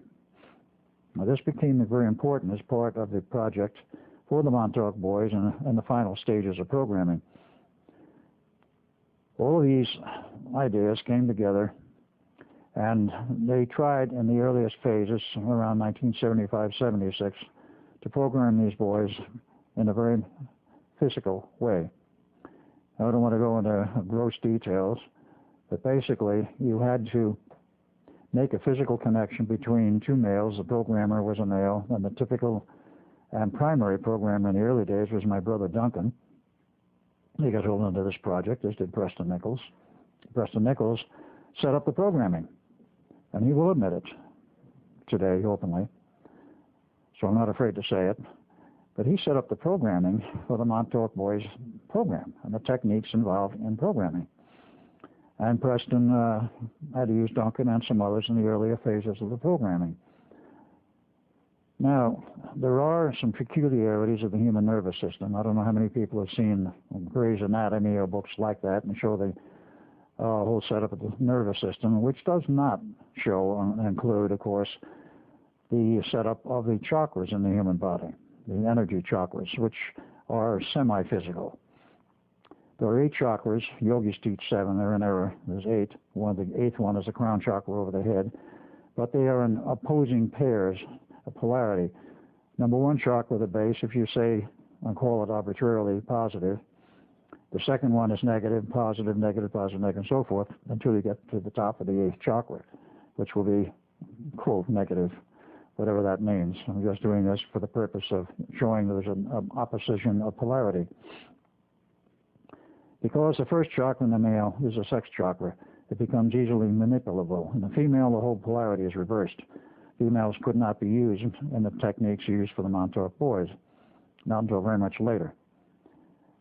The programming being quite physical, and they pick these victims, and I do have to use the word victims, around the age of puberty, because at that point, the male or boy, well, for that matter females, but particularly males, are most amenable to mind manipulation.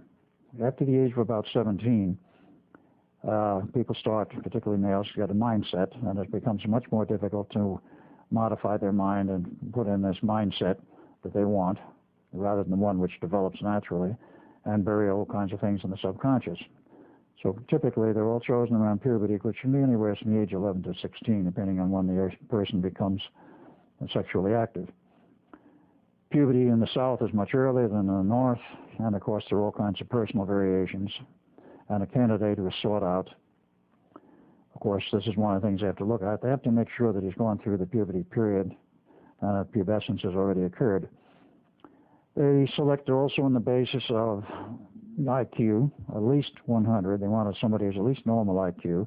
If they're up in the 200 region, that's fine. They were useful for other projects, other than the normal ones. And they all had to go basically through the same process, but they also looked at them in terms of genetics. When the program originally started at Montauk, they were all Caucasians. White-skinned, fair-haired, typically blonde-haired, blue-eyed. And in the process of recovering my memories, after this was all over in 83, phase 1, of course, in 83, and I started reviewing this and coming up with the information, I said, well, this, to me, smacks like one of the old Nazi projects, the super race projects. And in some respects, that was true. The candidates were chosen on that basis originally, at least at Montauk. As I found out some years later, there was a parallel project being run by the NSA directly in their own way in a nursing home in Jamaica, Long Island, between 1976 and 1979, where for some reason it was terminated. The man who ran this was an NSA man, and many years again, after this program was over, I happened to run into him in one of my lecture series in the South in North Carolina at a dinner party thrown by the people who had sponsored me for a lecture. And this man was a drinker. Eventually, he got drunk enough that night. He says, Al, there's some things I got to tell you. And he told me about his involvement with the mind control programs, the Montauk boys via NSA at this facility in Jamaica. So I asked him some of the same questions I asked those who were over me at that time. Did they ever tell you what they were going to use these kids for? And he says, no, they would never give me any indication. Did they ever tell you when they were going to use them? And I said, yes, more or less. And we agreed that the, at that time, stated goal in terms of dates was around 1995, 97, where there would be the primary use of these boys. But he said, that I couldn't get any information out of them. And that program was folded. But I said, well, were they all Caucasian? He says, no, there were very few Caucasians in that project. And I said, what were there in there? I says, we had Jewish kids, we had Orientals, we had all kinds of others, very few whites. Apparently, it was a program used to find out whether or not you could program other than Caucasian for the same end, which did prove to be true. So that the race was not important. This was apparently a chosen factor by those who ran the program at Montauk. Not essential that they be white. That was a very interesting side piece of information. Well, this program, as originally set up with very physical programming, caused a lot of problems. One of the other problems that occurred, which was very obvious in a matter of a few years, was that approximately 70% of the boys programmed there in the Montauk Boys program were programmed as homosexuals. It was very easy to shift the sexual orientation under those type of programming conditions. Why they wanted 70% or so of homosexuals, I don't know. It backfired on them for the simple reason that homosexuals get together, they create enough Kundalini energy usually that it breaks the program. So they were deprogramming themselves, and that's not what the government wanted, or those who ran the program. When I say government, understand that we all assumed at this point in time that this program was government-sponsored and government-run. We eventually found out it was not. Government used various elements of the government, departments of the government used the program in terms of the output. They did not run it. They had overseas and overseers of it, and of course the intelligence community was in on it. Along about 78, 79, various electronic techniques were developed which would do the same thing. So they dropped out this whole physical business. Because it had a very low output, many of them had to be beaten into submission because they didn't want to go through with the program, and they quite literally were beaten someone to death. And let's say the yield was not what they wanted. So along came the electronic techniques using essentially EEG type equipment, or reading the brain waves. Of course, you put pads on the head in various locations to pick up those sensitive energies, very low level energies, but easily picked up by the amplifiers and the pads. And this was turned around so that it became a machine like an EEG machine, but the pads were put on sensitive points of the body, including the genitalia, and energies were put in instead of taking energy out, the purpose being the use of this special programs developed and put on floppy disks, usually took 2. They would create the orgastic state by means of this machine, and they could hold it as long as they wanted. And with that, of course, they could then program either verbally or by means of Pat Flanagan's machine, which I showed in a recent lecture. His patent goes back quite a distance to about 1968. The government seized it because there was a means whereby somebody could talk into a microphone through an amplifier with oscillators and certain other equipment, fairly simple. Put 2 pads on the body in any location, essentially. And that you could put on a wrist, or you could put it on a chest or the back, and the person would hear the sound spoken into the microphone, even though he was not getting it through his ears. It was going through the nervous system and winding up in the auditory centers. Flanagan got patents on this. It was one of the first patents of its type. And it didn't take long for the government to recognize the potentialities, and they seized it under the interests of national security, and it took them an 11-year court fight to get it back.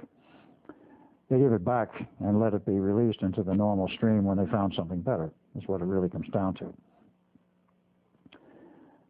But by means of a machine like Flanagan's or verbal instruction directly, these kids were programmed as to whatever they wanted while in this state. Then, of course, code words were put in, or numbers, or whatever the keying technique was they wanted. And it's all closed off. They were told they won't remember anything, which likened them to hypnosis. You don't. Because the state was similar to hypnosis, but it was not identical.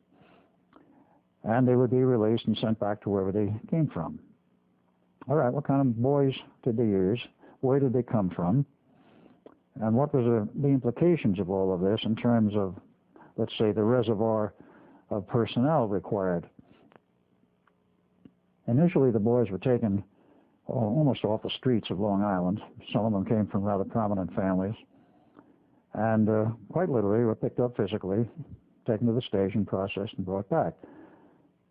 But I pointed out to them before I even became involved with the program. Early on, they wanted me in, and I refused to become part of it after witnessing one of the failed programming attempts. They picked them up off the street, and I told them, I said, you better be careful about this. Some of these kids come from prominent families on Long Island who have a lot of clout, and it wouldn't be doing the program any good for it to turn up in the Long Island Press or the New York Times. So they started picking them up at greater distances and finally focused in on homeless kids, street kids, if you will, who had no home, broken from their homes for whatever reason, broken all association, and many of them were down and penniless, broke, didn't even know where the next meal was going to come from. A serious problem in New York and a lot of other cities. So they started picking these kids up because they were quite literally homeless. When they were done programming them, they would send them back to where they had come from, waiting to be used. About 1979, with the electronic system fully operational, I went to Jack Pruitt, the station master, and said, look, we've got to change this program. You're beating half these kids to death. They're being treated very badly. They refuse to become part of it.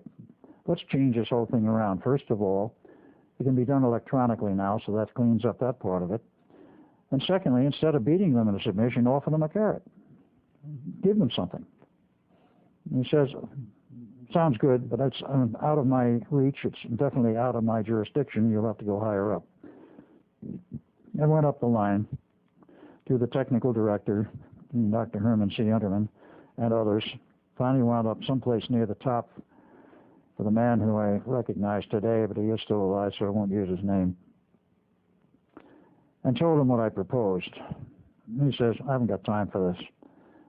I don't want to hear about it. I says, well, maybe the Long Island Press, the New York Times would like to hear about it. Well, he froze at that point. He says, wait in my outer office. I got to make some phone calls. So I waited about half an hour. 40 minutes later, he pulls me back in. He says, you can guarantee this program will work the way you outlined? I said, yes. He says, go ahead and do it. I says, I want it in writing that you have given me permission to do this. And she wrote up a letter and signed it. So I went back and we threw out the man who was doing the beatings and offered essentially this kind of program. We picked the guys up. They'd run through a pre-screening process. And then we'd say to them, we know most of you are homeless and have no money and can't even go back to school. If you will join this program voluntarily and become part of it, after it's over, you will not remember that you have been here and been part of it. But we will do this for you. We will give you a bank account. We will give you money to live on. It will be expected you will go back to school and finish your schooling, because most of them hadn't finished high school, and some of them weren't even quite up to high school. Go back and finish your schooling, and said if you want to go on to college, go right ahead, the money will be there. And if you want to go get a PhD and think you can do it, fine. But when you have finished your education, whatever level you decide to go to, and get into the mainstream of society and working, we will no longer feed your bank account. And you will, of course, not remember any part of this until such time as we decide we need to use you for whatever purpose it may be. Nothing was explained of what the purposes were at this point. It was about 90% acceptance, which was a lot better than something like 40%. And they went along with it voluntarily. I told them, I said, if you don't want to be part of the program, you're free to leave. Of course, you will never remember having been here. A few left, most stayed. So the program output went up and the numbers went up. At one point, that is in my early recovery in the Montauk memories, which was 1986, I put 2 to 2 together and came up with a number about, well, maybe we processed about 10,000 Montauk boys. That proved to be a gross underestimate, as I found out much later. But one of the questions will be, and is, of course, how did they continue to pull these people in? And in view of the fact that later the numbers went into the millions, how did they get these recruits? Where did they get them from? They took them from all over the U.S. Well, did they pick them up with a car and drive them there, or put them on a plane, or just capture them physically? What did they do? No, they didn't. Eventually, it came down very simply to using the Montauk Tunnel. They would go into an area, scan it. Perhaps agents would go into an area and scan it to see if there were appropriate material there for the Montauk Boys program. They would pick them up by means of the time tunnel, instantaneously transport them to Montauk, pre-screen them, see if they were part of the program, process them, and ship them back to where they'd come from. And with the capability of not only transportation physically in space, but also time manipulation, they could pick them up, let's say, at 12:01 a.m. some other morning or some day that they wanted to pick these people up. I might run them through Montauk and take a week at it, ship them back at 12:01 plus half a second. They would never remember it ever happened. There would be no indications they had ever been anywhere. Nobody who their friends would ever see that they had been missing. And they did this on a very regular basis for a long period of time. The program was removed from Montauk itself in about 1980. I was involved in it from 1979 until about 81 because not all phases were removed from Montauk. And it spread from there to 6 locations on Long Island, and every major city in the U.S. had a Montauk Boys program sometime after 83. The Montauk project collapsed on the night of 12 August 83, as I previously outlined, due to the arrival of Duncan and myself in our original form from the Eldridge. And when we were left, of course, then Duncan number 2, the reborn Duncan, was triggered in order to set loose this monster to shut down the station. The station was shut down on the night of 12 August 1983, at least on the surface. I understand from one of the people who remained on there for over a year after that some operations below decks, so to speak, continued. But then it was closed completely, rebuilt, another 2 levels added underground from what we were told, and reopened in 1987. The Montauk project continued for the same basic personnel from 1987 to 1991, doing mind control, other types of things like traveling across the galaxy with the time tunnels, doing whatever they wanted to do. And in 1991, the Air Force moved in and took over because they had a very special project in mind. I was not part of this. I only know about it through Preston Nichols, who was part of it. He was pulled back in. Operation Sky Pebbles. While this is not part of my history, it is interesting to note that Operation Sky Pebbles was the Air Force's official title in the program to divert the comet known as Hale-Bopp, which arrived in 1997-98. They knew about Hale-Bopp 10 years before it arrived in orbit inside the solar system, and of course swept around past the Earth. The reason it swept around past the Earth is because Montauk Point, using extremely powerful particle beam weapon systems, was part of the later research, and that of course goes back to some of Tesla's original work. We used to divert it. Now, the 2 people, of course, who were given credit for it, Drs. Hale and Dr. Bopp, discovered it 2 years before it arrived in the vicinity of the Earth. But NASA and the Air Force knew about it 10 years prior to the arrival and been tracking it because it was the largest comet known in history to approach the Earth. As it got closer, they were concerned with the fact that the gaseous envelope, over 25 miles in diameter, was filled with chlorine and methane, and if it should contact the Earth's atmosphere, it could quite literally poison the atmosphere and kill everything on Earth.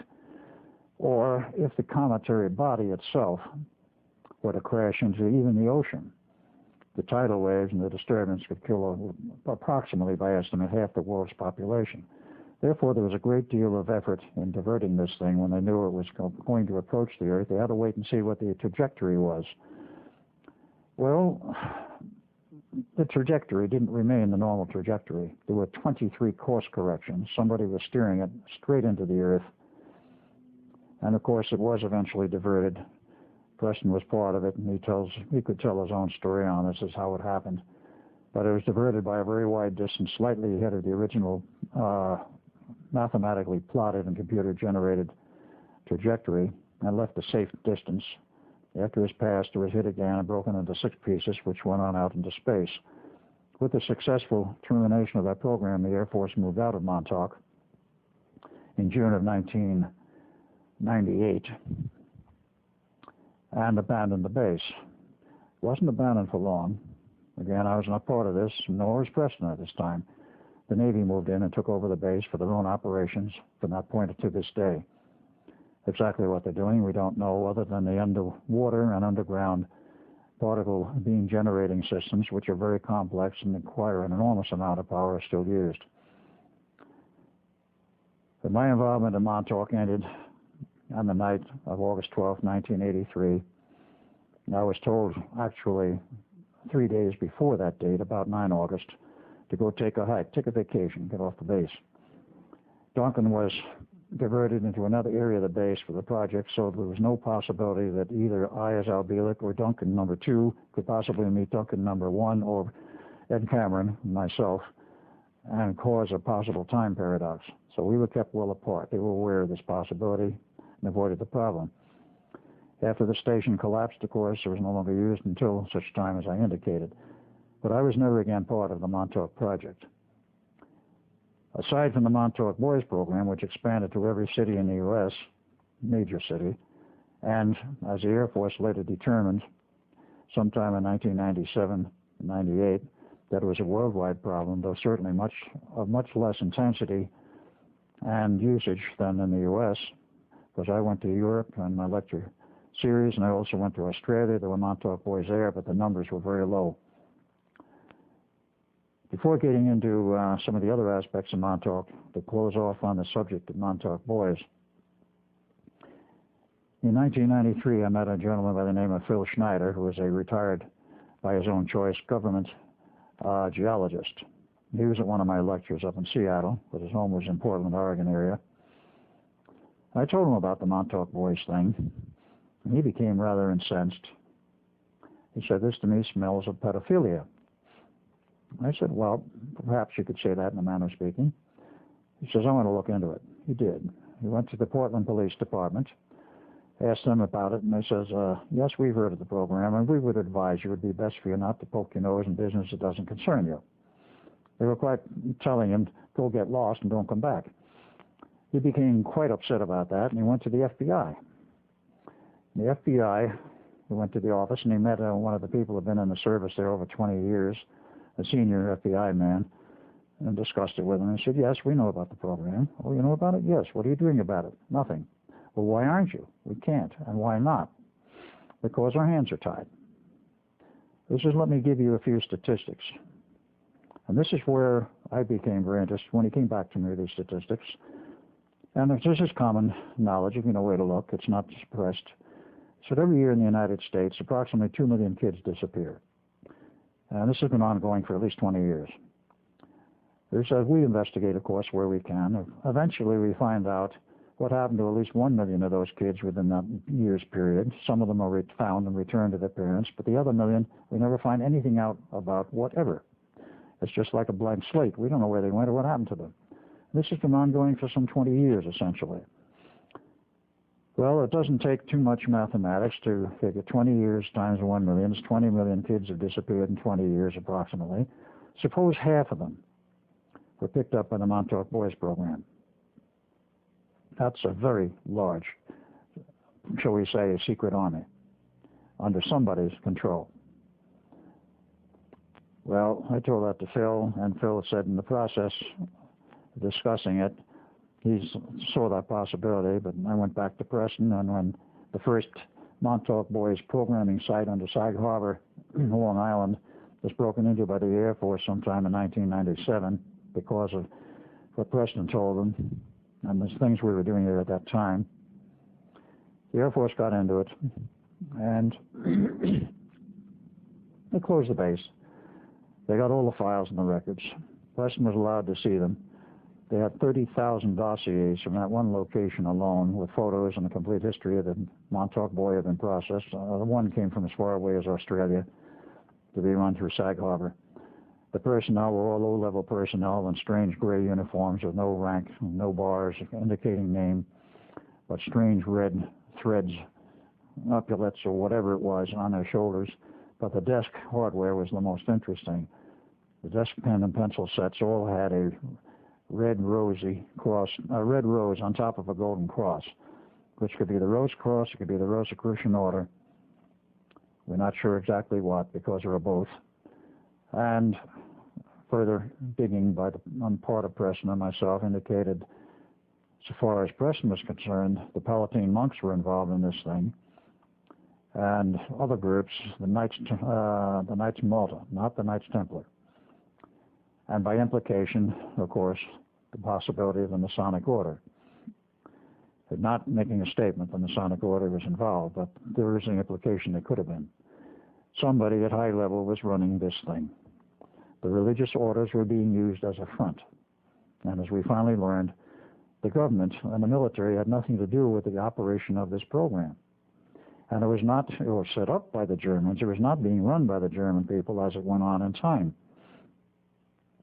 We are still to get all the answers as to who's running it, what the ultimate purpose is. Again, at that time, I got no answers.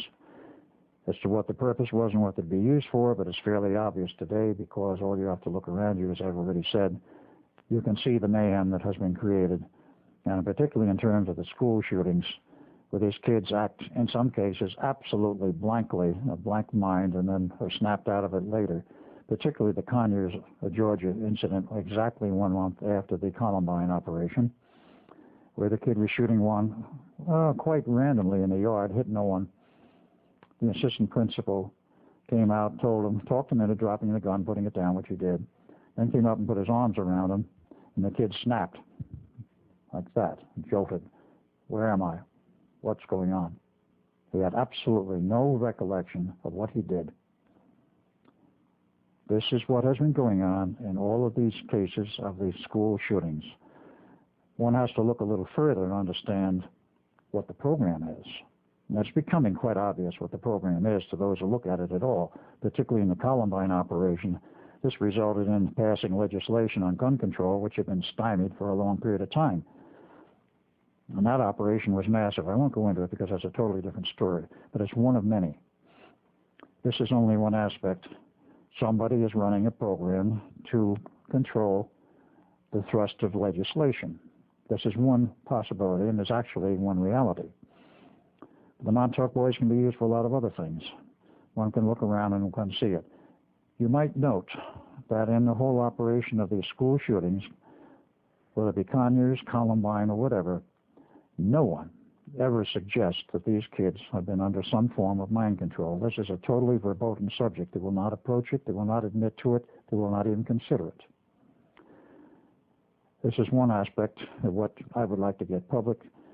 This Montauk Boys program is very subversive. It is very invasive. It intrudes in many areas of our society in a very unobvious manner, but it's very real. Those who are manipulating it, we cannot really point out and say, you, or you're running this program, or you're doing this. There are many levels involved in terms of this mind manipulation as to who is responsible and what the ultimate agenda is. I could go on this for a very long period of time because one can surmise where some of it is coming from. And I might add, from my experience, I don't think all of it is directed from our legislative bodies or the secret governments on the face of the earth. I do feel that some of it comes in the agenda, and the ultimate agenda comes from off-planet. But that is my feeling and my stated feeling. I cannot prove it. Before I close out totally on the subject of the Montauk boys, I might add that much of the information I have garnered, of course, is my recall of what I was involved in after I became aware of my connection with the Montauk Project and the many phases of it. Further research since that point, in terms of what's going on with the Montauk boys, that I think you will find interesting.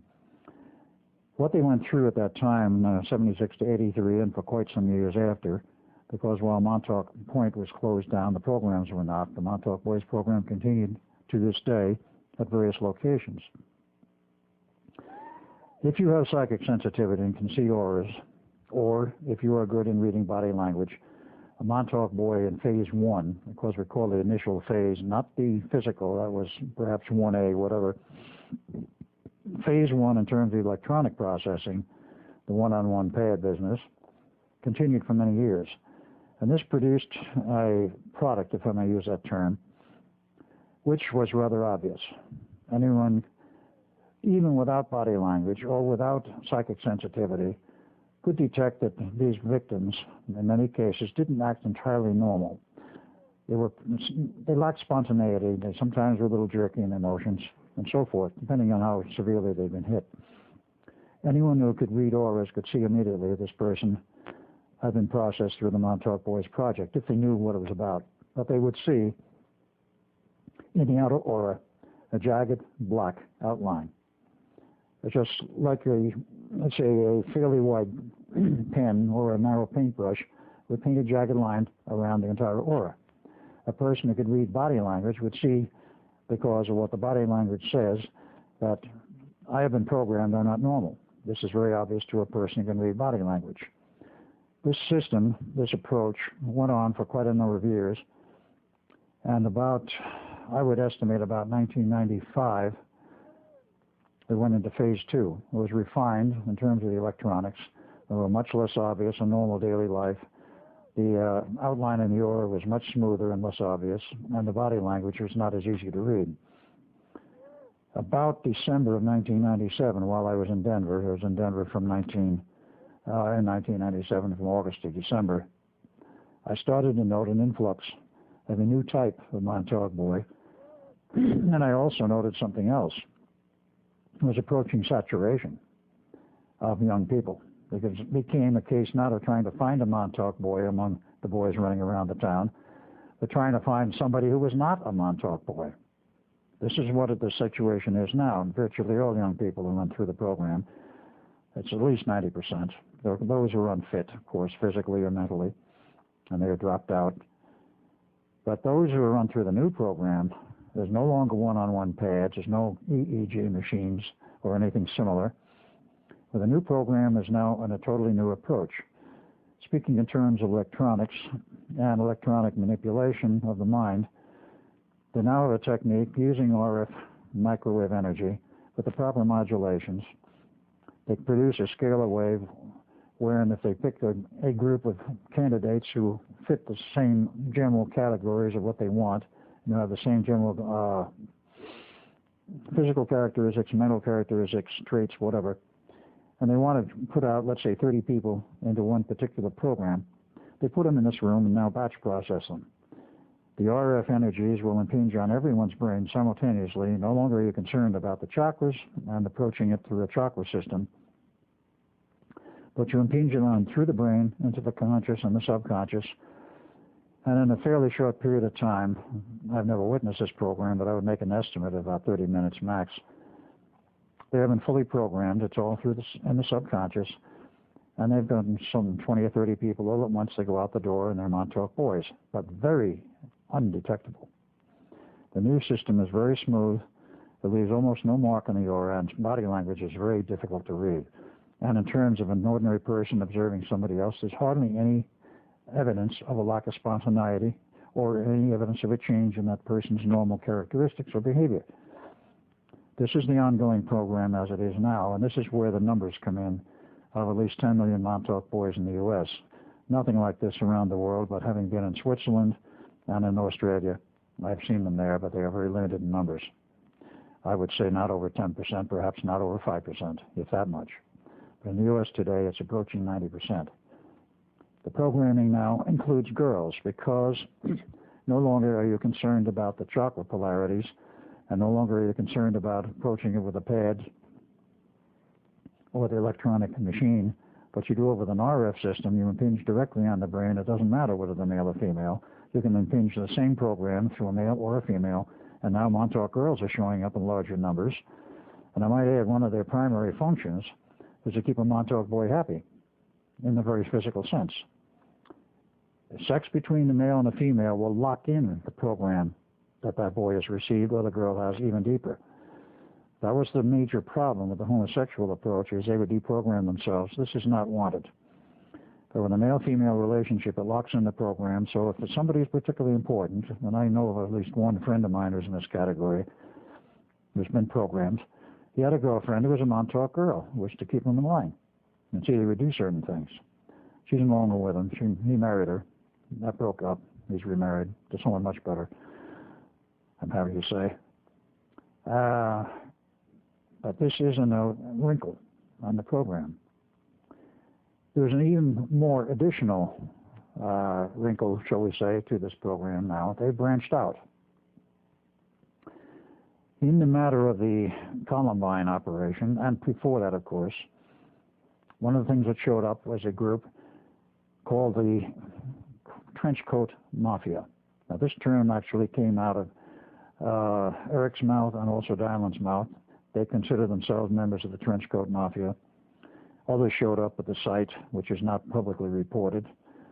And I might add, my number 2 son considered himself a member of the Trenchcoat Mafia, and he had personally admitted that he was in a government employ as an assassin. This is one of the things they use the Montauk boys for. And I'm not happy to say he was my number 2 son. I won't go into how I found out he was, but I did. And This whole operation of Trenchcoat Mafia can be traced to an Air Force base now closed upstate New York. The same air base where Eric Harris's father in the Air Force came from and was stationed with his family for many years. Now, what are the Trenchcoat Mafia, if I may explore this slightly? They are considered an offshoot of the whole Montauk Boys program, which is specifically, shall we say, guardedly, religiously oriented. They're Satanists. The whole 9 yards of the Trenchcoat Mafia are Satanists and Satan worshippers, as was Eric and Dylan, which was never made public, and they have taken great care not to make that public.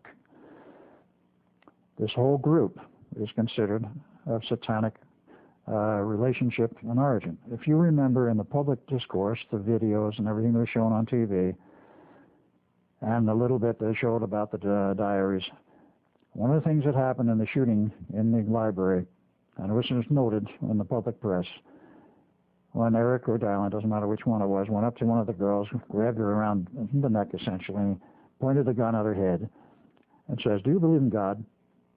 This one particular girl said yes. Bang, shot dead. If she had said no, she would have lived. This was, among other things, a satanic operation in terms of the orientation of the boys being used.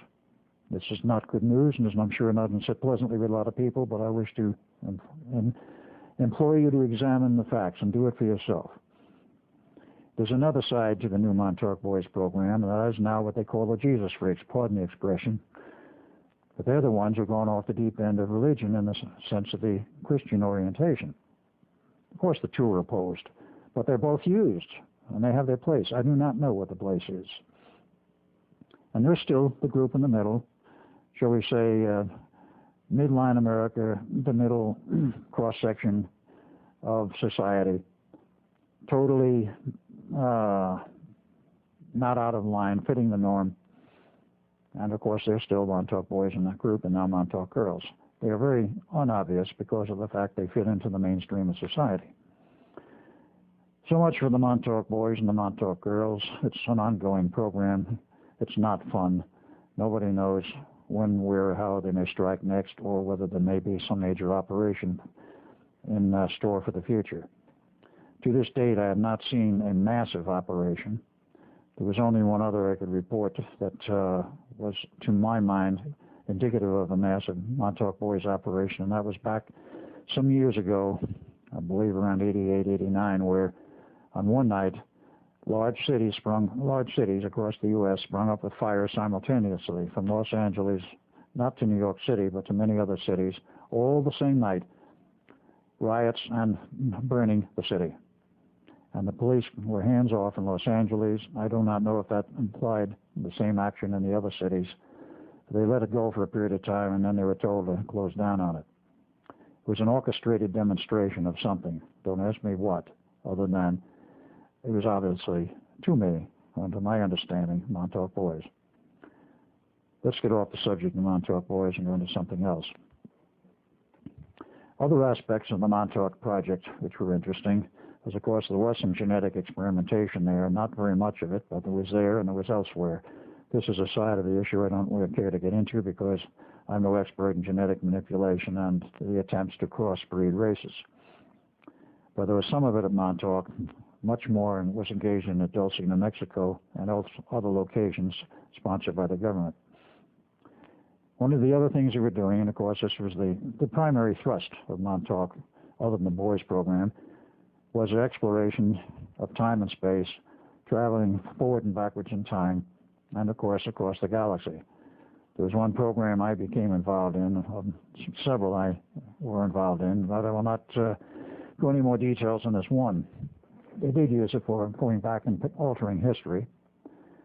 But in this case, in the program I'm referring to, it was not a matter of altering history, it was a matter of determining history. Unbeknownst to the general public, but at least one person in the last few months has come forward to verify it, Mars has been colonized by humans for quite some years. It goes back to the period after the initial landing in 1962, an unmanned lander, sponsored by the U.S. and Russian governments jointly, And the history of that is available in a video entitled Alternative 3, which shows the result of a program broadcast in England on Anglia TV on April 1, 1977, detailing what they investigated as the brain drain in England. Well, they got into other subject matter and eventually became involved with the whole operation of Alternative 3, namely get off the planet in case the global warming goes totally out of control, and establish colonies elsewhere, Mars being one of them. According to my understanding and the info I have, I know at least one man has gone public on it, Mars is colonized, human colonies. A lot of the people who disappeared from Earth have gone to Mars. In the process of colonizing and building these dome cities, if they were all domed, they found evidence of underground installations totally sealed off, like obvious cavern entrance, but a concrete plug in it or some other type of structure which blocked it, and they didn't have earth-moving equipment up there heavy enough to break in. So they radioed back via NASA, or whatever means they used, and said, we have these strange things here. It looks like entrances to underground installations. We cannot get in. What are we going to do about it, or can you do something about it? So the word went to Montauk. And this was about 1981. There's something here we'd like you to look into.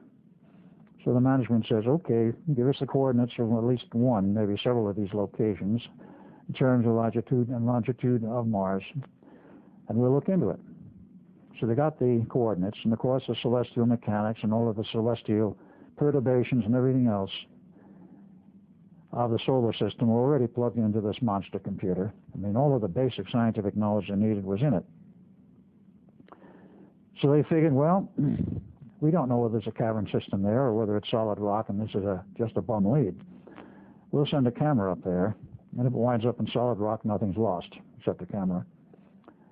So they got the coordinates, put it through the computers, and decided, go. They put the camera in the tunnel, send it out, and of course the way the tunnel works is it's a one-way type thing. You start at this end, put an object, whether it be a truck, a car, a camera, or a person or a group of people, at the entrance point, move them up to it, and they're sucked through it like a vacuum cleaner was pulling them through. They're unharmed and uninjured. They go through this thing to the output end, wherever it has been determined it shall focus.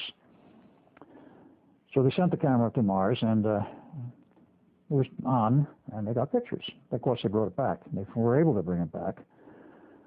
And what they do is they reverse the polarity of this tunnel after some period of time, and whatever object is up there is brought back. Or if it's a person or a group there, they're told be at the entrance point on reverse polarity if you want to come back, which of course everybody did essentially.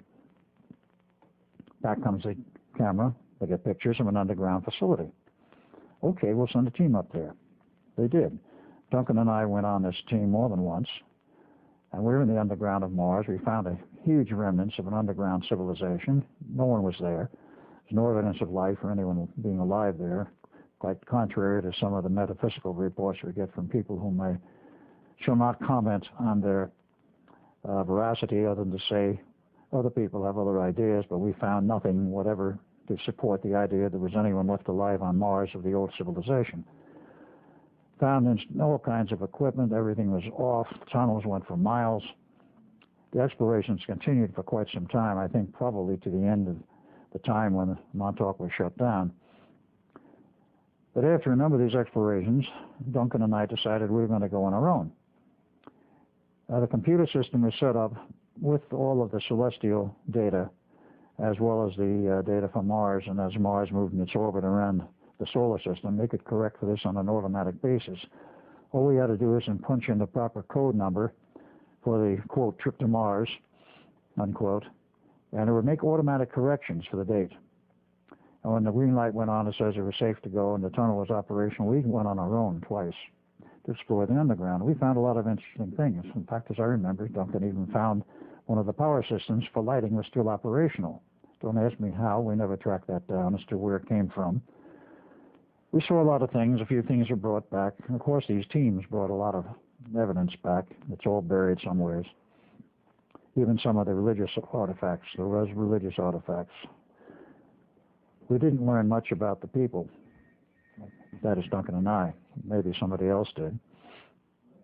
But on the return from our second trip, they were waiting for us. We were slapped on the wrist and told very bluntly, you're not to do this anymore. And they broke Duncan and I up as a team, so to speak, and we put in different sections and on different operations. It continued after that, but we never heard anything more about what they found. But in terms of the fact that it's not publicly admitted today that there are colonies on Mars that are quite successful, I would suggest that you go find one of the books about to be published, if it hasn't been already, by Dr. George Merkel out of Corpus Christi, Texas, who announced this book at the last meeting of the Global Sciences Congress, which was in Houston, Texas, last month. He showed photos. I was not there, but he showed photos of life on Mars that totally, I would say, upset and also at the same time probably titillated the senses of the people that were absolutely amazed at what he had to show. I cannot vouch for the accuracy of his information, not having seen it. I do know George Merkel personally. And I know that he, as a scientist of great repute, has done a great number of things.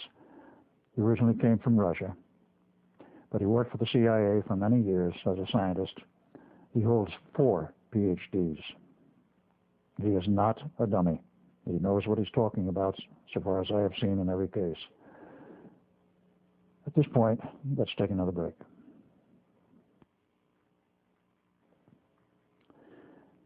In going through the history of the Philadelphia experiment and the Montauk project, I've yet to explain how my memories of my involvement with both of those came back. The first one that came back was actually the Montauk project. In 1985, I was at a national USPA conference in Dayton, Ohio. Preston Nichols was there, and he brought a new assistant with him, Duncan Cameron. I did not know at that point who Duncan was, and I really didn't pay too much attention to it until he was involved with a lecture with Preston, a presentation on the stage. I sensed he was a very sensitive person, so I cornered him in the cafeteria the next day, and we sat and talked for about 2.5 hours. And about halfway through this conversation, I got the feeling quite strongly that I knew him from somewhere else.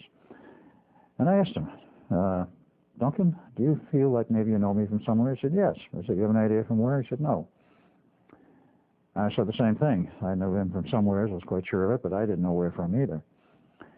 As the conference broke up, I had an invitation from Preston to come out and see him sometime in Long Island. Possibly I might want to work for him because he was looking for some good engineers. He not only was working a full-time job, but he was also working in his laboratory on various research projects. So this was July 1985. In August of 85, I went to see Preston and Duncan, intending to spend a weekend. Wound up staying 2 weeks. In that particular period of time, Preston invited both of us to take a trip with him out to Montauk Point.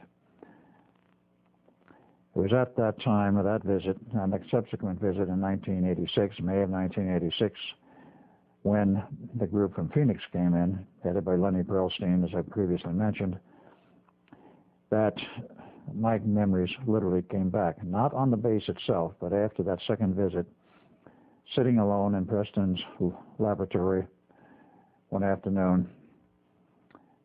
I insisted, during this period of time, I had not been part of the Montauk project. Duncan and Preston insisted I had been, a rather an important part of it. So all I could say was I didn't remember it, which was true at that point. Sat down and started meditating on the subject, so to say. All right, what if I was actually a member of the project and had been part of it? What then?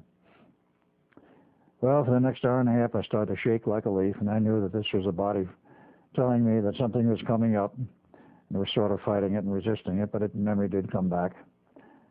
The memory came back of the trip to the director's office and being recruited in the whole 9 yards in my involvement with the project. And, of course, more came back later. But that was the, shall we say, the opening of the door to the beginning of the return of my memories.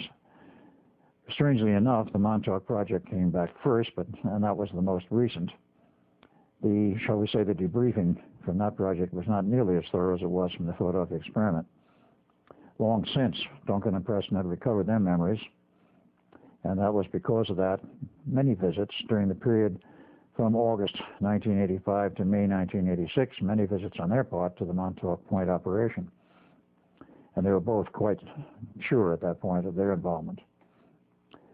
So the memories of that back, it then became rather interesting with more visits to find out just what was going on. I moved to Long Island in August of 1986 and obtained employment there, which didn't last very long. And eventually I went back to Phoenix in 1987, remained there until 1993 when I moved to, of all places, Atlanta, Georgia. In the interim period in Phoenix, I kept working, and it was in January of 1988, late one night, on a Saturday night, I don't know which weekend of January, it's not that important, I was watching late night TV and widescreen projection TV. At 4 a.m. in the morning, HBO announced that the next feature of the evening would be the Philadelphia Experiment. Well, the movie had gone by me. I've never saw it. I didn't go out of my way particularly to see it, and there wasn't much time to go out of my way to see it, because when it first showed up on the circuits in August of '84, I was at that point living in a little out-of-the-way place in Arizona. And there's a theater, showed it for about 2 weeks, and it disappeared. And I thought it was going down to Phoenix, but I found out much later that it was pulled after 2 weeks. In 1986, EMI Thorne acquired the rights for television and for video, and produced literally a complete video of the movie, The Philadelphia Experiment. And apparently added some footage, which was not in the original movie, according to those who saw it.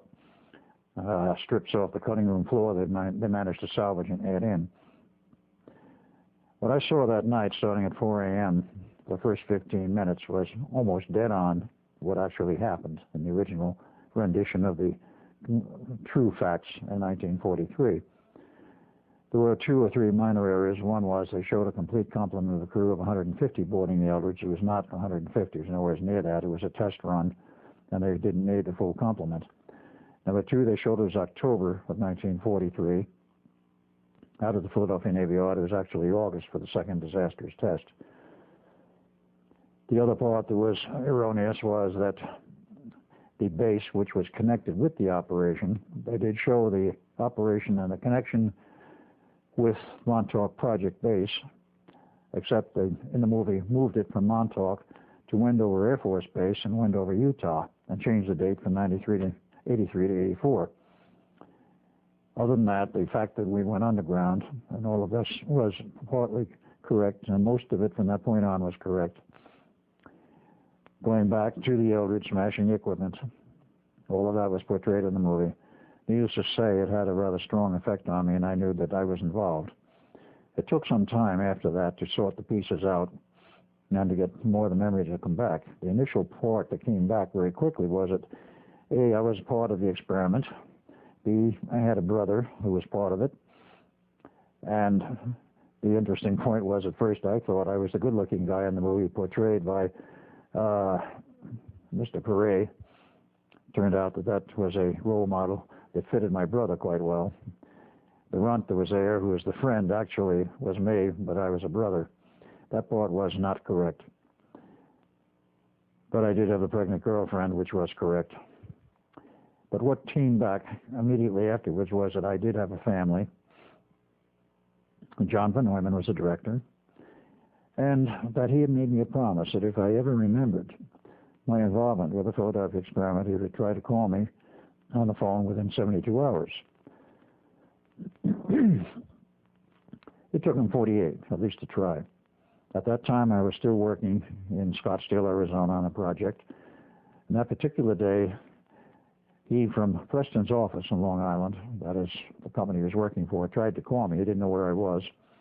Preston did, had my phone number.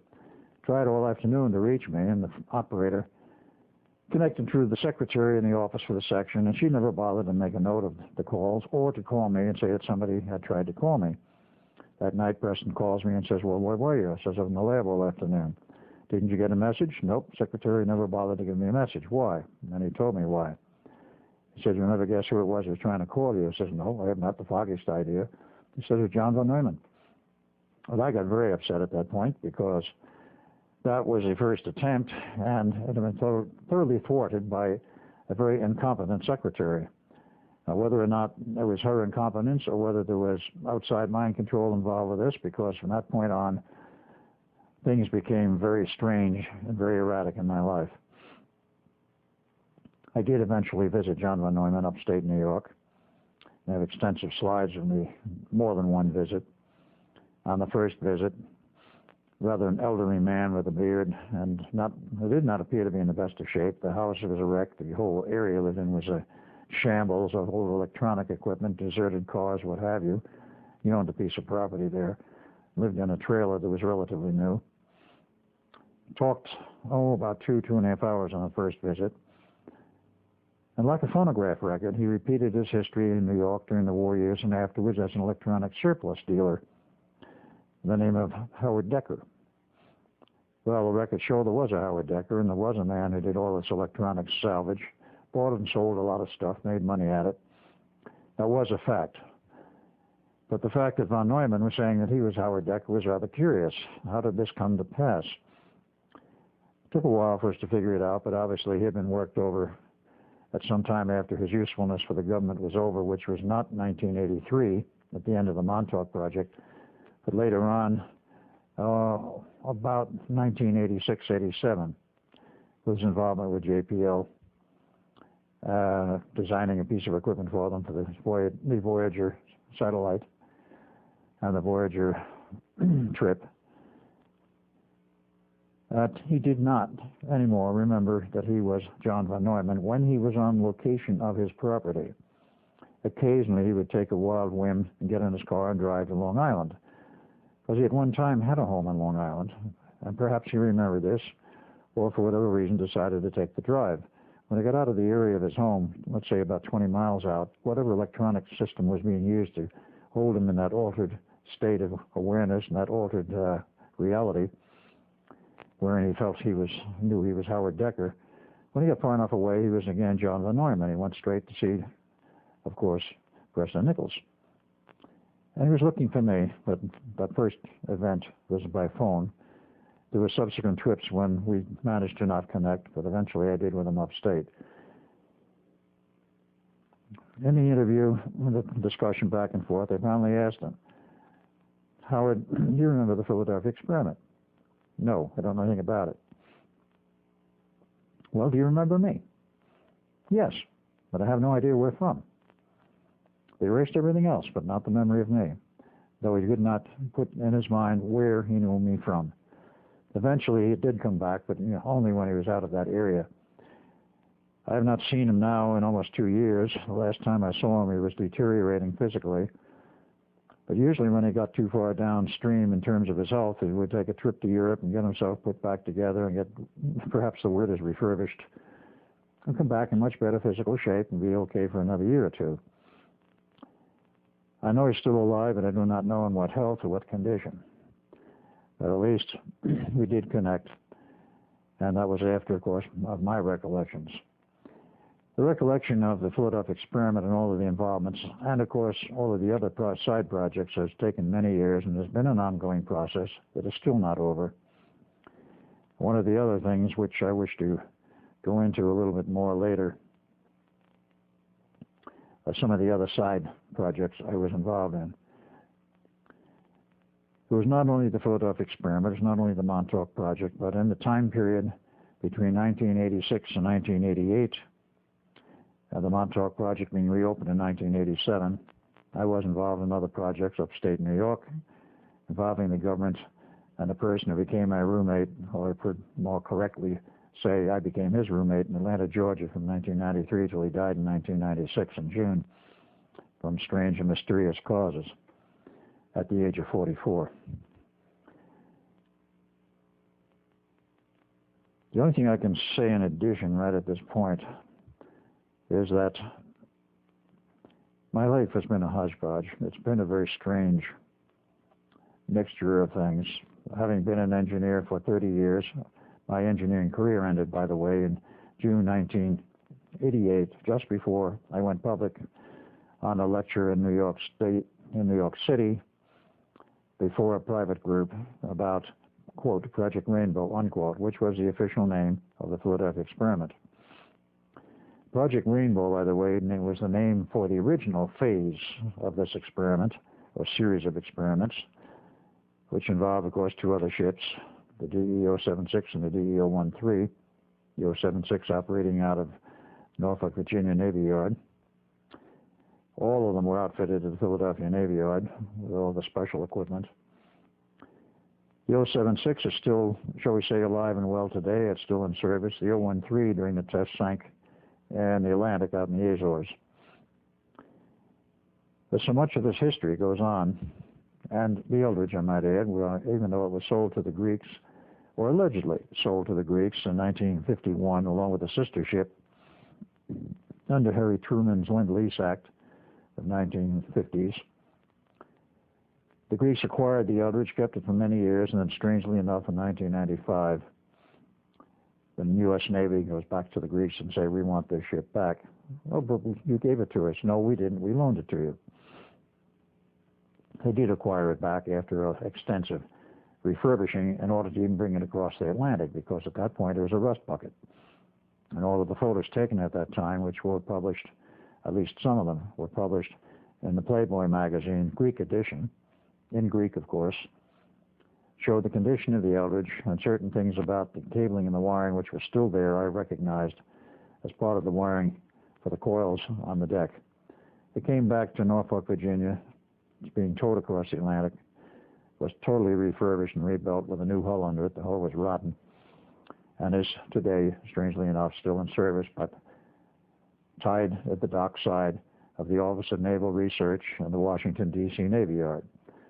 According to computer runs and the internet, it does make occasional trips up the Long Island Sound for purposes not stated. Why the Navy wanted to keep that and the fog alive, so to speak, and viable ships doesn't, to me, make much sense, but they must have their reasons.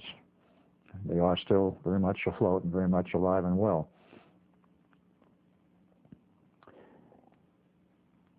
The history of this is very strange because not only my involvement, but those others who were involved, some of whom remembered their involvement after many, many years. One of the aspects of the suppressed memories and the brainwashing is if you wait long enough and live long enough and have no further instructions as to what to forget, it will eventually come up and you remember it. In my case, it was the movie and the visit to Montauk. In the cases of other people, it may be some other thing. Many of the elements which have come back to me over the years have involved a revisit, whether accidental or deliberate, and if it was deliberate, it was by design of my subconscious, to the site of some part of some missing piece of my life, some project I was involved in. Go back there to the area, you relive the atmosphere, you touch certain things in the area, and suddenly the memories involved with that area all come back.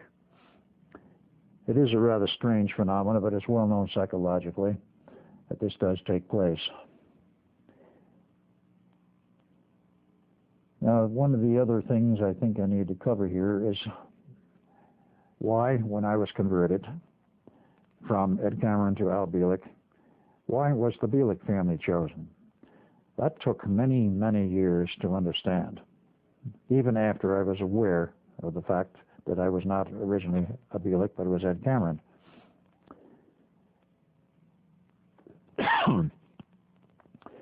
Many years ago, having an interest in astrology, I went to a friend of mine. This was before I became aware of my real history. I was a geologist, but an amateur astrologer, but very good, and I asked him to do a chart for me. And he did. I was Al Bielek. And he said it was a very complex chart. He didn't really understand it all. There were 5 fire signs in one house, and it was obvious that I had a lot of problems. And he went through the list of them, but needless to say, there was quite a number of problems, which he was quite correct in his analysis. He simply didn't understand it.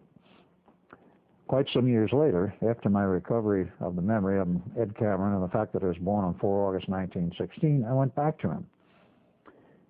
And I asked him, would you mind doing another chart for me?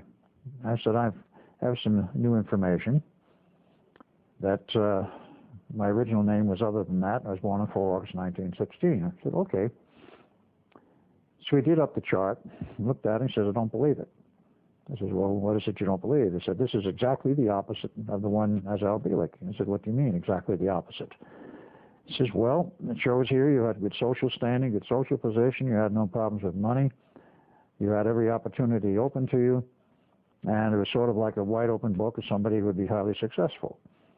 Although it was quite true that that was the case, and the family had a lot of money, good social position, and I did through the period that I was Ed Cameron. The only thing I can see, well, there's two things involved. Number one, when they decided they had to get rid of me as Ed Cameron, because of my traveling through time and the time loops involved, they could not kill me because of Norman Levinson time equations, one of the people involved in the background of the experiments. Norman Levinson was a professor at MIT, wrote a whole series of books in the open literature, 5 of them, on mathematics, and some work that is still classified to this day, the time equations and the time matrix.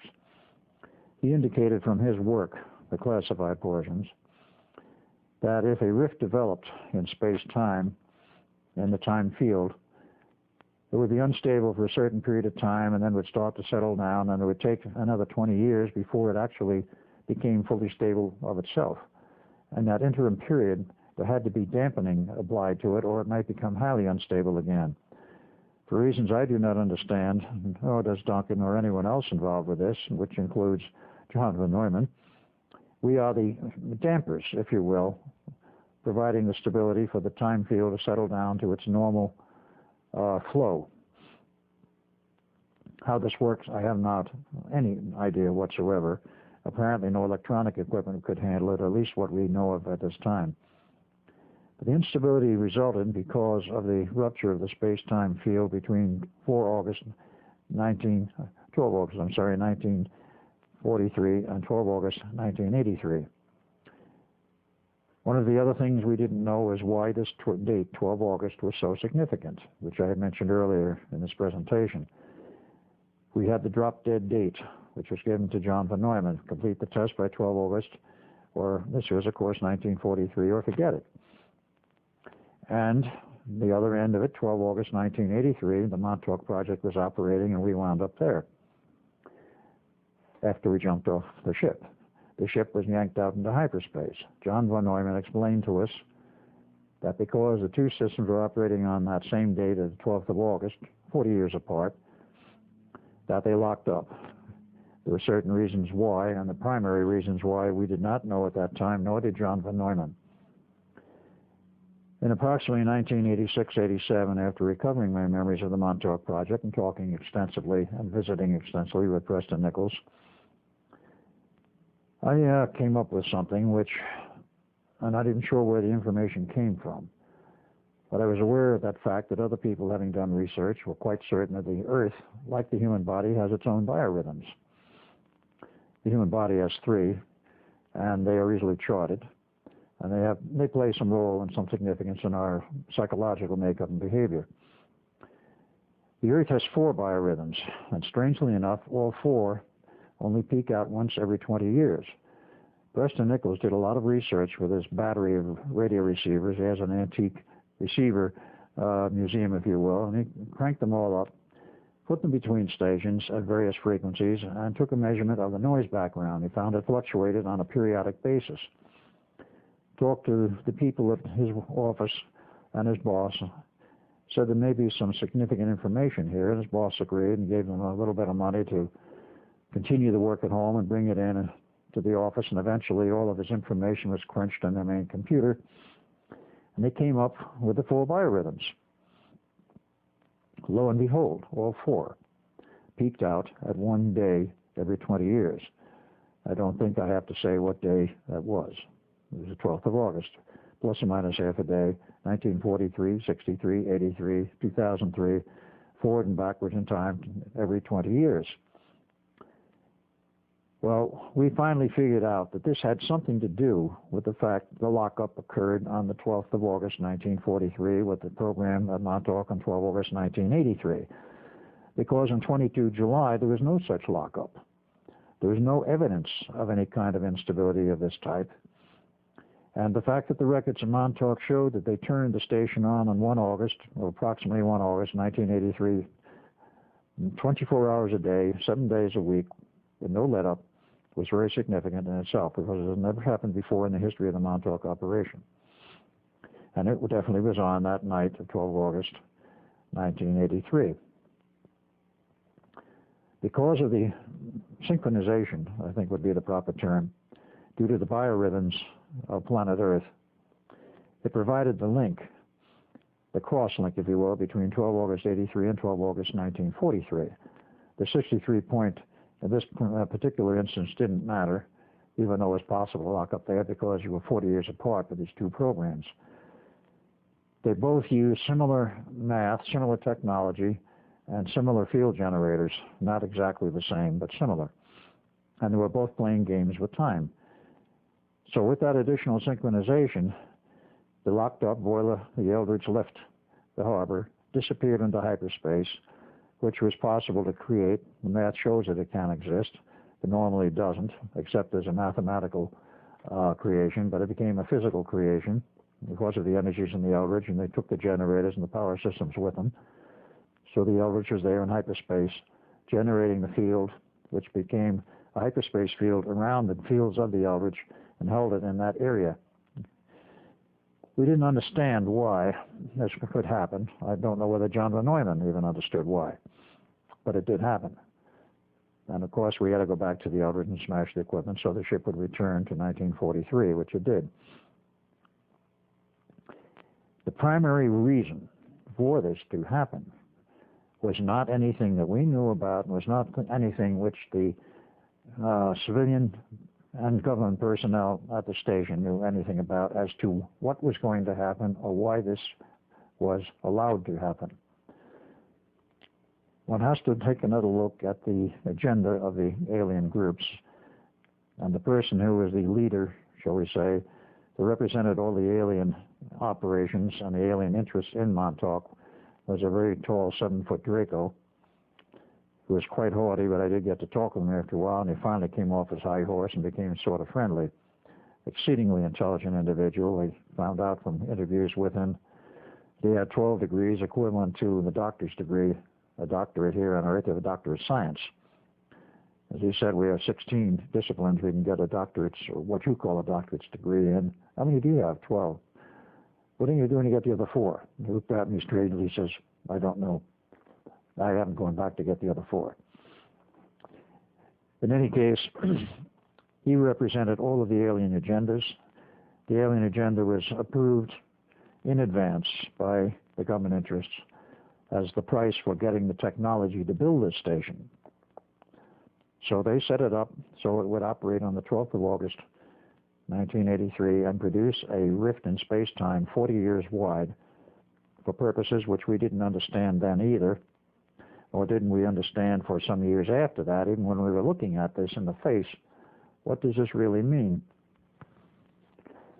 Finally figured out in the 90s that the alien agenda was deliberately designed to produce this rift in space-time, which caused a lot of problems, and had to have a solution for preventing a major cataclysmic reaction in May, for any period of time around 12 August 1963. We built equipment, or I should say, Dr. John von Neumann and certain other scientists built equipment in May of 1963 to prevent the backlash from the time field, because it, in a certain sense, is like an electromagnetic transmission line. In an electromagnetic transmission line is perfectly standard electrical theory. You transmit RF energy down a line from a certain source impedance. The transmission line cable has the same impedance, and you pump it into a load which is of the same characteristic impedance. You have maximum transfer of power, and it's very smooth. If you don't have a matching impedance at the final end that's off, then you start to get standing waves. There's energy reflected back to the source. And if these are really out of balance, you get very heavy reflections. The standing wave ratio is a common thing referred to in RF transmission and RF transmission lines. You want a standing ratio of 1, which means it's totally damped and stable and maximum transmission of power with no reflections. Anything other than 1, you lose power and it reflects down the line. It becomes quite a mess. The same thing is true of the time field. If something disrupts the normal function and the flow of time through this field, you can get standing waves in time. And this is what happened because of this disruption in 1943. Of course, after we were past that point, there wasn't much you could do about the 43 end, but the 83 end and 63 point had to be damped.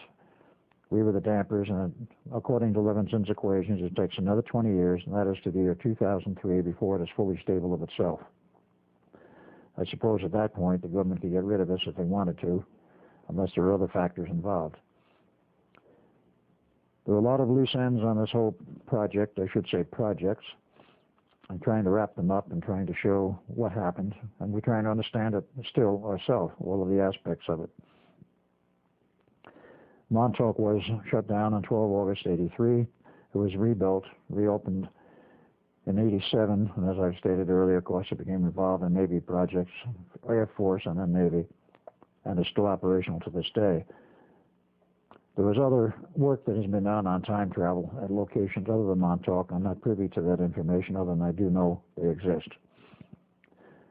There have also been attempts at what could probably best be called re-engineering of history. Science fiction, of course, is replete with these stories and with ideas of how to re-engineer history and change the future.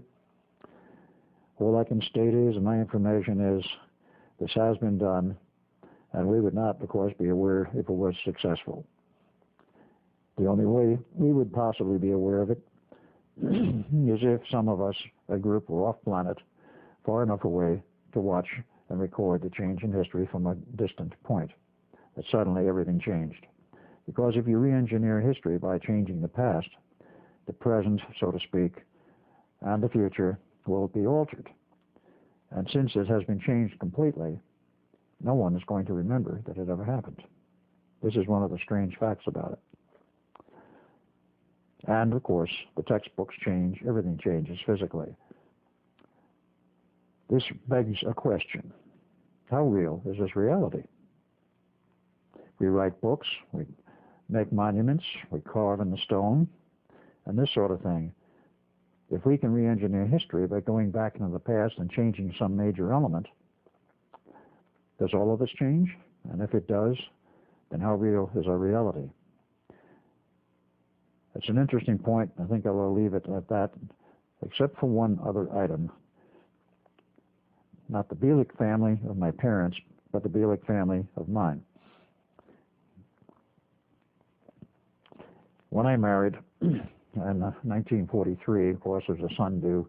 We didn't know at that point it was going to be a son or daughter, but in February 1944, a son was born, Jeff Cameron. And as time went on, there were other kids. I'll have to say, honestly, that Jeff Cameron was a legitimate son, number one, and the rest of the kiddies that came along were not exactly legitimate. Being in the Navy, and as the Navy had me traveling in the period when I was at Los Alamos, I was all over the state and all over a number of locations, and I had a problem like my father. The girls wouldn't leave me alone, and I couldn't say no. So like my father, there were a few additional children around. And I've only been able to track down number 2 and number 3. Number 2 I've seen personally, a man by the name of Morgan. Number 3, at this point I'm quite sure, David. Number 4, I do not know where he is, with the first name of John. Number 5, maybe a daughter, but I have no data or whatever on that. This is an ongoing pursuit at this point to find out where they all went, what's happened to them. And even though there have been many attempts on my part to meet with Jeff, they have all been thwarted. I do have a picture of them, and I'm going to put this up and show it, because I want this as part of the document. This picture was taken at the time when he was age 20 as part of a New Mexico State Fair contest, probably 4-H. This is a blow-up from the original photo. The last time I saw him was actually about 1952 with the family. And of course, at that point, he was 8 years old. In this picture, he's about 20. Today, he's 54, 55. I've not seen him since that time in 1952. In spite of the 10 years of attempts, they've all been deliberately thwarted by powers unknown. And today, to the best of my knowledge, he's under the protection of the military because a contract was put out on his life in excess of $10 million. Somebody wanted him dead. That occurred in 1998. From that point on, I guess there's not much more I can say about my family. I'm still trying to find them. A little late, but better late than never. I will close here, except that I will do an epilogue, and a few other points will be raised in that, trying to recover, and shall we say rehash the whole thing, a summary, if you will. Let's take a break.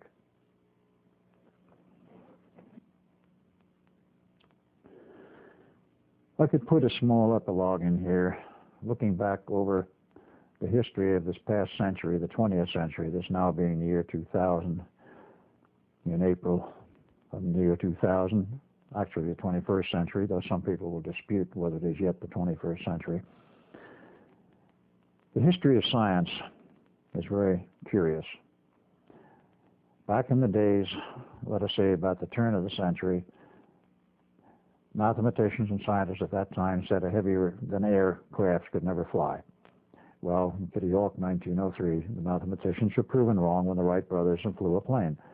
And of course, we know the rest in terms of history as to what has happened in terms of aircraft. Along about 1947, of course, with the mathematical controversy existing well prior to that, mathematicians insisted no plane could ever fly at the speed of sound or faster. It would fall apart.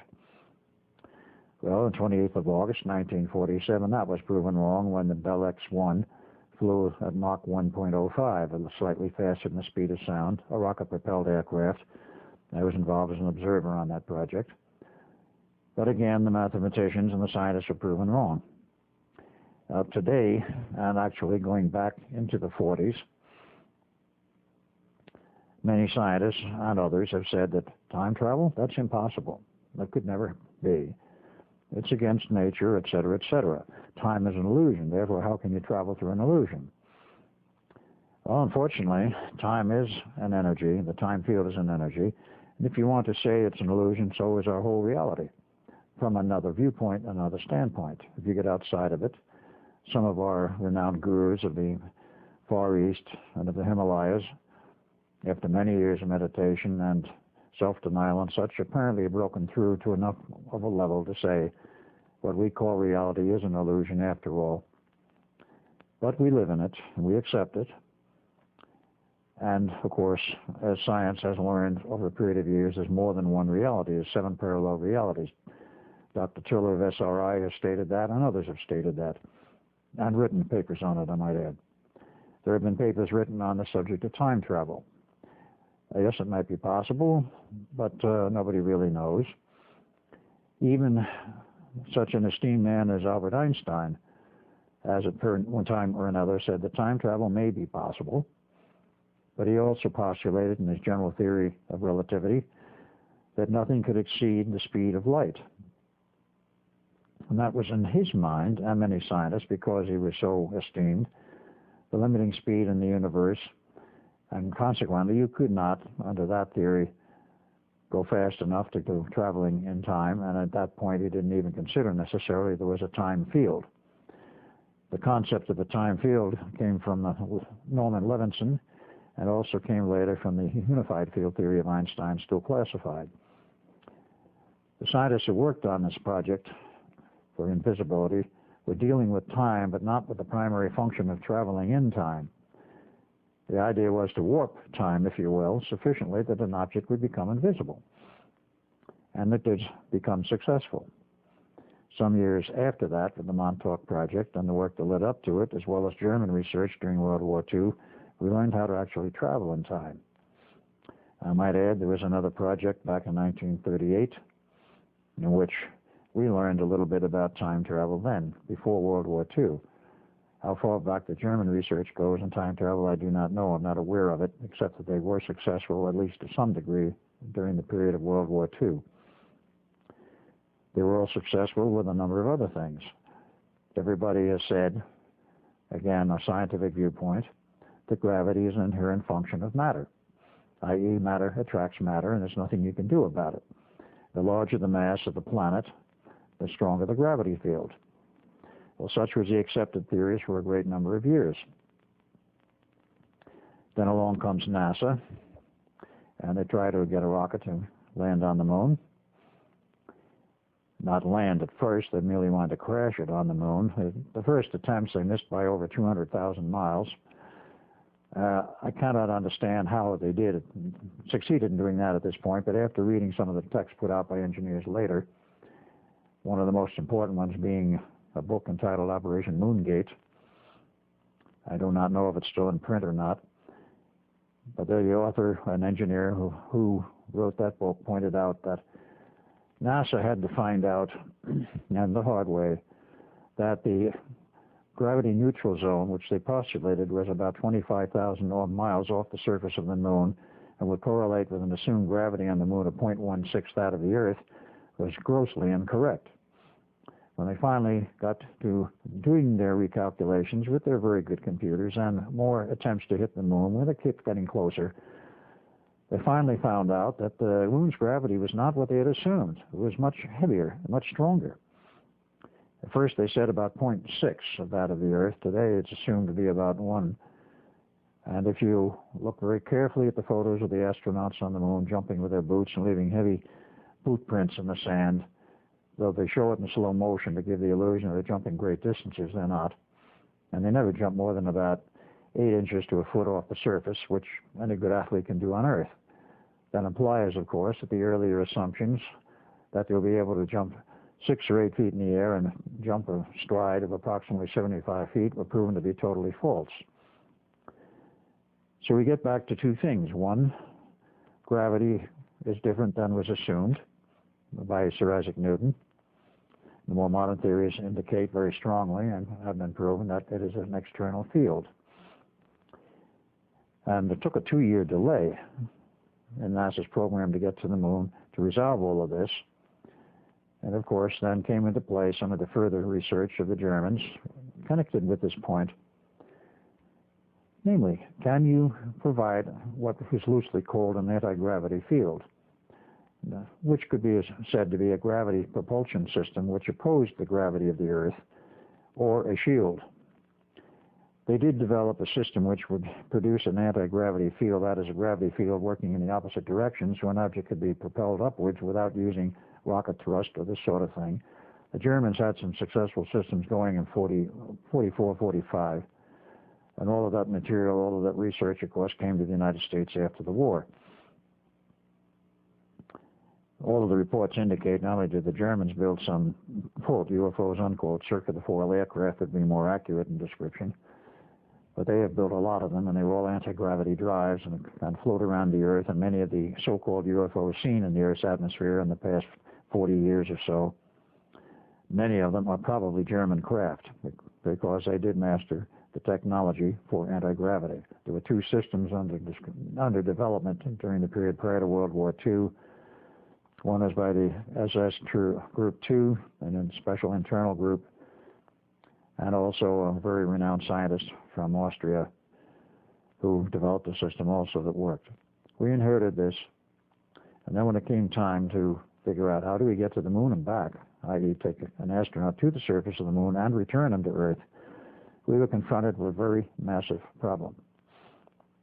And that was, if the moon's gravity is very close to that of the Earth, and the gravity neutral zone is some distance out, perhaps 100,000 miles into space away from the moon, putting it nearly in between, halfway between, what do you do about it? It takes a Titan V at 5 million pounds thrust and all of the fuel that it carries to get the payload called the moon orbiter and the pod out of the Earth's atmosphere, across space, and into orbit around the moon.